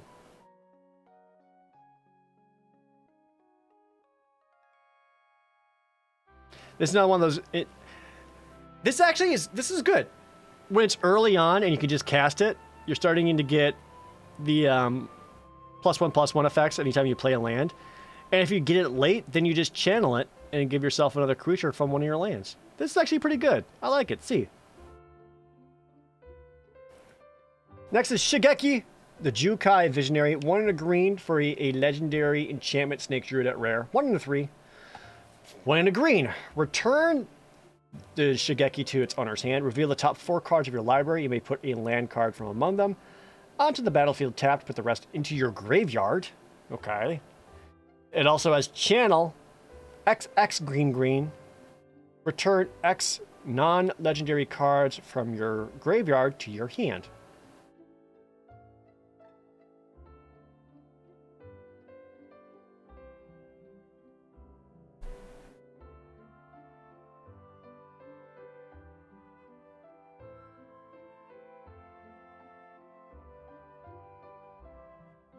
It actually functions in both green-black and green-blue, because the tops, like, getting stuff into your graveyard sets up your green-black reanimation.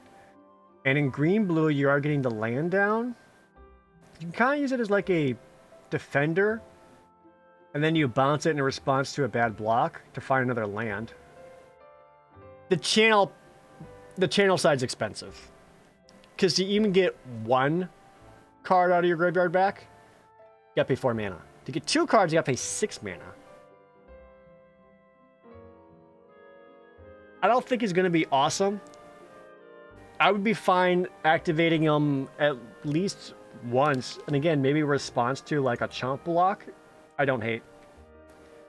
I think he's gonna end up being something like a C-. Activating him more than once is scary though, because that's putting a lot of cards in your graveyard. Unless, again, in green-black, probably awesome. Next. Spinning Wheel Kick! XX green. Uncommon sorcery. Target creature you control deals damage equal to its power to each of X target creatures and or planeswalkers. Tatsumaki Senpakayuku! Spinning Bird Kick!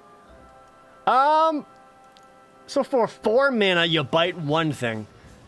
But at 6 mana, you bite 2 things. End of the day, this is... Or... with 3 of these in 6 mana, you bite 3 things. At instant speed. Yeah, I don't think I like this card. It is a worse, significantly worse, what's it called? Master's Rebuke.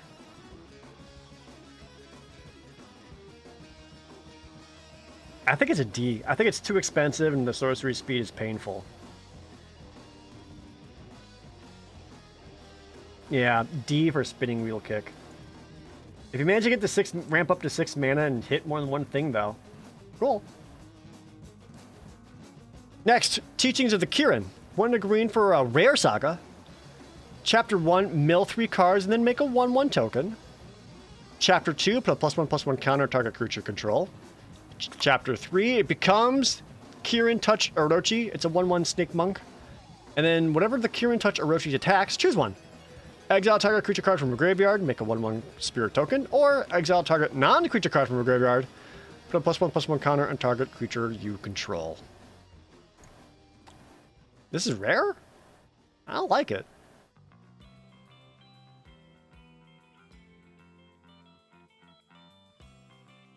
So, I don't like this a lot.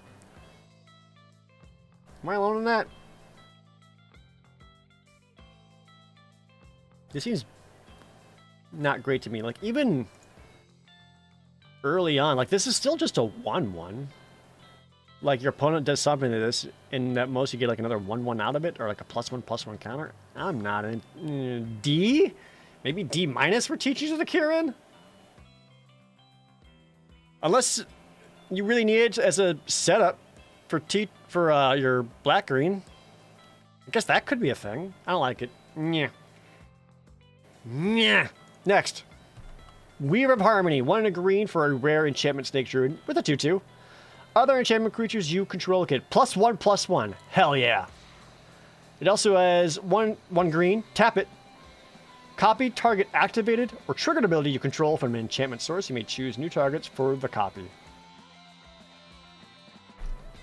That's fantastic. That's fantastic. B+. A 2/2 for 2. That works as a warlord for other enchantment creatures, but then you can also potentially get some, like, copied things happening. Yeah. Weaver of Harmony sounds awesome to me. B+. Next, Bearer of Memory. 2 green for a common enchantment human monk to 3/2. And for 6 mana, put a +1/+1 counter target enchantment creature. It gains trample until end of turn. Yep, that's a guy. And at the end game, you can start putting out counters. D+. Next, Careful Cultivation. 2 green for a common aura onto an artifact or creature. As long as the enchanted permanent is a creature, it gets +1/+3, has reach, and tap to add green. Okay. More importantly, he has channel for 1 green. Make a 1/1 green human monk creature with tap, add green. I like the channel side of it.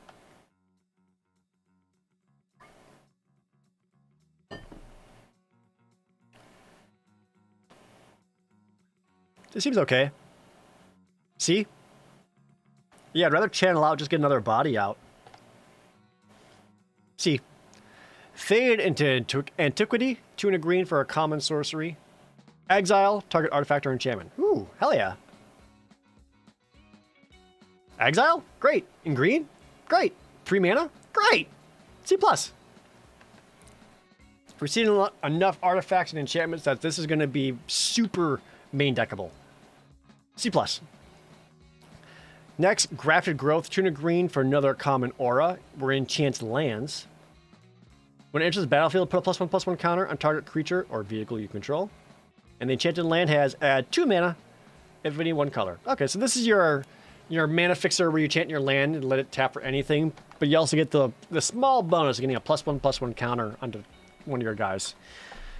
That's an okay fixer. D+. Next is the Heir of the Ancient Fang. 2 green for a common 2/3 Snake Samurai. It enters the battlefield with a +1/+1 counter on it, though, if you control a modified creature. So you got yourself a 3 mana 2/3, and sometimes you got yourself a 3 mana 3/4. He is okay with slightly potential upside. D+. Next, Historian's Wisdom. 2 green for an uncommon aura. That's a lot of auras. Artifact or creature. When it enters the battlefield, if the enchanted permanent is a creature with the greatest power among creatures on the battlefield, draw a card. And as long as the enchanted permanent is a creature, it gets +2/+1. So you make something bigger Or if you have the biggest thing, you make it even bigger and you get another card out of it. It's okay. I'm not as crazy about it. C-.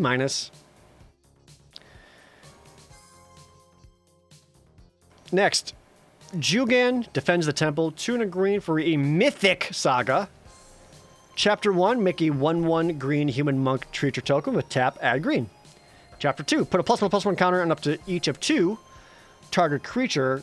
And at Chapter 3, it comes back as the Remnant of the Rising Star. It's a 2/2 flying dragon spirit. Whenever another creature enters the battlefield under your control, you may pay X. When you do, put X +1/+1 counters on that creature. And as long as you control 5 or more modified creatures, Remnant of the Rising Star gets +5/+5 and has trample.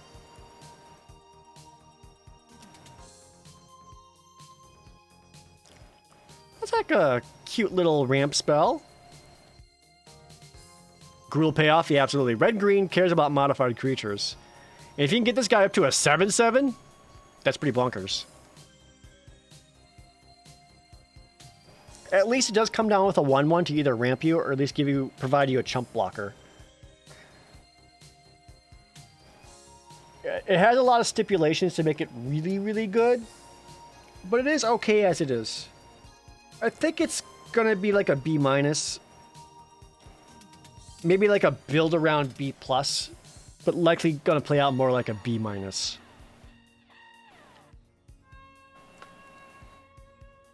Yeah.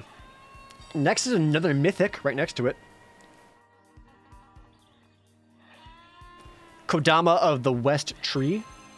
2 and a green for a mythic 3/3 legendary spirit. Oh, is this green's 3/3 for 3? Only it's mythic? It's a 3/3 for 3 with reach. Modified creatures you control have trample. Whenever a modified creature you control deals combat damage to a player. Search your library for a basic land card, put into the battlefield tapped, then shuffle? That's awesome! Just get lands out of your deck. And it does say whenever a modified creature, not one or more. So if you have multiple modified creatures with trample hitting your opponent, you can get a lot of lands out of your deck. That's really cool. And it's a 3/3 for 3. With reach for some fucking reason. I like them. B+.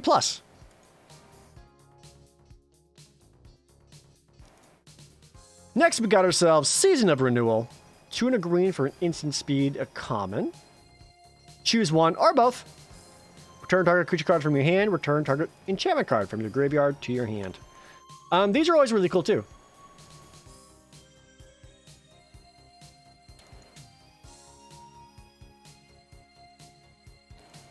You're likely going to have enough enchantments in green or any other green combo that for 3 mana at instant speed, you can get 2 cards from your graveyard back to your hand. This actually could be pretty solid. I think it's a C. Next up, Story Weave.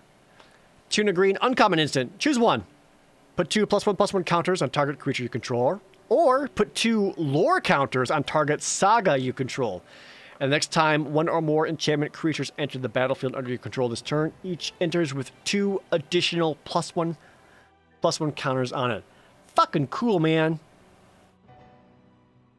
3 mana, instant, permanent, +2/+2. Or, if you have a saga, you can immediately finish the saga, and your saga creature comes back bigger. I like this a lot. This seems really cool. C+ for this one. Can't wait to play with it. Next up, Dragon Kami Reborn. 2 and a green for a rare saga. The first 2 chapters are you gain 2 life. Look at the top 3 cards of your library. Exile one of them face down with a hatching counter on it. Put the rest on the bottom. So you do that twice in that chapter 3. Your creature is Dragon Kami's egg. It's a 0/1 egg. However, when the egg or a dragon you control dies, you may cast a creature spell from among cards you own in exile with hatching counters on them without paying its mana cost. Ooh. Ooh, that could be scary.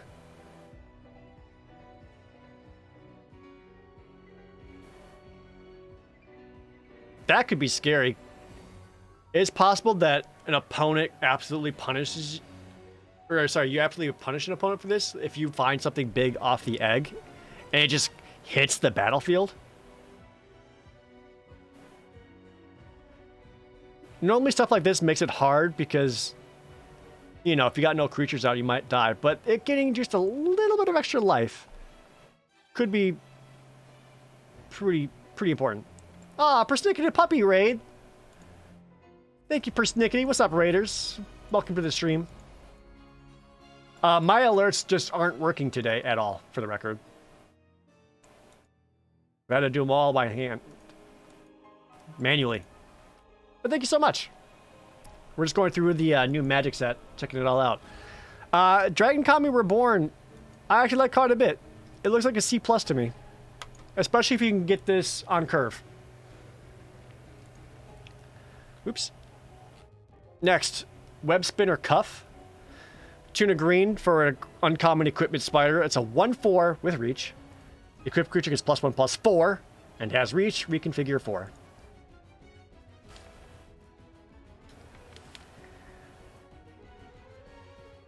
It's like a sideboard C if you just need something that can block flying creatures.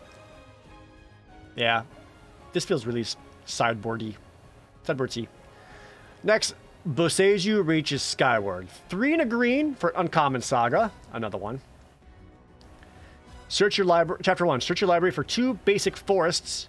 Put them into your hand. Okay. Chapter 2. Put 1 target land card from your graveyard on top of your library. So you're going to have to draw another land. Okay. And then it becomes the Branch of Boseiju. It's a 0/0 reach. Oh, but it gets +1/+1 for each land you control.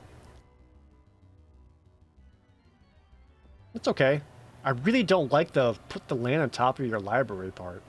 It does say up to 1, so you can choose 0.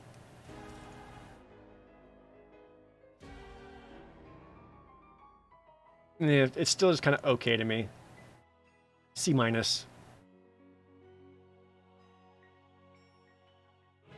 I don't think it's doing enough to help protect you immediately. Yeah, I'm gonna go C- with Boseiju. Next, the Favor of Jukai. 3 and a green for common aura on artifact or creature. If the permanent is a creature, it gets +3/+3 in reach. Or, channel. 1 and a green. Discard it. Target creature gets +3/+3 and reach until end of turn. Again, I kind of like the channel side of it more than the aura side of it. I like that it's flexible. The reach part isn't as exciting as something like Trample. So I'm not as hyped about it. So I'll probably say D+ for Favor of Jukai. Only because it's mortal. Next is the Geothermal Kami. 3 and a green for a 4/3 common spirit. When it enters the battlefield, you may return an enchantment you control to its owner's hand. If you do, gain 3 life. That's pretty dumb. D. Moving on. Harmonious Emergence. 3 and a green. Enchantment Aura. Enchant land you control a common. Enchanted land is a 4/5 green spirit creature with vigilance and haste.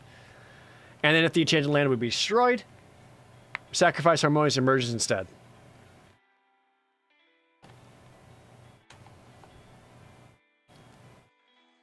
I guess if you need more modified, there you go. I feel the same about this as I do the red one. I like this one a little bit more because a 4/5 with vigilance feels a little bit better than just the 3/3 haste. I still don't think it's very awesome.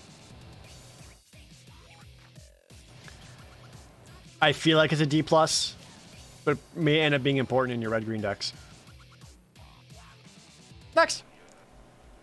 Jukai Preserver. 3 and a green for an enchantment creature, human druid, a common. It's a 3/3. When it enters the battlefield, put a +1/+1 counter on target creature you control. Which includes itself, so it can enter as a 4/4 for 4 on its own. It also has channel for 2 and a green. Put a +1/+1 counter on each of up to 2 target creatures you control. Oh, I actually like that. For like a kind of a dorky creature, you got at minimum, you get 4 power and 4 toughness as stats for 4 mana. And then you got like a discard potential combat trick for afterwards. Yeah, that's not bad. C- for the Jukai Preserver. Next, Blossom Prancer. That's a Pokemon. Saucebuck.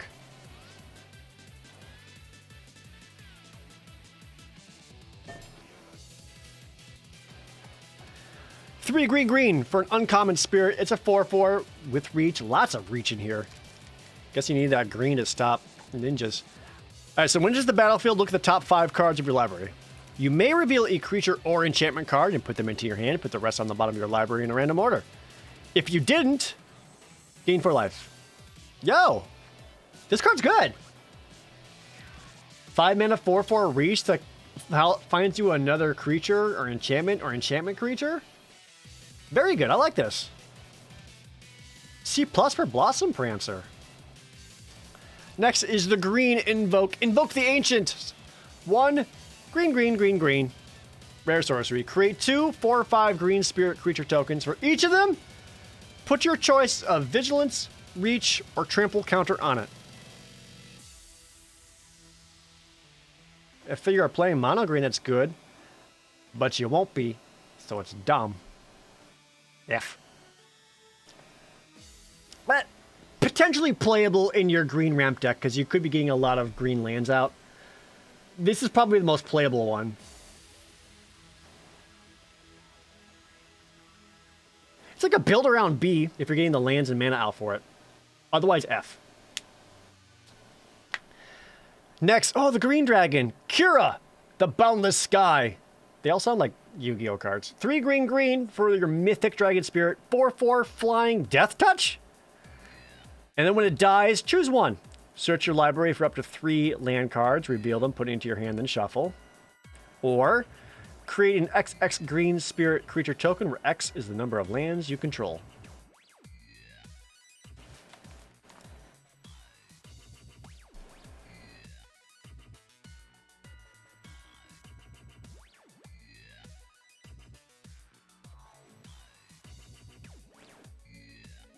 The Death Touch and the flying is weird.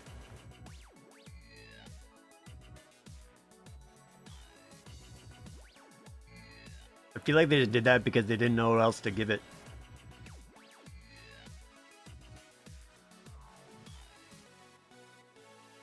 It's okay. Do I need 3 lands at that point? Likely not. So chances are you're just getting your XX Spirit token that can keep getting bigger with every land you play. Huh, of all the dragons, this one's like the least exciting. It's still a 4/4 flyer for 5 mana. So like you still want to play it. It just feels, it's like the least exciting of the dragons. This is like an A- dragon. Because when it dies, you still get a big spirit afterwards, which is worth it. Yeah, A- for Kira. Yeah, but it being the worst dragon does not change the fact that it's still a fucking good dragon. A-. Was Trample busy? They put Trample on red. Next, Spring Leaf Avenger. 3 green green for a rare insect ninja. That's a 6/5 with ninjutsu 4. And whenever it deals combat damage to a player, return a target permanent card from your graveyard to your hand. That's really good. You get that ninjutsu in, although it's a 5 mana 6/5. Any permanent, land, creature, whatever. Now, Springleaf Avenger is awesome. A for Springleaf Avenger. And the final, well, no, next green card is Tales of Master Seishiro. 4 and a green for a common enchantment, or common saga. The first and second chapter are put a +1/+1 counter on target creature or vehicle. It gains vigilance till end of turn. Yeah, that's dumb. But its turn 3 saga creature is a 5/5 vigilance with haste. It's the biggest butt of a saga creature we've seen so far, but like the first 2 chapters are not very good. D-.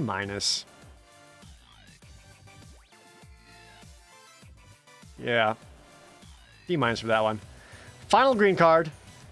The Greater Tanuki. 4 green green enchantment creature dog. A common. It's a 6/5 trample. But it also has 2 and a green. Channel it. Search your library for a basic land card. Put it on the battlefield. Tap and shuffle. This is actually really good. That's good. A 6 mana 6/5 trample. Or a ramper / fixer for when you need it. That's great. See.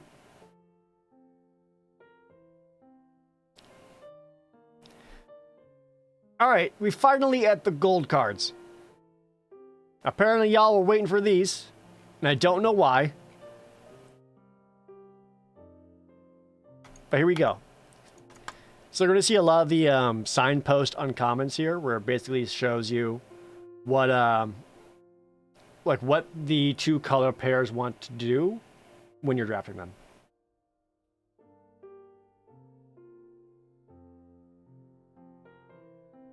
So starting off with Prodigy's Prototype, 1 white, blue for your 3/4 uncommon artifact vehicle. So white and blue artifact or vehicles. Whenever one or more vehicles you control attack, create a 1/1 colorless pilot creature. With this creature can crew vehicles as though its power were 2 or greater. And this one's crew cost is only 2. I like that. Some token generation to help you crew your other vehicles. If you can get more than one of these and you just freaking go wide, seems solid. I have no idea how good vehicles are going to be in this format, though. Like, the only thing I have to go off of is previous vehicles, and they were never great.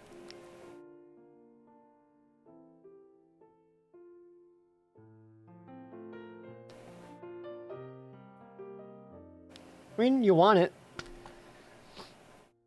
It is a cheap crew, so you're at 3, your 2-drops can crew it. It seems good. I think it's a B-.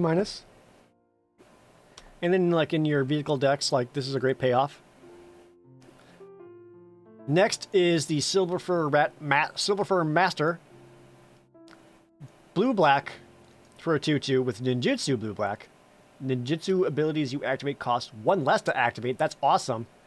And your other ninjas and rogues you control get +1/+1.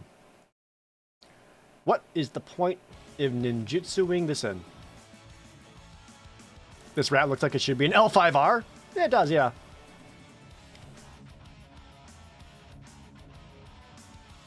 I don't quite understand why you can ninjutsu it in, other than the flavor. But this rules. So blueback is obviously like ninjas, but now there's also like ninja tribal. Looks good. Looks like a B to me.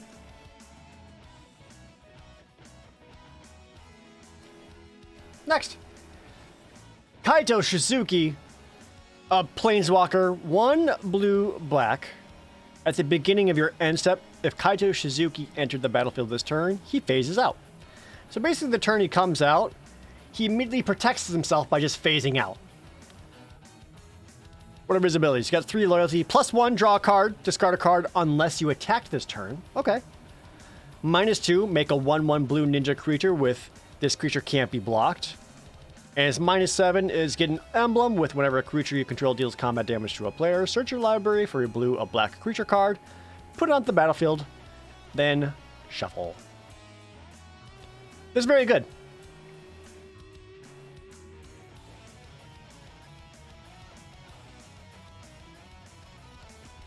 So basically 3 mana, loot at minimum.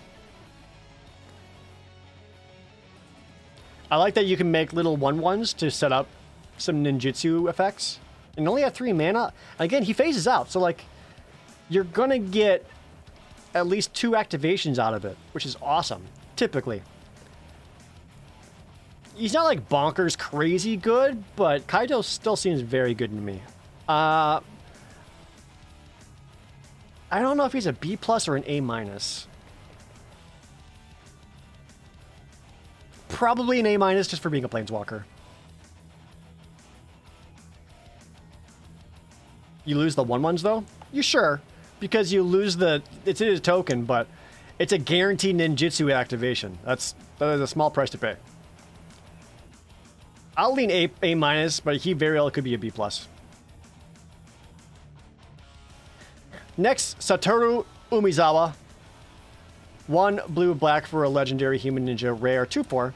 Whenever you activate a ninjutsu ability, put one of them into put like the top 3 cards of your hand, put one of them into your hand and the rest on the bottom. You can only do this once per turn.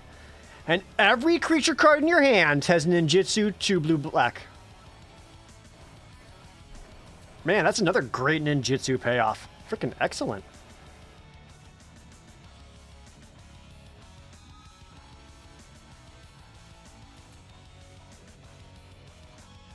Yeah, I like that a lot. Amazing payoff.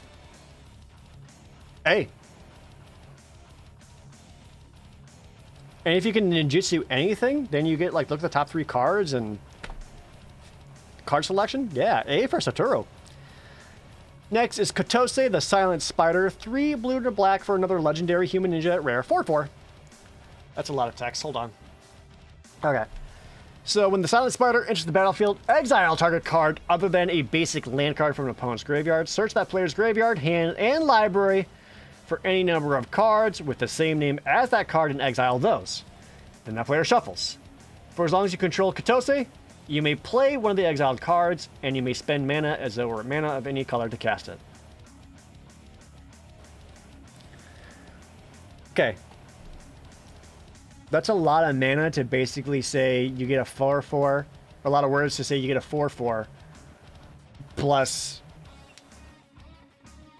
kind of Siphon Insight, plus kind of Test of Knowledge. Or Test of Talents. For the most part, you're going to end up paying a 5 mana for a 4/4. The likelihood of you getting multiple cards out of your opponent's stuff isn't likely, but you do get to play one of your opponent's cards. You do get to look at their hand. She's still pretty good. 5 mana 4/4. If you do manage to untap with her and you get to play their exiled card, then you're really in business. We'll assume she'll die though. Still solid. I think, A minus, maybe B plus. B plus if you don't get to cast the card. A minus if you do. Next is the red-black Signpost Uncommon, which is the Oni Cult Anvil. Uncommon. Whenever one or more artifacts you control leave the battlefield, make a 1/1 colorless construct artifact. You can only do this once per turn, though. You can also tap the anvil and sacrifice an artifact to deal 1 damage to each opponent, and you gain a life.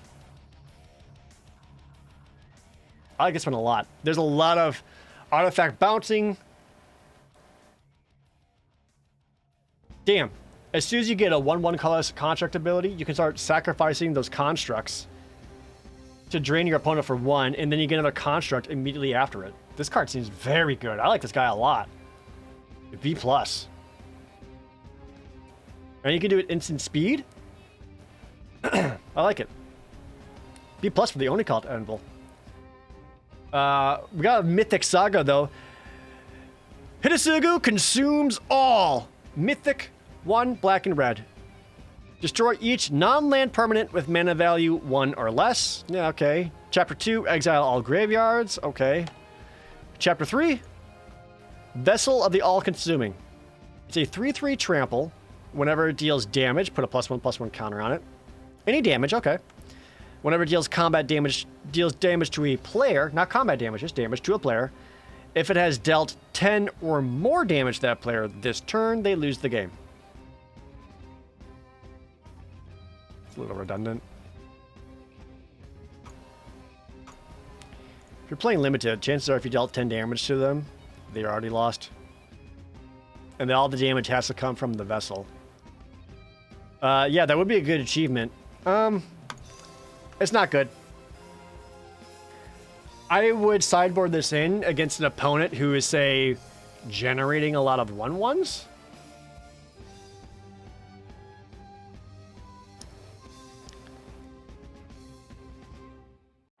Otherwise, like, not really playable. This is like a sideboard C. I'm not into it. Otherwise, it's close to unplayable. Next, Invigorating Hot Spring. 1 green, red for an uncommon enchantment. It enters the battlefield with 4 +1/+1 counters on it. Modified creatures you control have haste. You can remove a +1/+1 counter from the Invigorating Hot Spring to put a +1/+1 counter on target creature you control. Do it at sorcery speed and only once each turn. I actually like the flavor of this card a lot.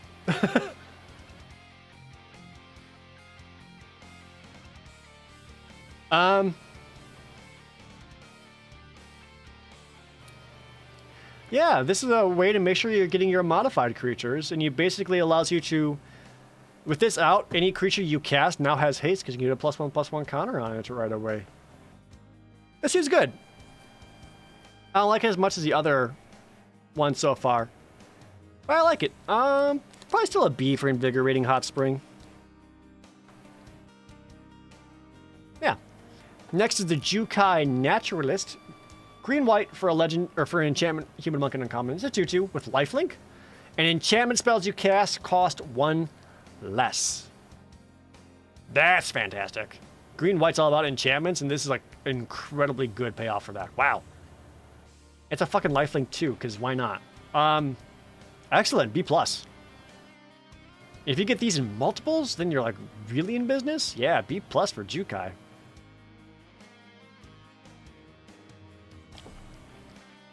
Next is Satsuki the Living Lore, another green-white, only this is a rare legendary human druid. It's a 1/3.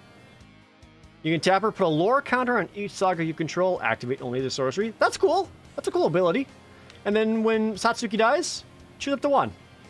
Return a saga or enchantment you control to its owner's hand, or return saga card from your graveyard to your hand. Oh, that's cool. So you can like bounce your saga to replay a saga, or get a saga back from the graveyard. She's neat. I like that. And like green-white already cares about enchantments, and if you get a lot more sagas, like making your sagas activate faster, that's really cool. She's definitely more of a build-around card because you do need the sagas to make it go off. But even when she dies, you get some kind of recursion out of it. I like her. B. B for Satsuki. Next, Greasefang. Okiba Boss. This is your... Oh, it's a black rare, sorry. 1 white black for a 4/3 legendary rat pilot. Another biker mice from Kamigawa. At the beginning of combat on your turn, return target vehicle card from your graveyard to the battlefield. It gains haste. And then return it to its owner's hand at the beginning of your next end step.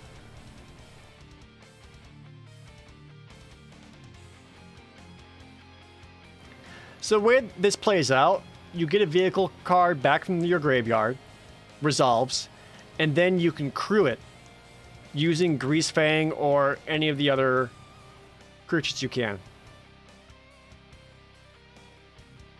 And then if you don't crash and burn, you get the vehicle back into your hand. Interesting. Otherwise, you got yourself a 4/3, a 3-mana 4/3. Seems good. I don't like the ability as much, but she's good. Still a solid B. Next, Naomi, Pillar of Order.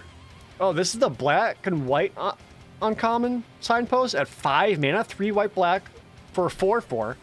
Whenever it enters the battlefield or attacks, if you control an artifact and an enchantment, make a 2/2.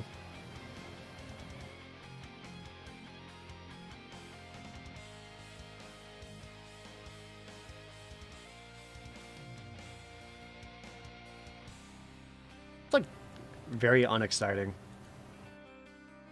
Like you're gonna play it, but like at worst it's a 5 mana 4/4. And if you manage to ETB with it, you get 6 power and 6 toughness. And if you attack with her, you'll get another one.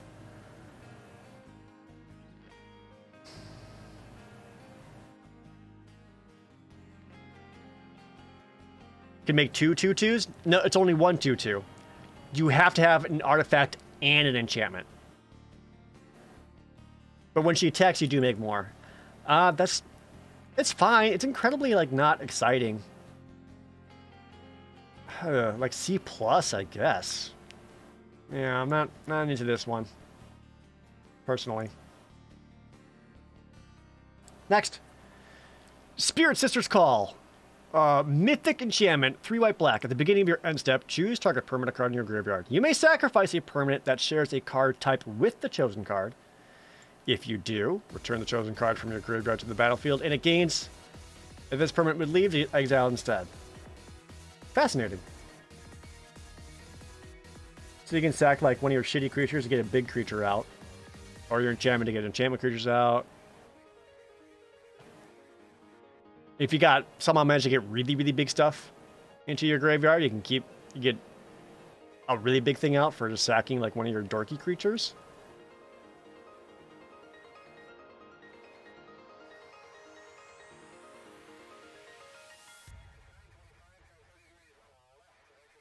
Cards either amazing or dumb.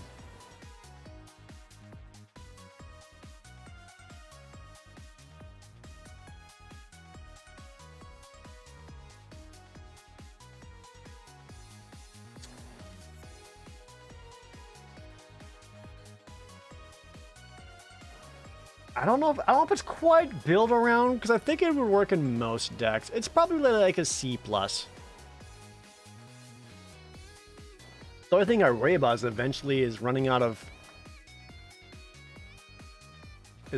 stuff to sack to get more things out. Yeah, I'll go C+, a Spirit Sister's Call. Next, Enthusiastic Mechanaut. Blue-red for the uncommon artifact creature. It's a 2/2 flyer for 2. That's excellent. And artifact spells you cast cost 1 less to cast. Hell yeah. It's like the green-white one, only for artifacts, and it's a flyer. I like that one a lot. B+. Is that the only blue-red card? Really? Everyone else gets all of the other ones, and blue-red just gets this one? You kidding me? That's kind of a bummer. All right. Green-black gets the Gloom Shrieker for 3 mana, uncommon. A 2/1 menace. When it enters the battlefield, return target permanent card from your graveyard to your hand. And then if it would die, exile it instead. Weird. So this is actually a, so you want to mill yourself and then play this late, and then it's a 2/1 menace that would get exiled?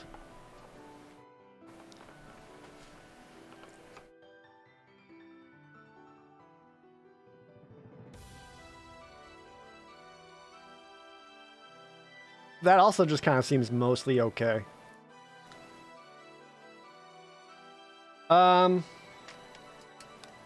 B minus... might be C+. They also only got one card. Green-black doesn't get other ones?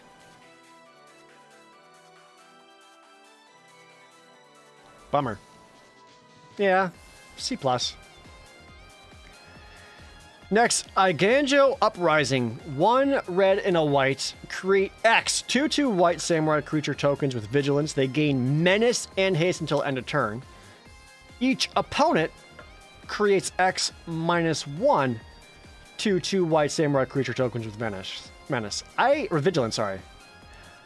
So you get menace and haste, they get vigilance, but they get less than 1. So at minimum, you cast this for 1. And you get a 2/2 menace haste. Cast it for 2, you get 2 menacers, but your opponent only gets 1 2/2 to block with. I have no idea how to feel about this card.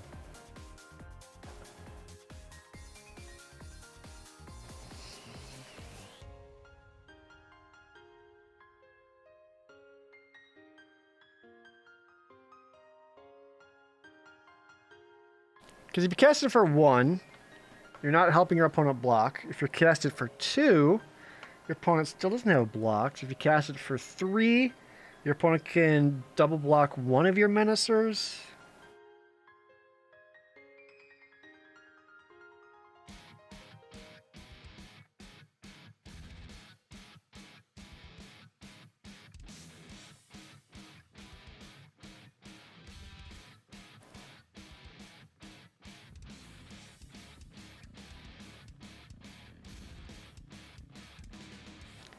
I would play it just at 3 mana. I get 1 2/2 menace samurai. Paying a total of 4 mana to get 2/2 of them isn't too bad, because your opponent has an empty field. You're getting in for 4 and they can't block. You get a vigilance guy though. Man, I have no idea on this card. Yeah, I think I would just play it for 3. And if that's the case, that's not awesome. It's like a C-.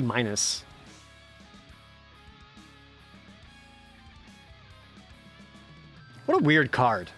I have no idea how to grade that one. C-, I guess? Shrug.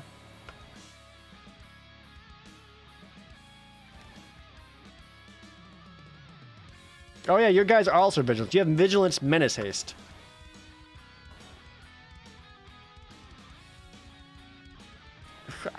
That's still very weird.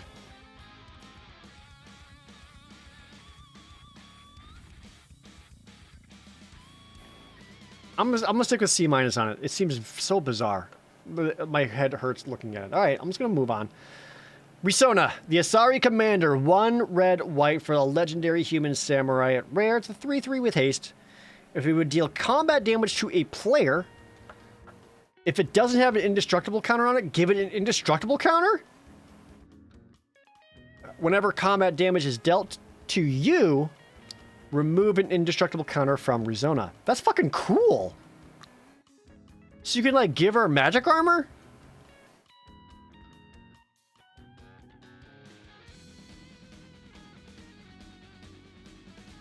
I like her a lot. And it's another human samurai. And if you're in red-white, you want your human samurais to be attacking alone anyway. It's a 3/3 for 3. If you can get her to be indestructible, though, and keep yourself protected, that's bonkers cool. I like her. B+. I like her a lot. Next is Ryu, Storm's Edge. 2 red and a white for another legendary human samurai at rare. It's a 3/3 with first strike. And now, whenever a samurai or warrior you control attacks alone, untap it. If it's the first additional combat phase of the turn, there's an additional combat phase after. Jesus Christ. Okay. So you attack with 1 samurai, get all the samurai pumps, get another combat step, and if you want to, just go ahead and tap all of them. Fuck it. That's hilarious. And it's a first striker. I like it.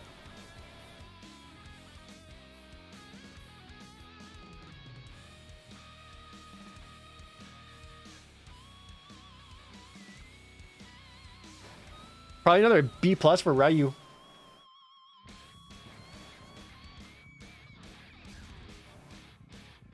Next up, the Asari Captain. 3 red white for a 4/3 haste. Whenever a samurai or warrior you control attacks alone, it gets +1/+0 until end of turn for each samurai or warrior you control. Ah, oh, man, that's a bummer. I really thought the red white aggro uncommon signpost card would cost a little less than 5. That's a really good effect though, because if you got a billion, your one dude attacking alone is gonna get plus a lot. And if nothing else, the Asari Captain on his own with haste can attack in for 5. It's expensive though. The expensive makes me a little sad. Because I feel like if you're playing red-white, you want your opponent to be dead before you can even cast this captain. You know? Like, you want your red-white dice to be nice and cheap, and 5 mana seems counterintuitive to that. But if you get it down to powerful effects, I'm gonna say B for Asari Captain. I just don't like how expensive it is.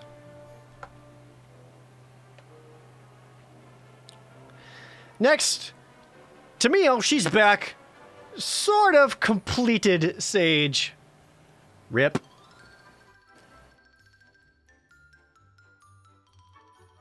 Two green, Phyrexian green blue, and blue. The Phyrexian green blue can be played with green mana, blue mana, or 2 life. However, if you use 2 life, she enters the battlefield with 2 fewer loyalty counters on it. That's interesting. That's actually a really cool mechanic. +1, tap up to 1 target artifact or creature. It doesn't untap during its controller's next untap step. I like those. -X. Exile target non-land permanent with mana value X from your graveyard. Oh, make a token that's a copy of it. Okay. And her -7 is create her notebook, a legendary colorless artifact with spells you cast cost 2 less and tap, draw a card. Holy shit. Her -7's awesome. I'd be happy getting this down for 4 mana, spending some life, or for 5 mana with all of her loyalty intact. She's great. I love her. I mean, I love her less now that she's, you know, Phyrexian.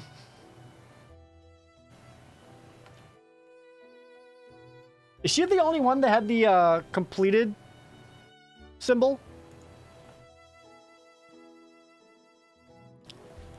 I'd still do her. I would too. Be hotter now.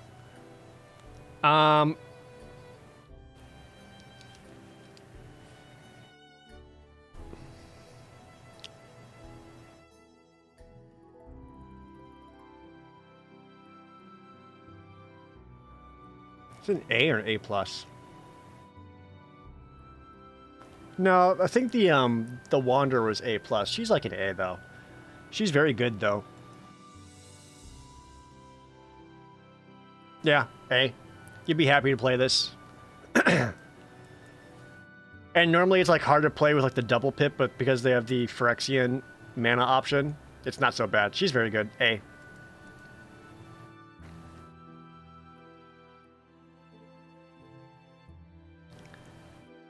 Next, Colossal Sky Turtle, 4 green, green, blue. This is the green, blue signpost in common. A 6/5 flyer with Ward 2. Okay.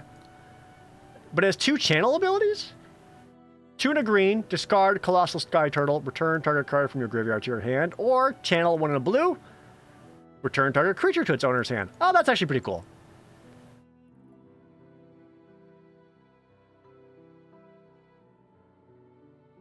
And if you manage to cast it out, you get a big flying turtle.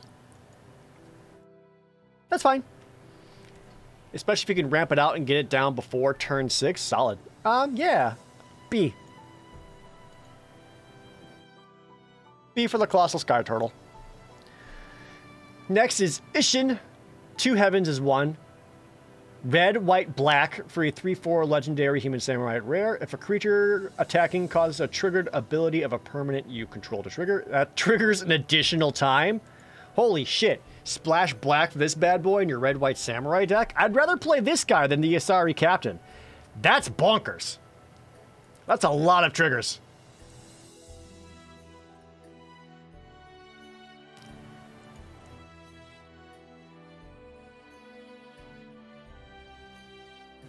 Build around A? Yeah, if you have Ryu with this guy, you get 3 combat steps. Bonkers. Yeah, build around A. Next, Hinata, the Dawn Crowned. 1 blue, red, white for a 4/4 legendary Kieran Spirit rare. It's a 4/4 flying trample. Spells you cast cost 1 less to cast for each target. Oh, that's interesting. Spells your opponents cast cost 1 more to cast for each target. Neat. So Hinata comes down as a 4/4 flying trample, which is excellent, and basically gives all of your permanents. Oh, not just your permanents, including their own for like their pumps and stuff. They all have Ward 1. That's awesome. This is really good. I think it's an A+ for Hinata. I'm really into that. Super cool. Easily splashable in whatever color. Yeah, I like it. And the final gold card, the Kami War. 1 Wooburg at Mythic. Chapter 1, exile target non-land permanent and opponent controls. Excellent. Chapter 2, return up to 1 other target non-land permanent to its owner's hand, then each opponent discards a card. Also good. Chapter 3, Okagachi Made Manifest. That's a 6/6 flying dragon spirit that's all colors, flying, trample. Whenever it attacks, defending player chooses a non-land card in your graveyard. Return that card to your hand. Okagachi Made Manifest gets +6/+0 until end of turn, where X is the mana value of that card. I have no idea how viable 5-color decks are going to be in this set. I hope they are. And if they are, this card's excellent. Because you can exile your opponent's best thing. Next turn, you can bounce their best thing to tempo play them and then force a discard, or you bounce your own guy to replay it. And then at turn 3, you got a big fucking thing.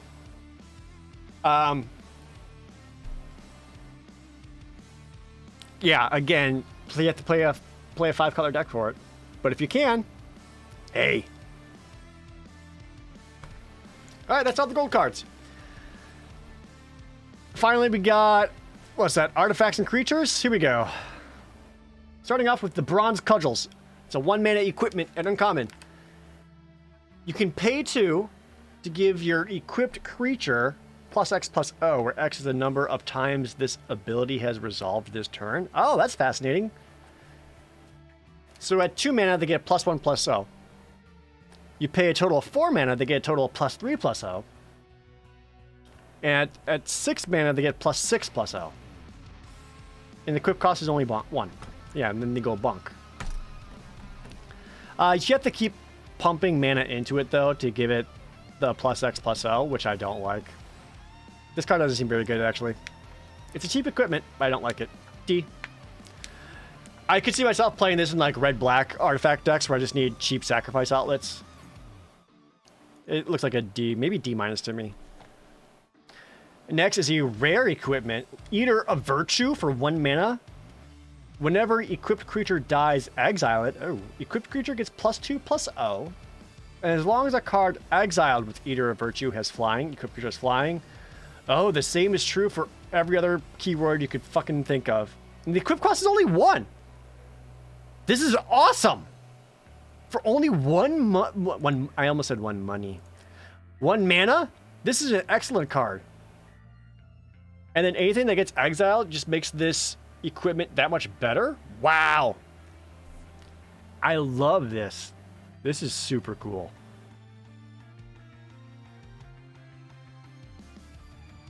Hey. It's so cheap, so efficient. And you can just very easily give, like, these abilities onto the sword. What a cool card. I really like that. Eater of Virtue rules. What's next? Iron Apprentice, a 1-mana 0/0, but it enters the battlefield with a +1/+1 counter on it. And when it dies, if it had counters on it, put those counters on target creature you control. It's a 1-mana 1/1. And if it dies, you get to move that +1/+1 counter over. Or if you put more +1/+1 counters on it, then you get even more. That's solid. D+. He's fine. Next, Ninja's Kunai, another 1-mana artifact equipment at common. Equipped creature has pay 1, tap, sacrifice the Kunai, deal 3 damage to any target, equip cost 1. Sure. This seems like a, if you have no other options of removal, you can make yourself into a 1-turn Super Tim.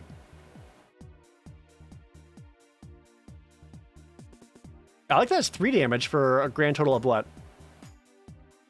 1, 2, 3, and a tap. That's not bad. Yeah, that's fine. That's like another D+. Again, sometimes if you got like nothing else, you just need that. Kunai without chain, exactly. Automated Artificer is a 2-mana common artifact creature. It's a 1/3. You can also tap it to add colorless mana. Spend this mana only to activate an ability or cast an artifact spell. That's neat. There's enough artifact creatures and stuff that this is like a cheap artifact creature ramp. Yeah, again, that's fine. Another D.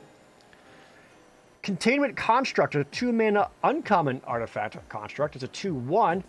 Whenever you discard a card, you may exile that card from your graveyard. If you do, you may play that card this turn. Ooh.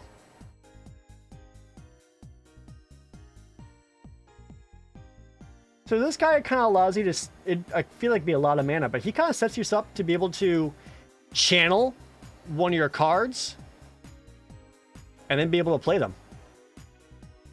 Or if you have an effect that makes you discard a land, you can play the land. Or anything else. That's kind of cool.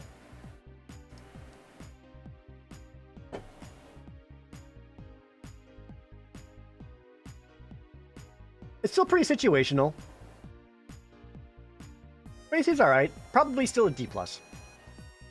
Next. Ecologist Terrarium, a 2-mana artifact of common. When it enters the battlefield, search your library for a basic land, put it into your hand, then shuffle. That's excellent. You can also 2 tap and sacrifice it, put a +1/+1 counter on target creature, activate only as a sorcery.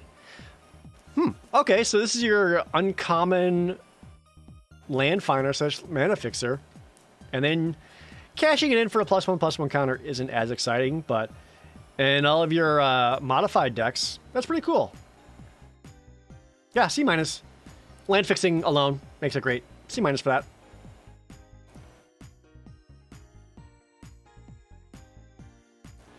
Next is the High-Speed Hover Bike. An uncommon vehicle. It's a 2-mana 2/2 with flash and flying. And when it enters the battlefield, tap up to 1 target creature? That's a good-ass vehicle. The crew cost is only 1?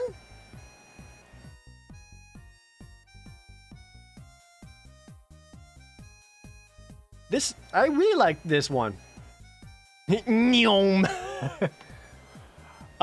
Yeah, if I'm playing blue-white, this is the kind of vehicles I'd like to see. You can flash it in, you can tap your opponent's creatures, get rid of Defender, and you get yourself a 2/2 flyer with crew for only 1.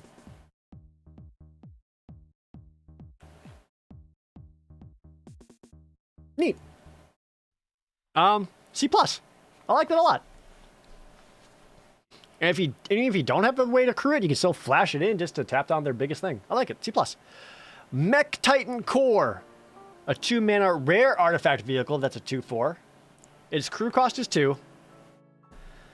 And for 5, exile Mech Titan Core and 4 other artifact creatures and/or vehicles. Create Mech Titan, a legendary 10/10 construct artifact creature token with flying, vigilance, trample, lifelink, and haste. That's all colors. When that token leaves the battlefield, return all cards exiled with Mech Titan Core, except Mech Titan Core, to the battlefield tapped under their owner's controls. That is hilarious. Literally Voltron, yeah. Or Megazord, depending on your age. It's any other 4... Ooh, it does specify 4 other artifact creatures. It can't be 4 other artifacts. That's important to note. I still love it. So good with blood? It would not work with blood, tap. Like I was just saying, it can't be any artifact. You have to be artifact creatures.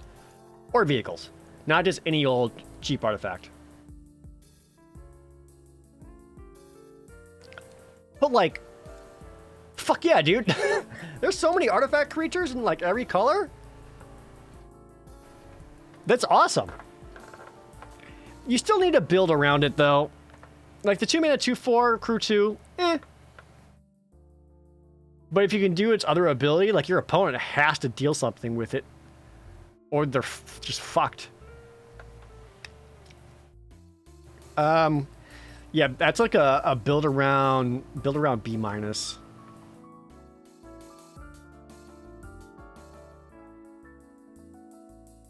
I love it. Next, Papercraft Decoy. A 2-mana ancient creature frog, a common 2/1, of course. When it leaves the battlefield, you may pay 2. If you do, draw a card. Yeah, that's fine. D+. 2 mana is a lot to draw a card, but set yourself up to like chump block with it and might as well. Yeah, D+. It would work for ninjutsu too. Yeah. Patchwork Automaton, a 2-mana uncommon construct that's a 1/1 with ward 2. Whenever you cast an artifact spell, put a +1/+1 counter on it.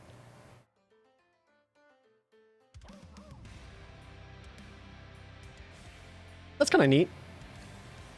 Another artifact payoff card. The ward 2 helps protect it, so if you get it down early, you actually can have time to build it up and make it into a threat.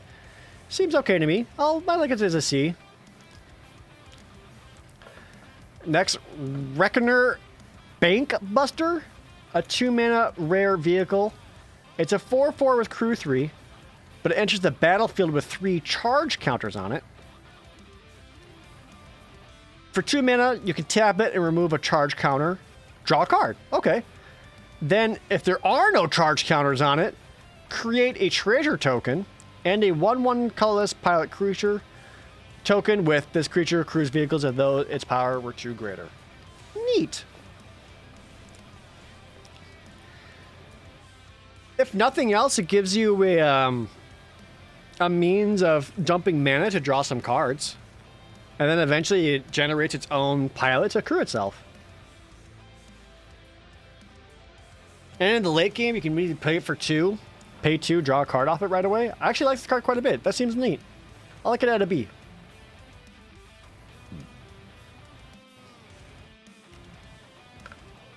Yeah, next is the Brute Suit. A 3 mana common vehicle. It's a 4/3 with Vigilance, crew 1. Yep. That sure is a vehicle, D. Next, Circuit Mender. 3 mana for an uncommon artifact insect. It's a 2/3. When it enters the battlefield, you gain 2 life. When it leaves the battlefield, you draw a card. Oh, that one's I like more than the frog. Because you don't gotta pay any extra mana to make it do stuff. I like the Circuit Mender. It's going to help you enable a lot of artifact stuff and seems good. I like them. C-. Next, we got the Mirror Box, a rare artifact for 3. The legend rule doesn't apply to permanents you control. That's hilarious. Each legendary creature you control gets +1/+1. Each non-token creature you control gets +1/+1 for each other creature that you control with the same name as that creature. Well, this card is a hilarious constructed card. And limited. It doesn't mean jack shit. F. This will be hilarious and constructed, though. Next, Network Terminal. 3 for an common artifact. Tap 1 to add 1 mana of any color. Okay, so it's already a mana rock for 3 mana, which is about the going rate, but it also has pay 1, tap another untapped artifact you control to draw a card, discard a card. I like that, yeah! There we go, get a mana rock, but also a looter when you need it. C, nice. Next is the Rieto Sentinel. Uncommon artifact creature that's a 3/3 for 3 with Defender. When it enters the battlefield, target player mills 3 cards. And you can pay 3, put target card from a graveyard on the bottom of its owner's library.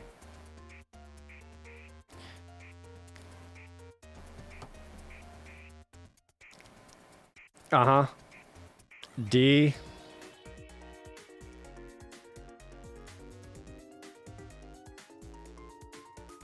It's like D if you just need a 3/3 defender for 3, but all the other abilities really don't matter all that much.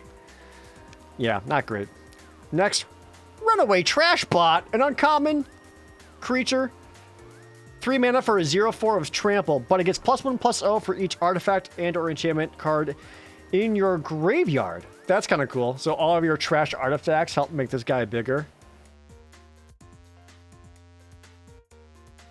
So this card works great in black-red, where you're already sacrificing artifacts and getting them into the graveyard. It's like a build around C. You don't want to put this into any deck. And when I say build around C, I mean like black-red build around.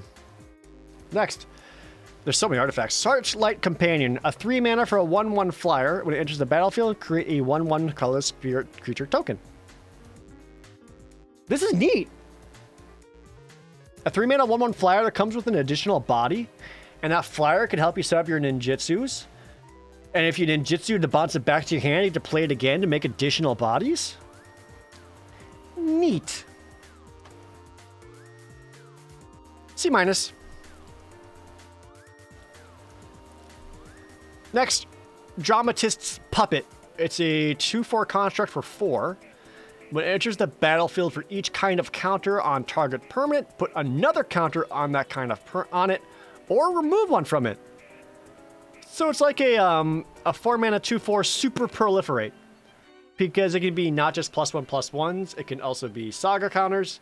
It could be more than one indestructible counter on what's her face, more than one menace counter, etc., etc. That way they can remove multiples. For the most part, though, I could see it being helpful for your sagas. That's fine. D. Oh, it's only one target permanent. I thought it was all. Never mind. Alright, I'm a little less excited than D. Never mind. Maybe D minus. Surge Hacker Mech, 4 mana for a rare vehicle, a 5/5 menace with crew 4. When it enters the battlefield, it deals damage equal to twice the number of vehicles you control to target creature or planeswalker an opponent controls. That's cool. So you get yourself a big menace creature. At the very least, you're going to deal 2 damage to target creature. And if you got another vehicle out at all, you can deal 4 damage to something. Flame Tongue Mech, exactly. The crew cost is a little on the high side. But if you do manage to get it crewed up, a 5/5 menace is no joke. I like it just as a potential big vehicle that you could have, otherwise you take something out. C+ for Surge Hacker Mech. Next up, Tawashi Guidebot. An uncommon artifact that costs 4. It only has a 2/1. But when it enters the battlefield, you can put a +1/+1 counter on target creature you control. And you can pay 4, tap it, draw a card. This ability costs 1 less to activate for each modified creature you control. And it comes with a +1/+1 counter, so chances are you can make this cost only 3. That's kind of neat. It's on the expensive side and very vulnerable. That's kind of neat. C-. This would be really good in sealed. If you're in, if you're in the modified deck, and you get like free card draw, hell yeah. All right, only a handful more here, chat. The Shrine Steward, a 5 mana artifact creature, a common that's a 3/2, and when it enters the battlefield, you may search your library for an aura or a shrine, reveal it, put it into your hand, then shuffle. Even at 5 mana for a 3/2 with that effect, I think is too expensive. D-. Next, Thundersteel Colossus. A 7 mana vehicle that's a 7/7 trample haste. Crew 2. It's like a D+ filler if you're in the ramp deck. Yeah. Like if you're in the ramp decks, you actually have 7 mana. Getting down a 7/7 trample haste only has crew 2. Yeah. D+. And finally, Walking Skyscraper, an 8 mana construct that's uncommon. It's an 8/8, but it costs 1 less for each modified creature you control. It has trample and has hex proof as long as it's untapped. It probably wouldn't be too hard to get this down for at least 6. And in your red-green modified deck, this card gets that much better. This is another like build around B. Any other deck, F. Okay, that's all the artifacts. Finally, we got some lands to look at, such as the Eiganjo. Seat of the Empire is a legendary white land. Whoops. It adds 1 white. Okay. Doesn't even enter tapped or anything. But it also has Channel. 2 and a white.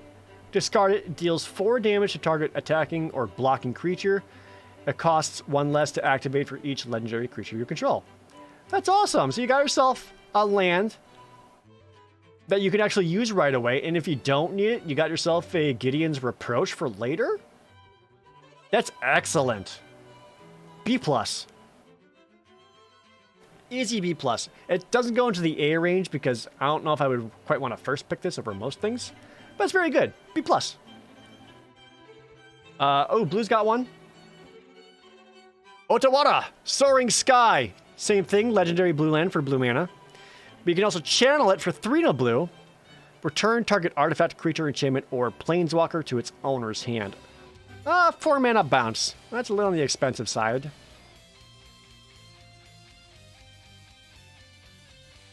But yeah, it's still like a land with like a later ability should you need it. B+. Black has Takunuma, Abandoned Mire. Black land. You can also channel it to mill 3 cards. Return a creature or planeswalker card from your graveyard to your hand. Okay. So it's like it's a land with a Raise Dead ability on it, which is fine. B. Less excited about that one because it doesn't really affect the battlefield right away compared to everything else. But still good. B. And we got red and green here. With Sokinzan, the Crucible of Defiance. Sokinzan, the red one, is channel for 4. Make 2 1/1 spirit creature tokens with haste. For 4 mana? Oof. Less excited about that. B minus. They have haste, so I guess maybe you can ninjutsu, but you're already channeling? Yeah, B minus for that one. And Boseiju, who endures, the green one, whose channel is 1 and a green, destroy target artifact, enchantment, or non-basic land an opponent controls. They may search their library for a land card that shares with the basic land type, put it onto the battlefield, then shuffle. That's awesome. Destroy target artifact, enchantment, or non-basic land for only 2? That's a cheap Broken Wings. That actually might be the best one.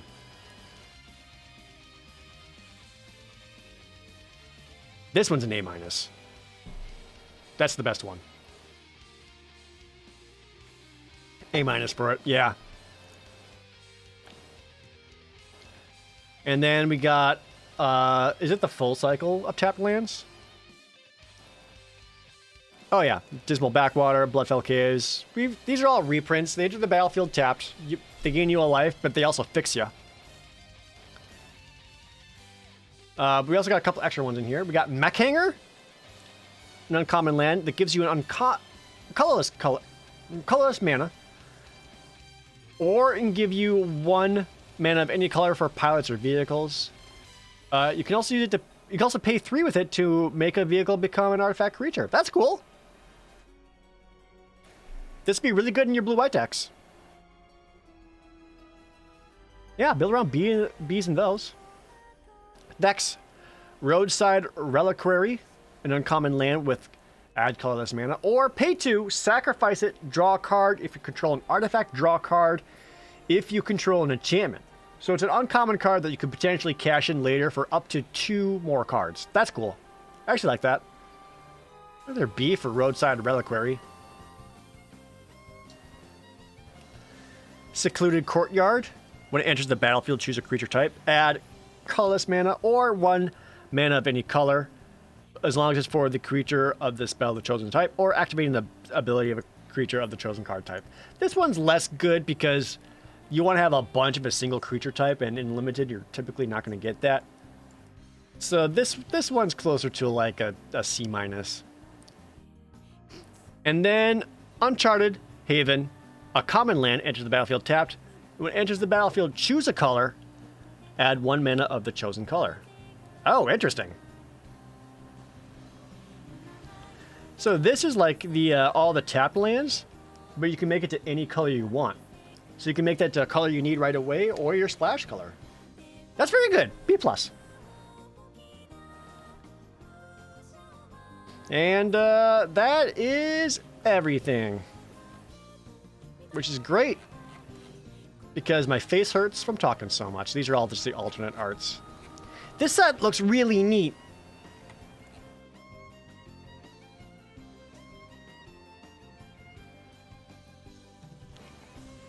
It looks really neat. I'm looking forward to playing this.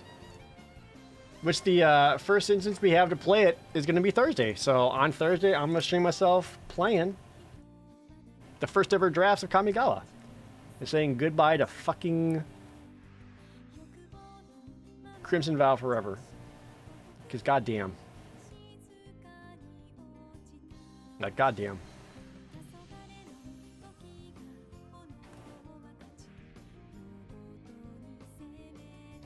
Any favorite cards I've seen so far? That Black Rat. That exile stuff.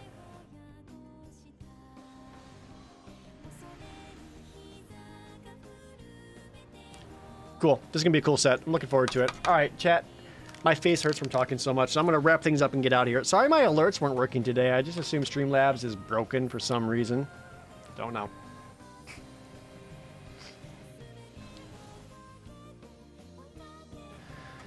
So yeah, no stream tomorrow, no stream Thursday, stream Thursday.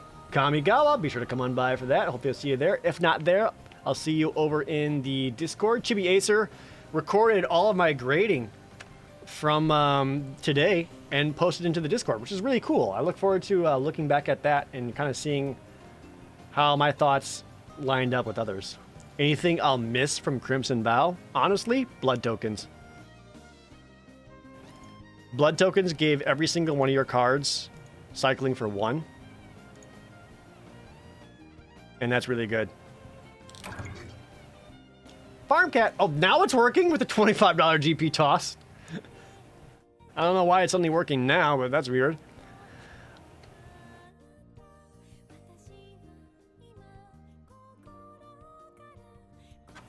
But yeah, thank you guys so much for hanging out with me. I greatly appreciate it. I'll see you all on Thursday. You guys have yourselves a good rest of your night.